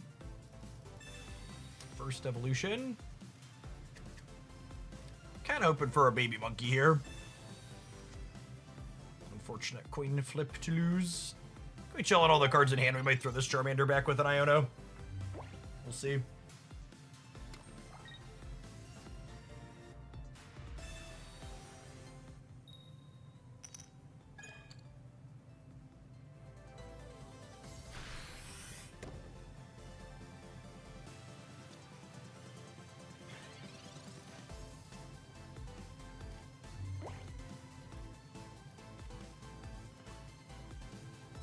Charizard survives a hit from Gyarados, yeah? Needs a cape to survive a Reddit hit, though.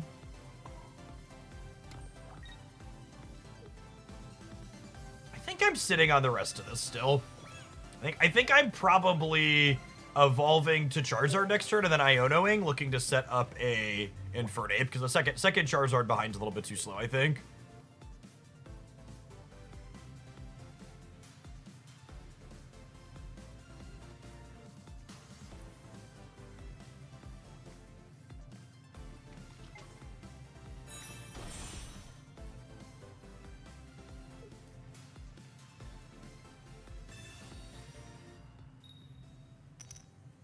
All right, we get to play a game. So they go second energy. We evolve, we stoke. Next year we can Sabrina this up and hit it before it gets going. Would be nice. Although, and this is a pretty big consideration. Am I supposed to not Iono here because I don't want to give them another basic, and I also don't want to lose my Sabrina, right? I think I'm going to throw back Charizard digging for Baby Monkey.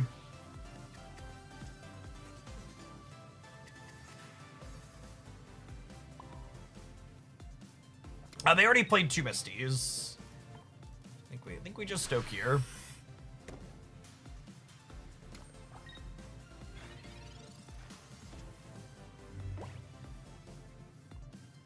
If I was playing Snap and Pocket equally, which one is a better deal for my $10 on their passes? I mean, I've said a few times this week that I think Pokemon Pocket's pass value is like the singular worst pass I've ever experienced in a mobile game like this. Usually they're chock full of stuff, but a big part of every booster pack you open later in the season in Pokemon Pocket has diminishing returns as you get closer to being able to trade for the set. It's like the TLDR of why it's kind of schmedium. How do you feel about a card or ability that turns off other abilities? I think that's a very common design in paper Pokemon, so it's only a matter of time before we get one of those in Pocket. I also think the fact that they, I think if they wanted to make the Pokemon Pocket season, or Pokemon Pocket pass worth it would actually be very easy. What they need to do is they need to make it so you get an extra starter deck ticket when you buy the season pass. If the starter pass gave you a specific EX of your choice every month when you buy it, I think that's automatically like, yep, giddy up, ride or die. Sounds great.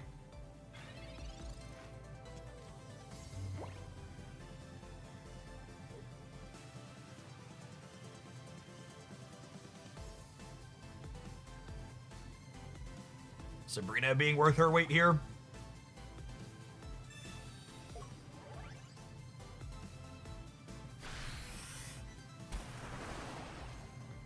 Keep getting the flex here for us.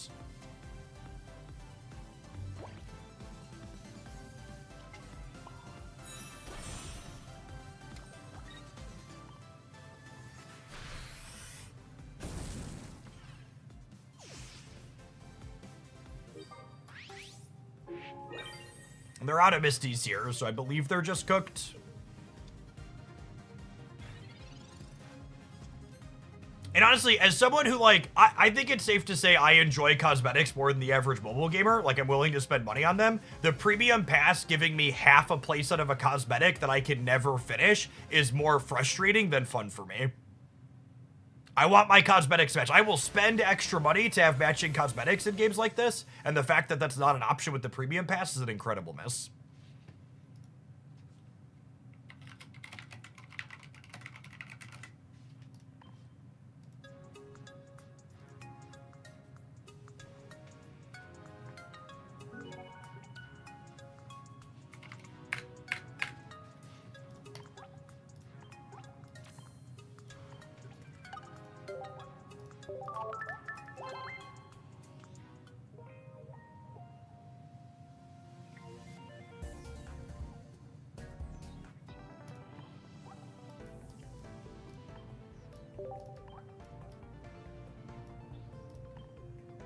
Let's get our other Pokeball into here. I'll play some more Pikachu to close out today.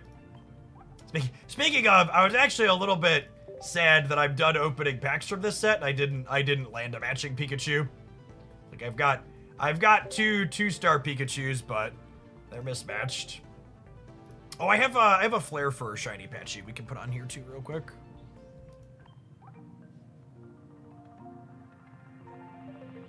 Thanks to the 16 months, Digital Dookies. Welcome back. Good afternoon.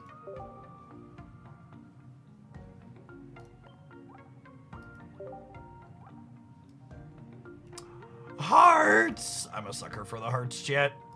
Especially on the pink Patchy with the pink hearts. That's lovely.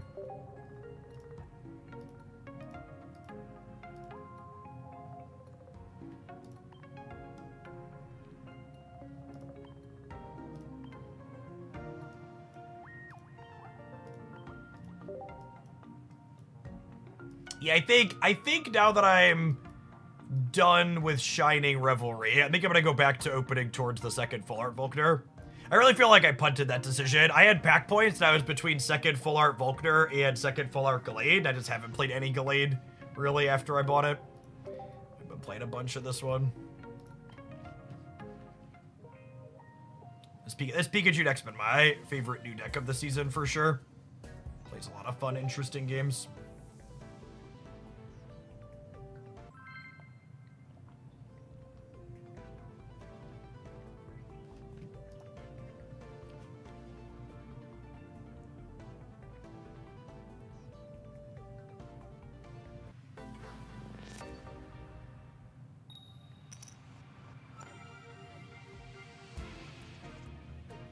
First energy advantage. Pachirisu on one. Oh, baby. Those hearts, that's how I feel about this opener. I've seen an Electabuzz. I've been climbing a lot with this deck. Yeah, I've had a few people tell me they've had solid success with it. It's a very competitive mixture of cards. I think the Electabuzz that's able to attack past Druddigons right now is sweetened to a lot of the control stuff that's going on.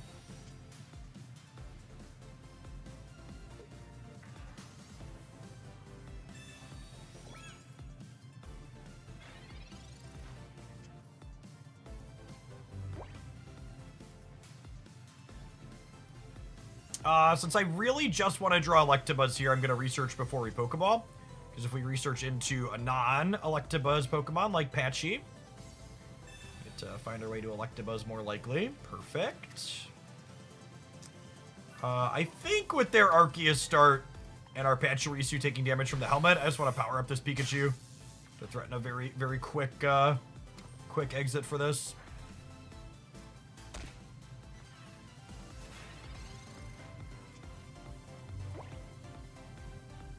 Yeah, Electivire is very good into Meowscarada. Super true.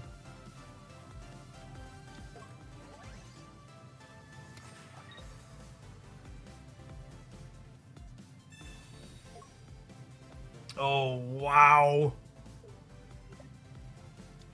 What an incredibly punishing... I mentioned earlier, too, how I always get myself into trouble saving the capes. Rough. Alright, I have second Patchy and the next speed here, so we're not just cooked, but we're obviously in a worse spot than we should be because of my mistake.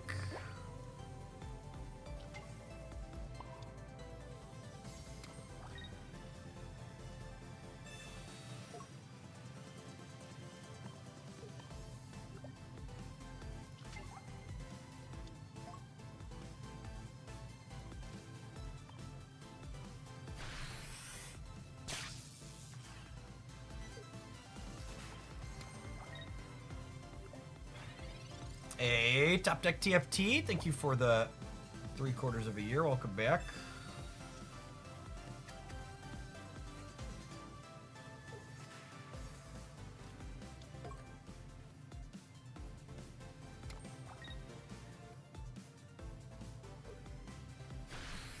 Feeling kind of dead here. Carnivine's a tough one for us.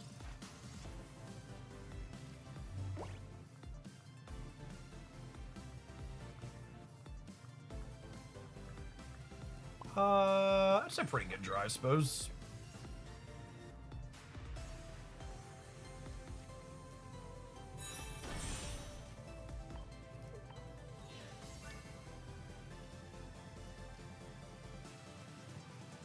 Do I cape the Patchy so it doesn't die to a straight Rotom?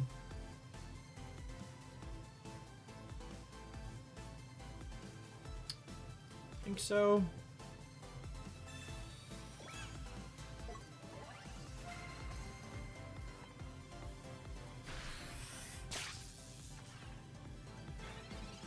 I think Dawn's bad.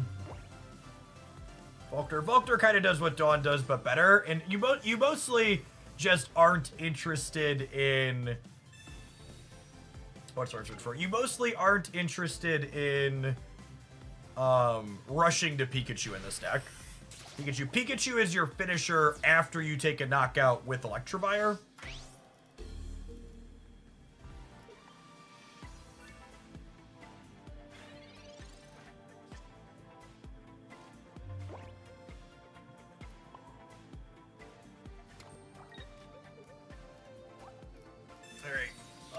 Dead to Geo or another bench Pokemon from them, but I don't have any lines to let me play around that. Oh, because they had the Cyrus.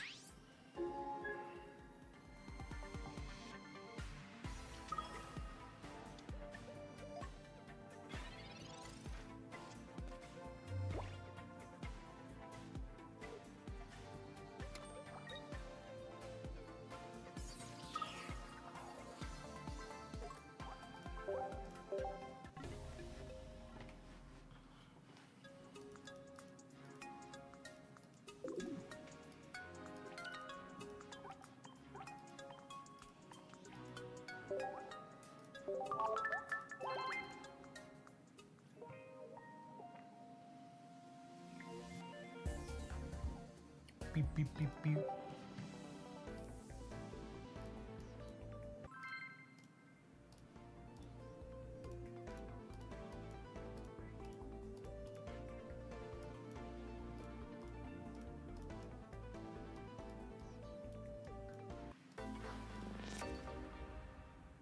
Can you show your season records? Absolutely not.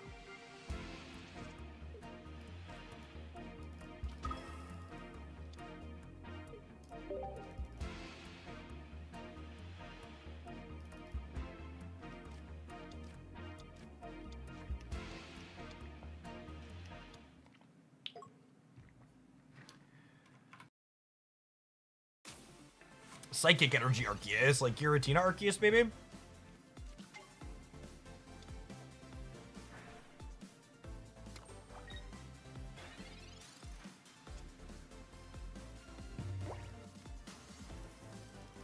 I'm actually shocked they put the stats for players directly into the client like that, because it is incredible. Like, ranked ladders in general already heavily discourage people from like doing anything remotely experimental or interesting, and the fact that you can like have this thing staring you in the face that's just like, oh, I could open this thing and feel bad anytime I decided to play something that was off meta, like, it's kind of crazy to me how brutal they made the ladder in this game. Like, I was very off. Like, they really created a system for this game that it feels like works for nobody. They made a bunch of choices that, like, make you grind forever, so it's bad for players that want to be sweaty, but also at the same time, it's, like, not very good for players who want to play casually either, because it has a bunch of these, like, feel bad spots like that baked into its core. Very, very floored at the decision-making process that went into a lot of the bits of the letter. I would have been very wrong with what my expectations were going into it based on what they ended up doing.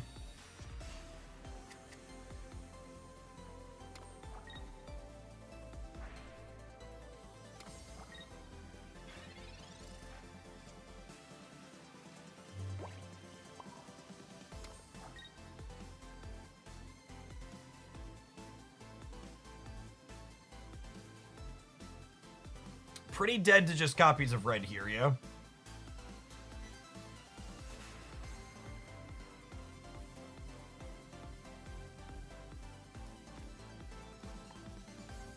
I gotta hope that, like, Pikachu with capes is gonna be enough to win the game here.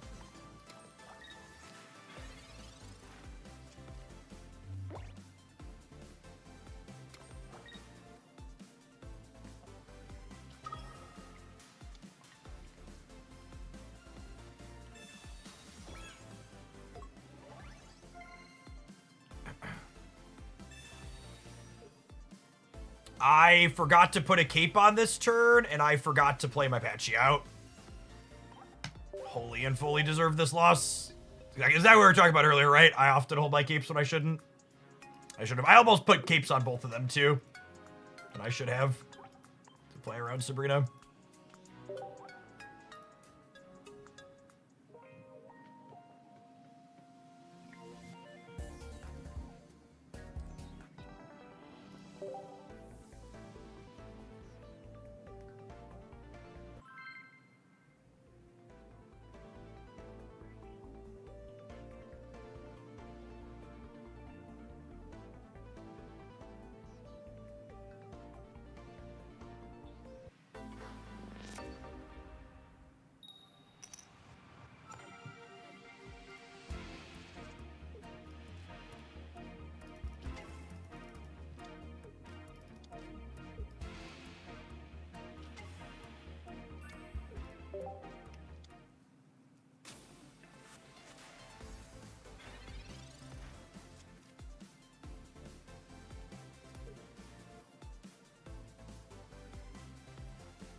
I really want Electabuzz and Pikachu here, so we're gonna research before we Pokeball.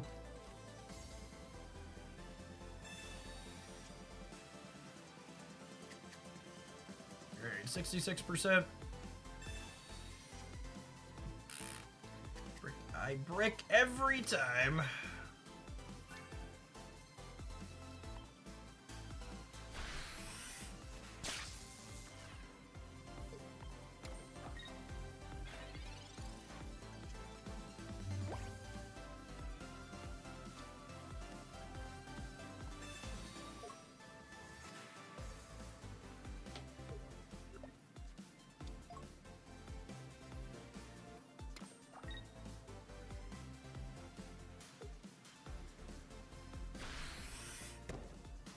Well, I mean, Electabuzz into Manaphy is real solid here, yeah?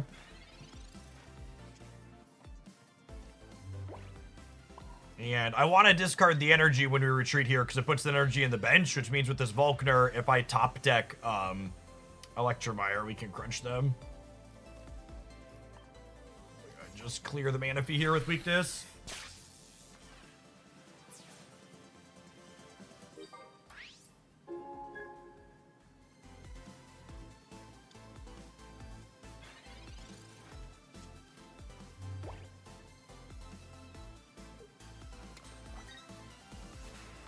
We're gonna die to Dawn.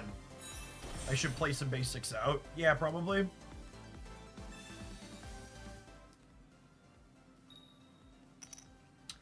Whoo, sometimes lucky. Sometimes lucky.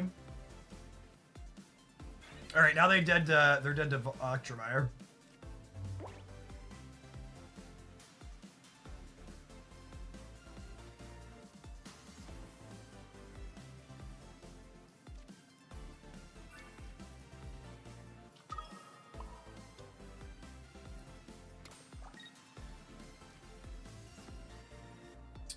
I'm gonna red this turn, so that way we clear this even on the bench without weakness.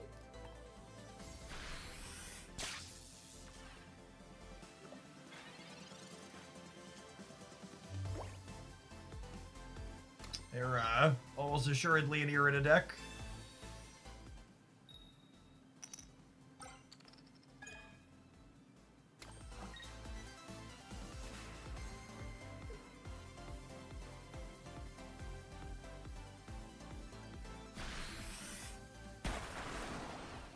It's just not possible for them to win from here. Yeah, Misty means they're cooked. They can't kill both Electabuzzes.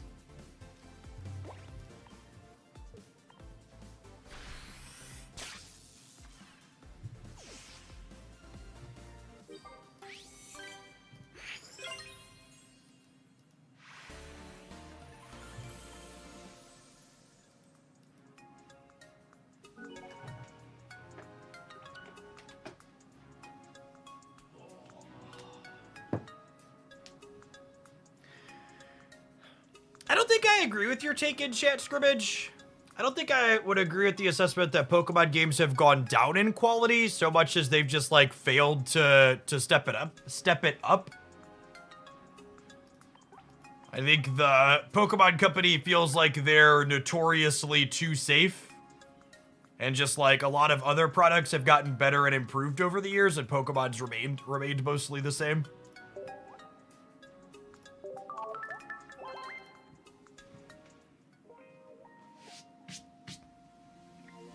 Even Pocket, right? Like a lot of their model is just like kind of trying to translate like from what happened in paper, what they do in paper.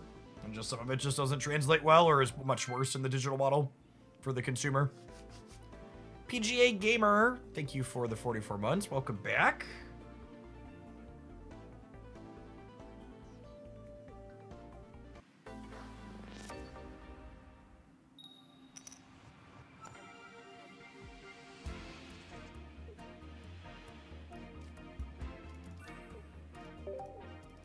Some of the more recent Pokemon games on Switch had real performance issues, if I remember correctly. Yeah, that's because the Switch is a potato. The Switch 1 has like worse tech specs than like a cell phone from a decade ago.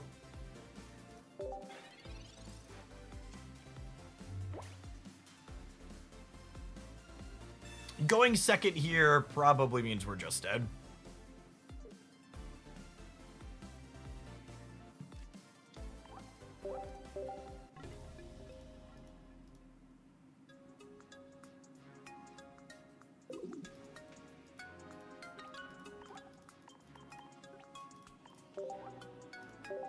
Alright, I gotta play the number go up deck for a little bit.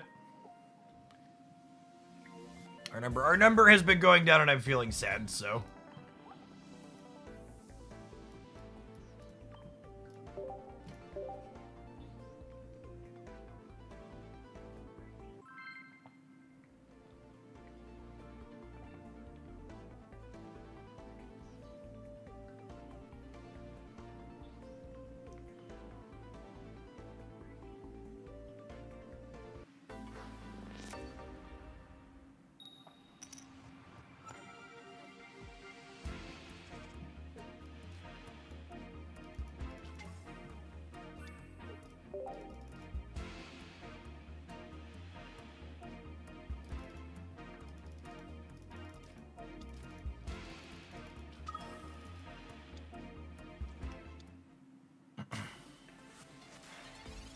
I hope that Senator Booker filibustering for 19 hours encourages Chuck Schumer to consider growing a spine and becoming an actual opposition leader. Or maybe it inspires the rest of the Democrats in the Senate to oust Schumer as their leader. He does not deserve to be minority leader.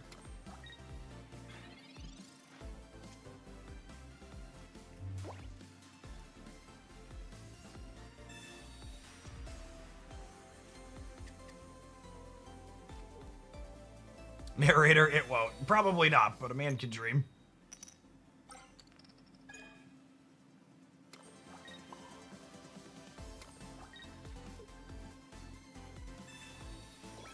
It's noodle time. It's noodle time, chat.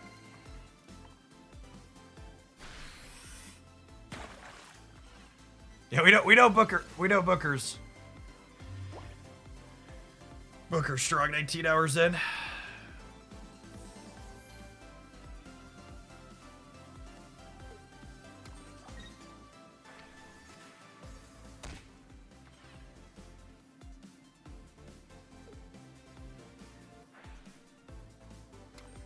Alright, and they can't attack for... I guess they could have a Dawn to attack next turn, I suppose. Technically speaking, but... One Misty Heads. Get to get popping throughout here.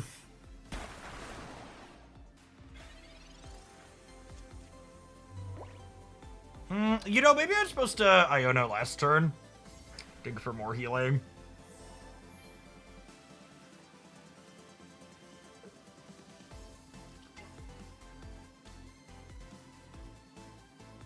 Second Darkrai is actually concerning if I don't draw a way to heal. Because it means Giratina has a revved up way to deal extra damage here.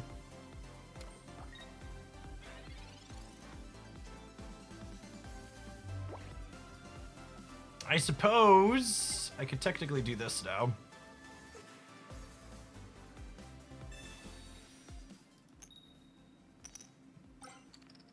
Okay, so that Misty Heads hit means that if I find our other friend next turn, we could win the game. Ooh, and putting the 50 points on the Shaman means even if we brick our Wiglets, at worst, one in whatever to win the game. Bruli, thank you for the 22 months. Welcome back. Any thoughts running Cyrus in this deck to buy a little time on occasion? I think I actually put a Sabrina in here, partially because I wanted the full art earlier, but in general, I think it's not very good. Are you playing around red by not using potion? The potion doesn't do anything. The potion, they can do 130. Oh! Oh, you're right. They couldn't kill it and use the Darkrai. Yeah, I just bust up. I was thinking they could do 150, and I wanted the potion to shuffle with the Iono. You're super right. It's actually better to research here, yeah? Stop! Wiggle with it, yeah. Stop. Wiggle with it, yeah. We could still lose here. We need one here, or two here, or two here. They all spread out, we lose. Got him. Never doubt the worm. Kenobi, thank you for the 48 months. That's how you know this deck is good, chat. I made a mistake and we won anyways. A good deck will put you on its shoulders and carry you through your mistakes. If you didn't see us play this deck yesterday, it was my highlight this morning. We went 23-6 with this deck and cleared all of Great League with it in less than 3 hours. It is, for better and much, much worse, an incredibly optimal thing to be doing to play the Pokemon Pocket Ladder. You get lots of really quick 2, 3, 4 minute games, and you can even win games like that that go longer. Speaking of things that can be long, past my Wiglet, we're gonna go ahead and take a short ad break, not super long. We'll see you on the other side. Thanks for hanging out. Don't go anywhere. If you're watching on the YouTube side, consider tapping the like button on the live stream. It's almost 1,100 people watching, but only 630 like button pressers. If you enjoy my daily Pocket content, that's a good way to help it grow and make sure I'm able to keep doing it here 5 days a week or more.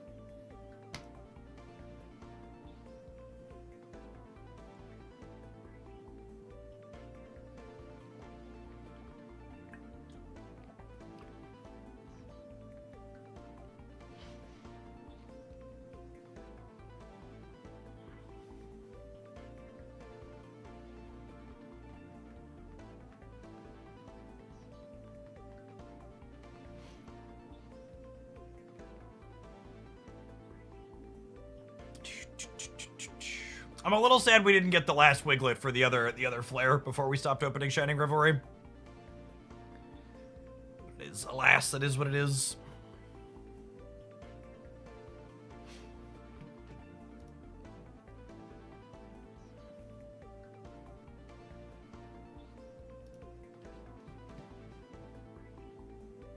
You switch a Grunt for a Sabrina. Yeah, I don't have a full art for the other Grunt, so we switched it to Sabrina.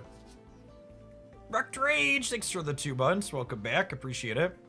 What pack are you going back to? Anything else? Because I don't think I can handle the emotional loss of opening a third... I don't think I can handle the emotional loss of opening a third Pokeball. Getting one for free after I spent $400 on one. It might make me quit forever, so I'm gonna try and avoid that happening. And cosmetics in this game are so brutal.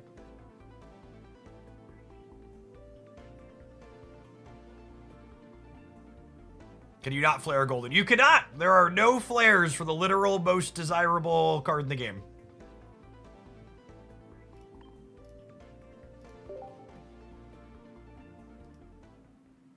I just got back. Are we done playing the Pikachu deck? Yeah, unfortunately the Pikachu deck plays close, interesting games that are really fun, so that means it's not good on the ladder.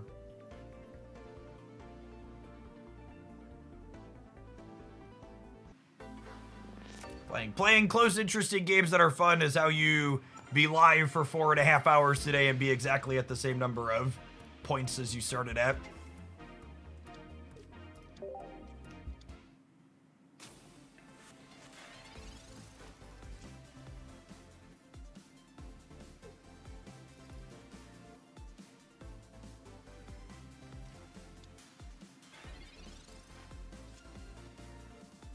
Single Misty Heads probably wins the game on the spot, as she often does.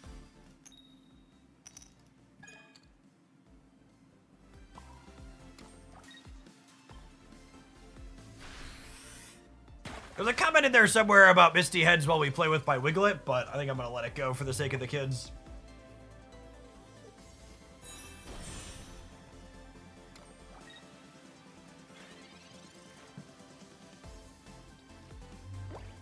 Alright, we gotta evolve here, because otherwise we eat it to berry. This puts us up to a total of 160, and then these two put us up to 220, so we will survive 2 collapses, which is great.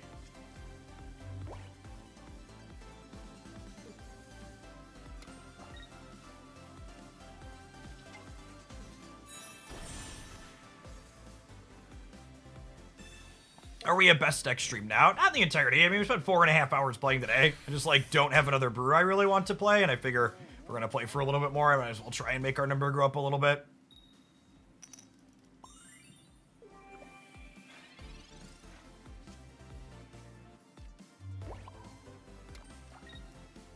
Beardo, thank you for the 2 months. Appreciate the prime. Welcome back. All right, I need 2 Wiglets to win the game here, which might not be possible. Let's pop throughout and see where we go from there. I guess they do also need, like, another berry. If they don't have second berry, we could be okay. They could also just not have a third Pokemon, and then Wiglet wins it next turn. All right, so we're not getting hit for 100, but if I don't draw another Irida, the Meowscarada clears this next turn, so we need to hope that the Pop Throughout finishes it. We need the Pop Throughout to finish the Meowscarada or not finish the Snorlax.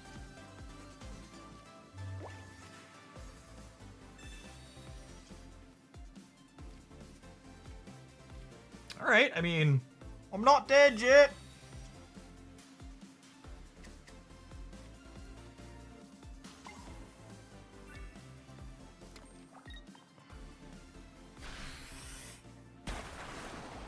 Actual best possible Pop Throughout. Truly a skill-based game. It's really hard for me to overstate how optimal a deck like this is for climbing. It's really hard to overstate how optimal a deck like this is for climbing. The more I play it, the more I think unironically that this might be the best high trainer count deck for climbing. Like, the Wug Trio wins so many games that, like, Articuno and Palkia would not be winning.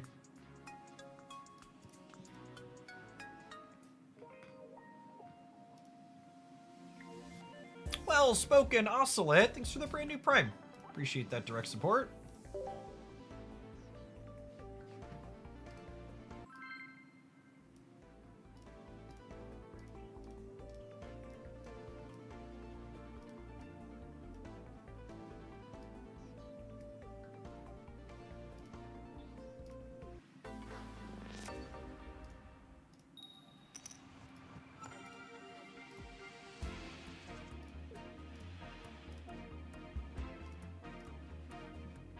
Oh, Wiglet on one. Lucky.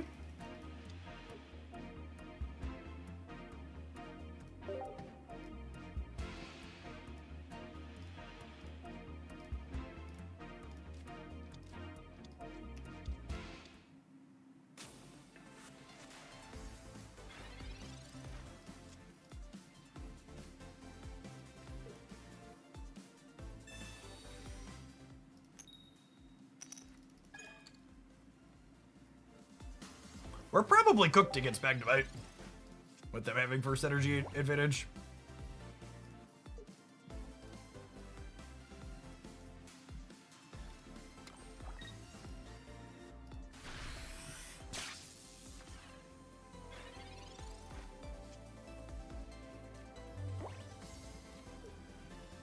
I've been playing 14 Trader B Drill. Nice. All right, we had 2 heads here. We could go. All right, cowboy, giddy up! Yeah!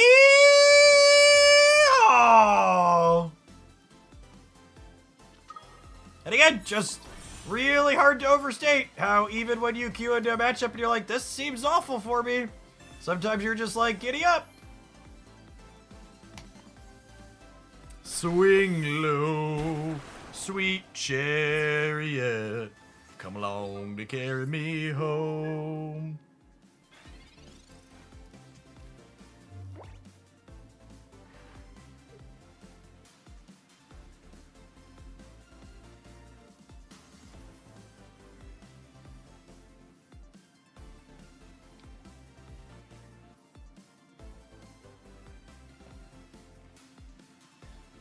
Your longest games with this deck are when your opponent becomes a pillar of sodium.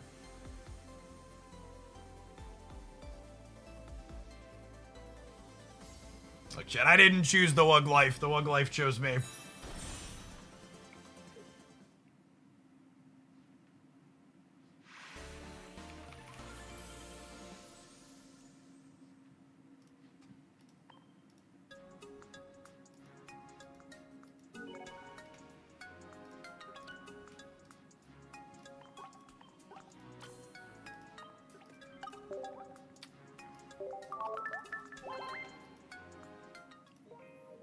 Our viewer count on Twitch has shot up a bunch in the last 30 minutes. I feel like are there those people waiting for the new Snap season, or is it extra pocket interest? We shot up like almost 400 viewers. We started playing the better deck, maybe. Maybe we're just supposed to be. Maybe it's the Wug Life. Maybe the Wug Life is good for viewership.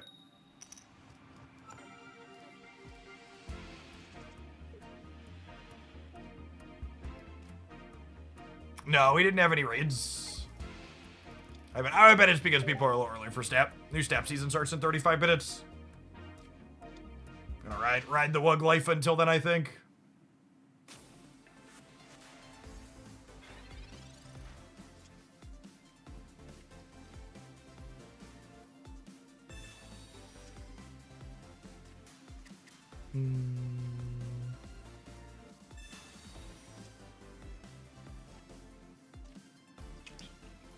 Yup. Make sure you always bring protection for your Wiglet, chat. It's a big, scary world out there.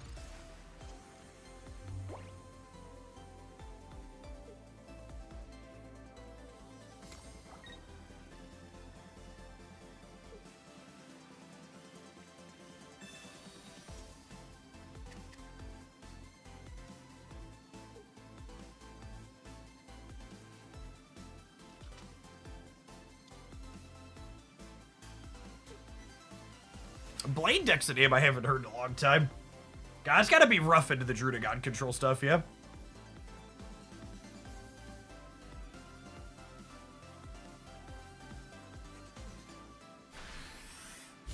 Two energy Rapidash threatens to one-shot Wiglet, though, yeah?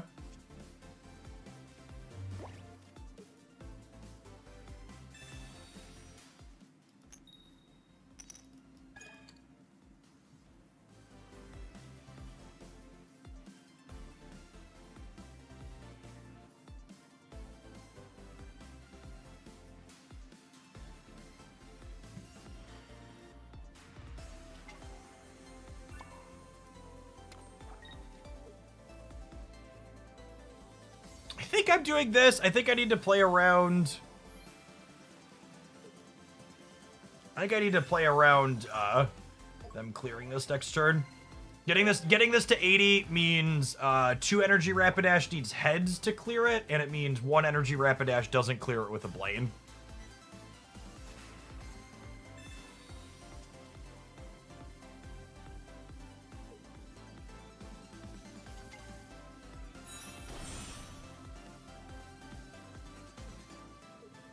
Oh, you came early for the snap and stayed for the Wiglet jokes. Some of these things write themselves, chat. What can I say?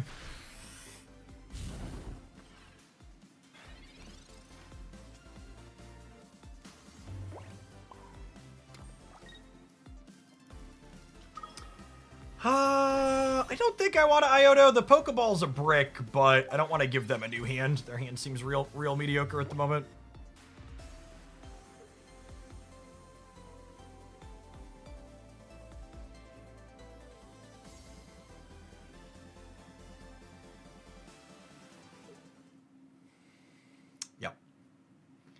Second, Pokeball is very good in this deck because you want more access to your Wiglet, and Pokeball is a card that thins your deck, making it more likely that you draw all your other cards. So finding your deck thinning card more consistently helps you find your copy of Wugtrio faster, and getting to Wugtrio consistently is important.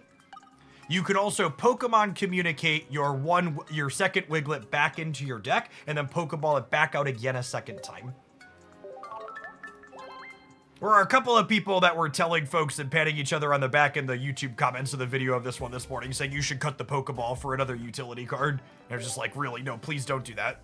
Very, very big mistake. Makes the deck much worse.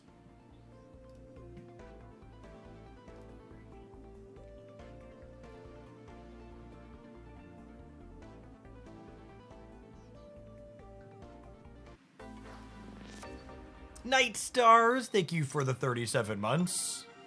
Welcome back.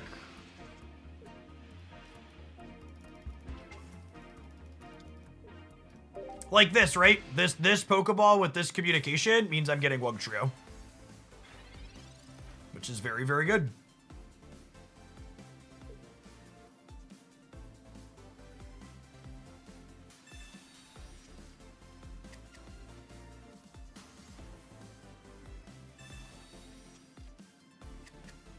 Grass Energy Magnemite. Two-Stage Shoes is a little ambitious, but I can vibe with them both being pretty playable cards.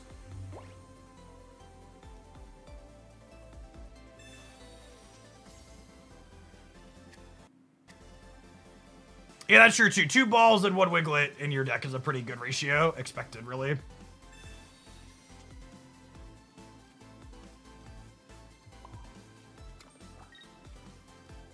I can't keep getting away with it.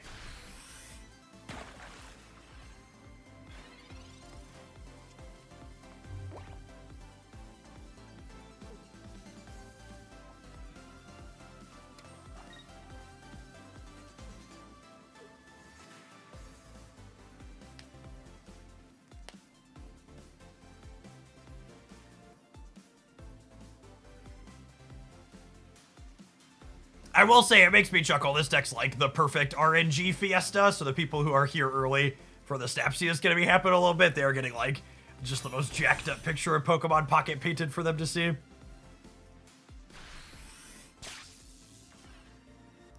Beautifully jacked up, if I do say so myself.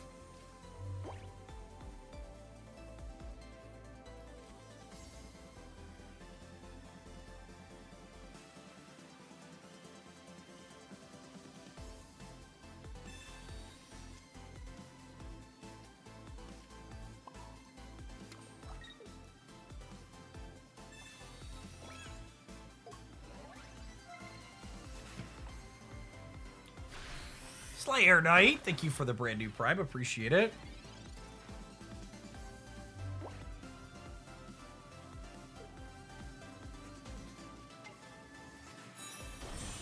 Are we dead? We might be dead.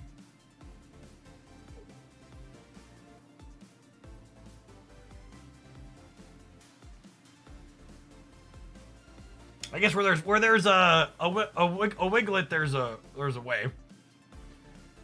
We could full snipe the Meowscarada, but I'm getting 30 pop shots here. Real good. Does that let me survive? That heals 60, yeah?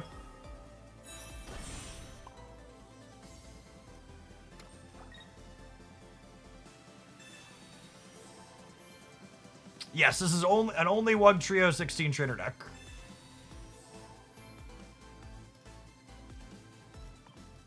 You want to see the exact deck list? It is up on the YouTube channel as our highlight this morning. Overkill on the one that was at 30 is unfortunate. We did hit the Meowscarada at least once, though, which is nice.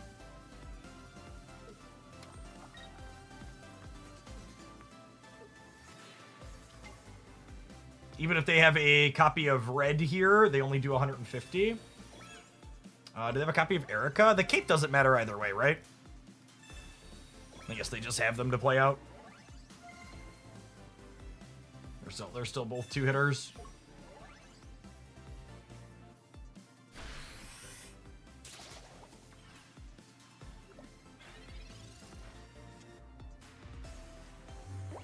Ooh.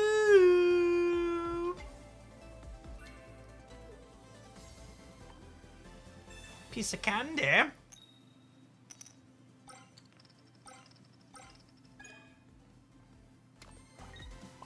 Lovely.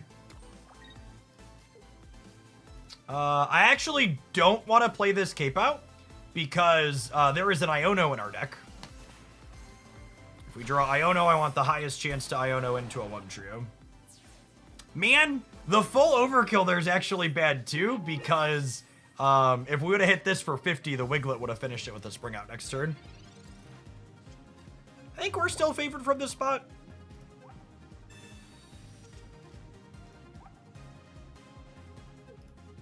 They're down 2 Spragatos, so I assume they don't have another good one. And they need to attack this turn, so they can't evolve into Magneton. And their Magneton can't attack next turn, because it takes 4.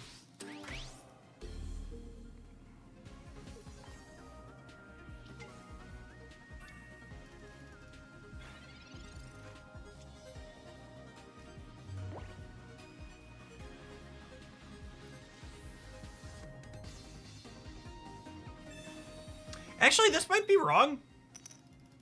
Yeah, I think that was actually wrong. I'm gonna continue holding the Giant Cape because I just want the maximum number of cards in my hand if we draw Iono.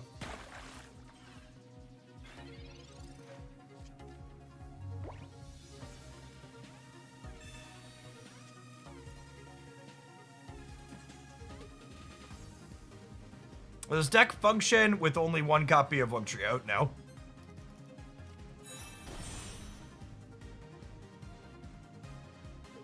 Yeah, I messed up.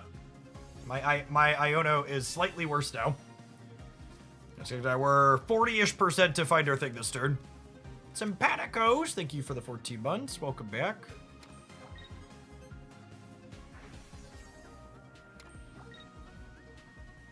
And if we hit the Iono half of that 40%, we're slightly worse because of my play last turn. Unlucky. GG. Feels bad losing long games, chat. You want to win the long games. Lose quick ones. Win fast, lose fast.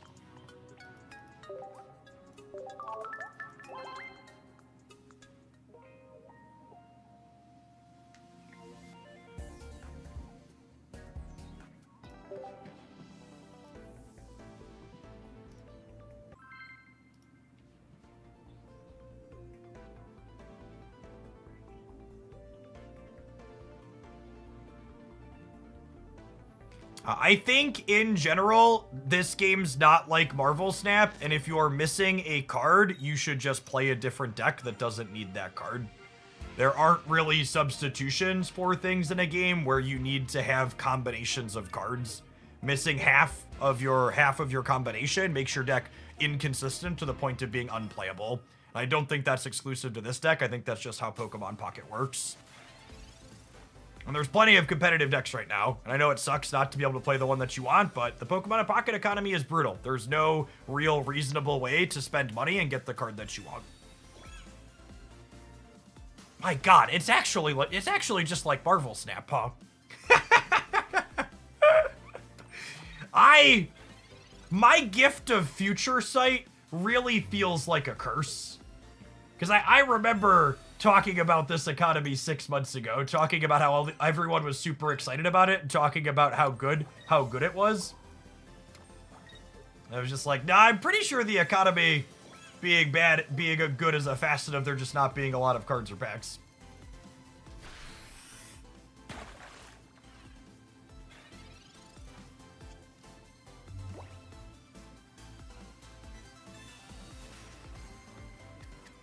They are 3 turns off of attacking with Giratina here.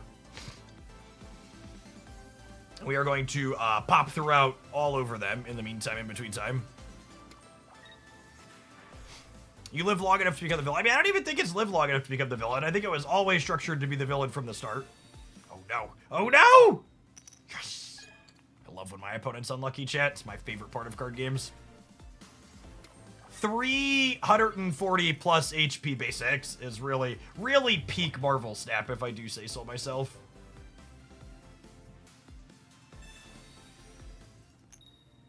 See, my opponent's mistake is that their Team Rocket grunts weren't full art. Therein lies the issue.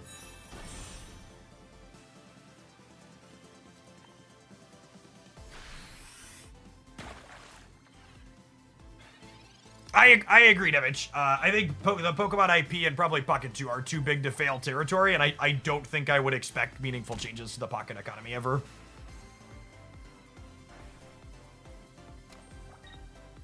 I'd be very surprised.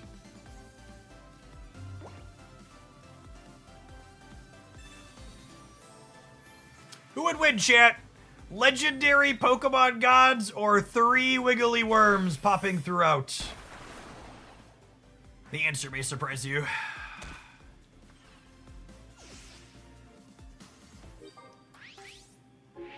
I'm gonna be honest. I hate myself a little bit at how incredibly and deeply optimal this deck is for playing ladder. Like a little, like there's some loathing, unadulterated loathing. Do do do do do do do do do do do.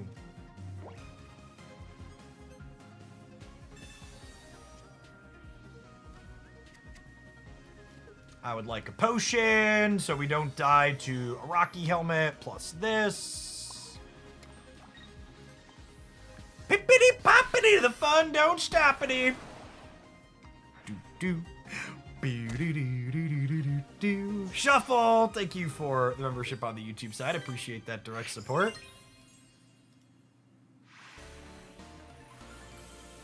The Beedrill deck has felt really good, and it seems like it's kind of just a less optimized version of this one. Yeah.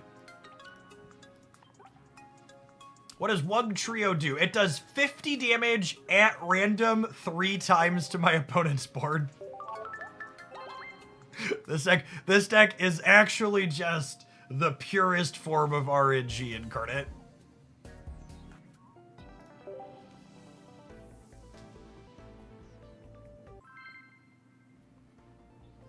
In the last 30 minutes, you've won back every point you lost today trying to play with other decks. Yep. Like I said, chat, if we wanted to get to Masters, I could just play this deck for the next 30 hours and we'd get there, assuredly.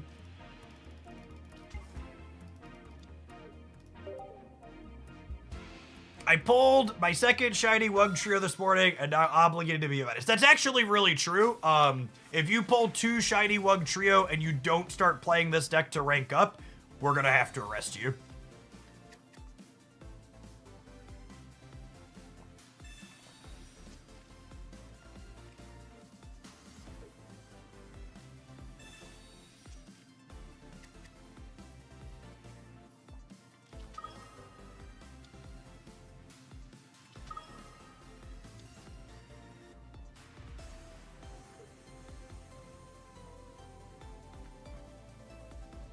Believe it or not, straight to jail. Yep.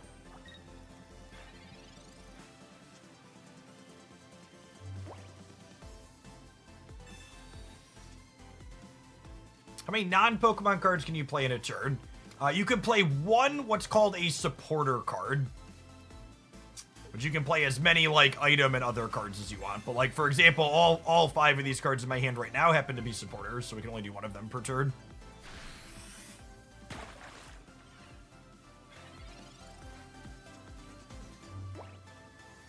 Why does this feel different from playing Hela at its peak, though? Because, this deck kills you quickly, whereas Hela plays a game that's the same length as any other game of Snap. One of the things that's actually really good about Marvel Snap is its game is structured at a core level to make it so there isn't an optimal deck to play in terms of length of game, which is great.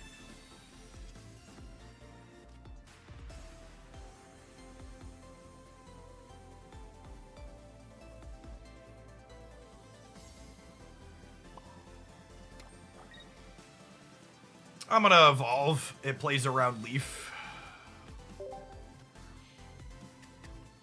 Turkish, thank you for the 1.5 years. Appreciate that. Welcome back.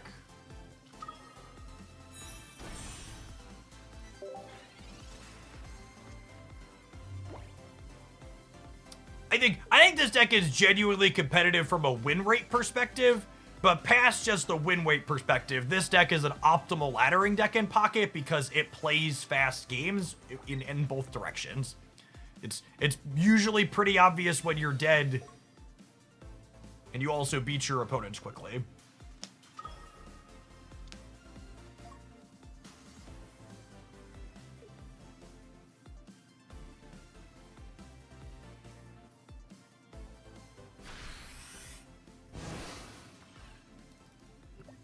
And your gameplay actions are usually pretty straightforward, right? Like here, for example, we've less than 1.5 minutes off my clock. That's even with taking a second to think about some stuff. We'll get to Sabrina them here, so that way if they don't have another X speed or Leaf, they can't attack us next turn. I do suppose Dawn with the Mewtwo lets them get in there. But we're also not just dead yet with the Wiglet draw. We can pull the other one trio and then hit some heads with Misty and still be in. We can also just, like, have this pop throughout 3 times on this and win the game on the spot, which would be funny.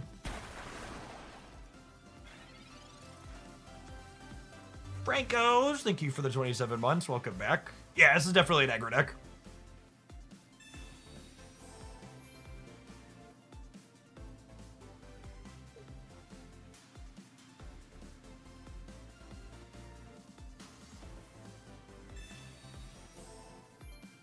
Potion doesn't matter unless you also have a cape. Yep. Good allocation of healing from our opponent here. Getting as many of their things as possible outside of that break point.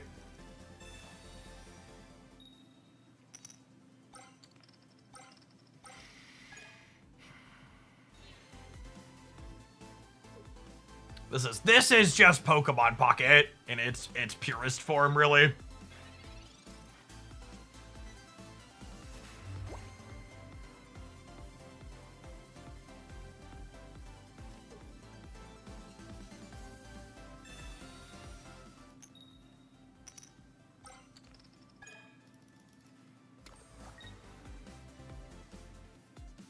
Maybe I'm supposed to Misty here. I think I'm cooked, yeah. We'll go next.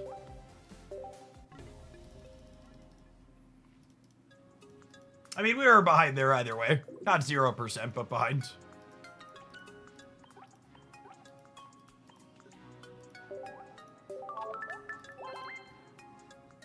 Does more energy do anything if you have enough for an attack? It does not. It can insulate you against, like, their card that just pulled energy off of you, though.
think I'm supposed to build the one on the bench and hope for the best here.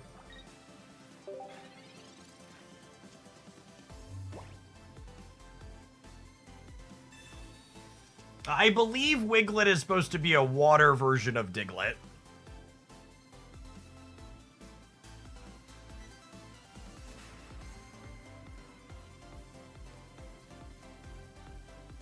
Kids at home can correct me if I'm misunderstanding that, but...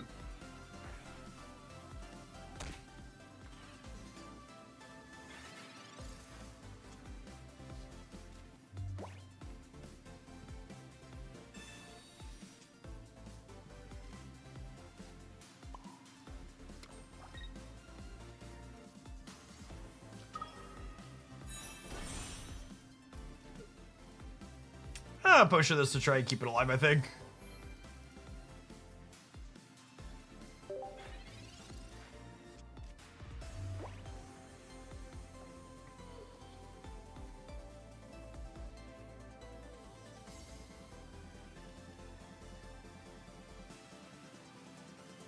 Yeah, today's patch day for Snap.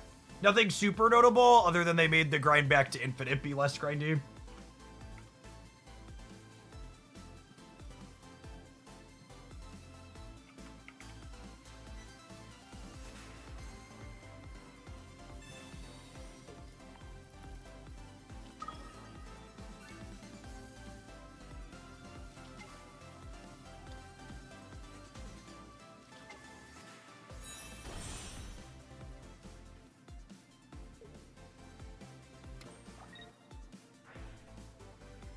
How will it be less grindy? The amount you reset after the season starts will be less than you reset in previous seasons.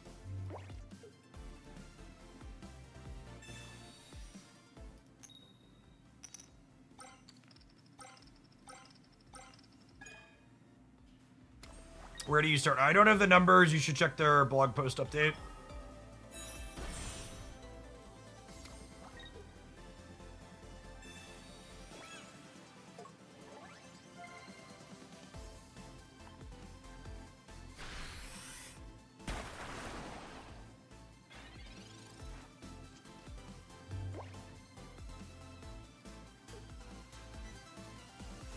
You're always welcome to offer constructive and pointed criticism of a play that I or my opponent makes while you are watching the stream.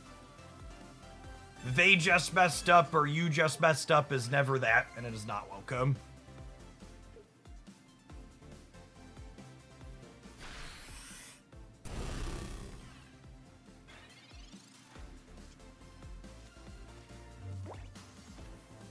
Would like some new cards, please. Thank you.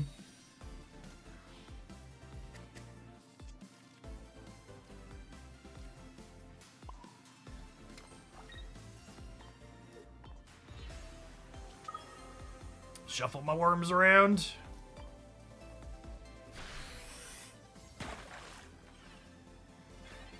That's a very interesting hit.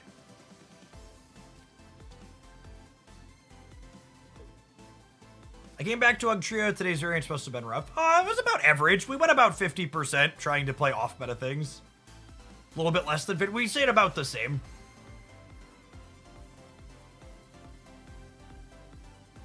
We did deal 150 to a Cape Darkrai with a single one Trio Blast.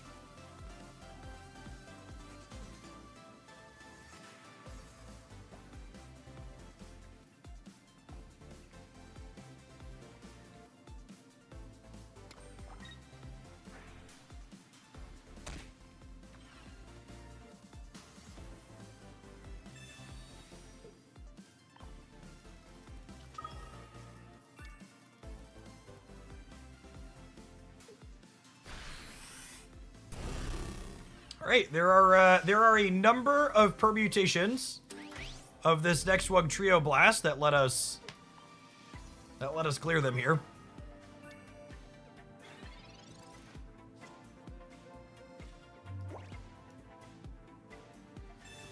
Let's heal it up to full.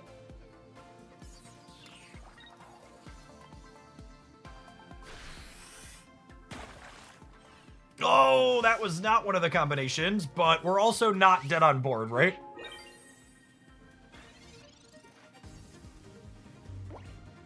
and they'll have 3 things that all die in 2, but they could all take 1.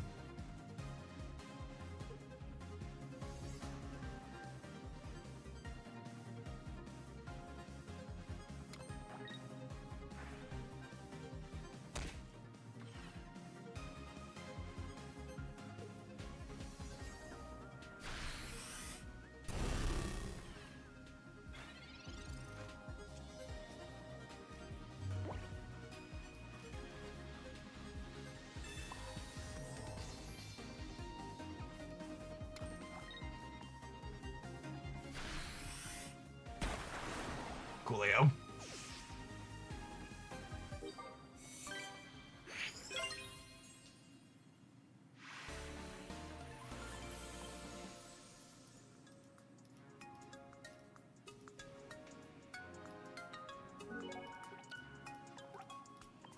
If you want to see more of this deck, we use this deck to climb through the entirety of Great Ball on stream yesterday. It is the highlight this morning on the Hooglandia Pocket channel. It, unironically, I think it might be the singular best deck you can play for laddering up. I don't think you're just dead in any of the games that you play. I think you win quickly and lose quickly. It's just optimal. Optimal in so many ways. I've opened 3 golden Pokeballs and 0 Wug Trios. The economy in this game is really something else sometimes.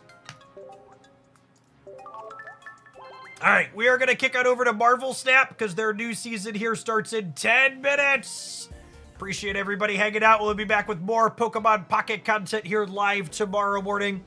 Appreciate the 700-ish people who tapped the like button on the live stream on the YouTube over there, and the other 1,100 of you, the other 400 or 500 of you, maybe if you would have pressed the like button, we'd stream more Pocket today. Now we're going to kick to Snap.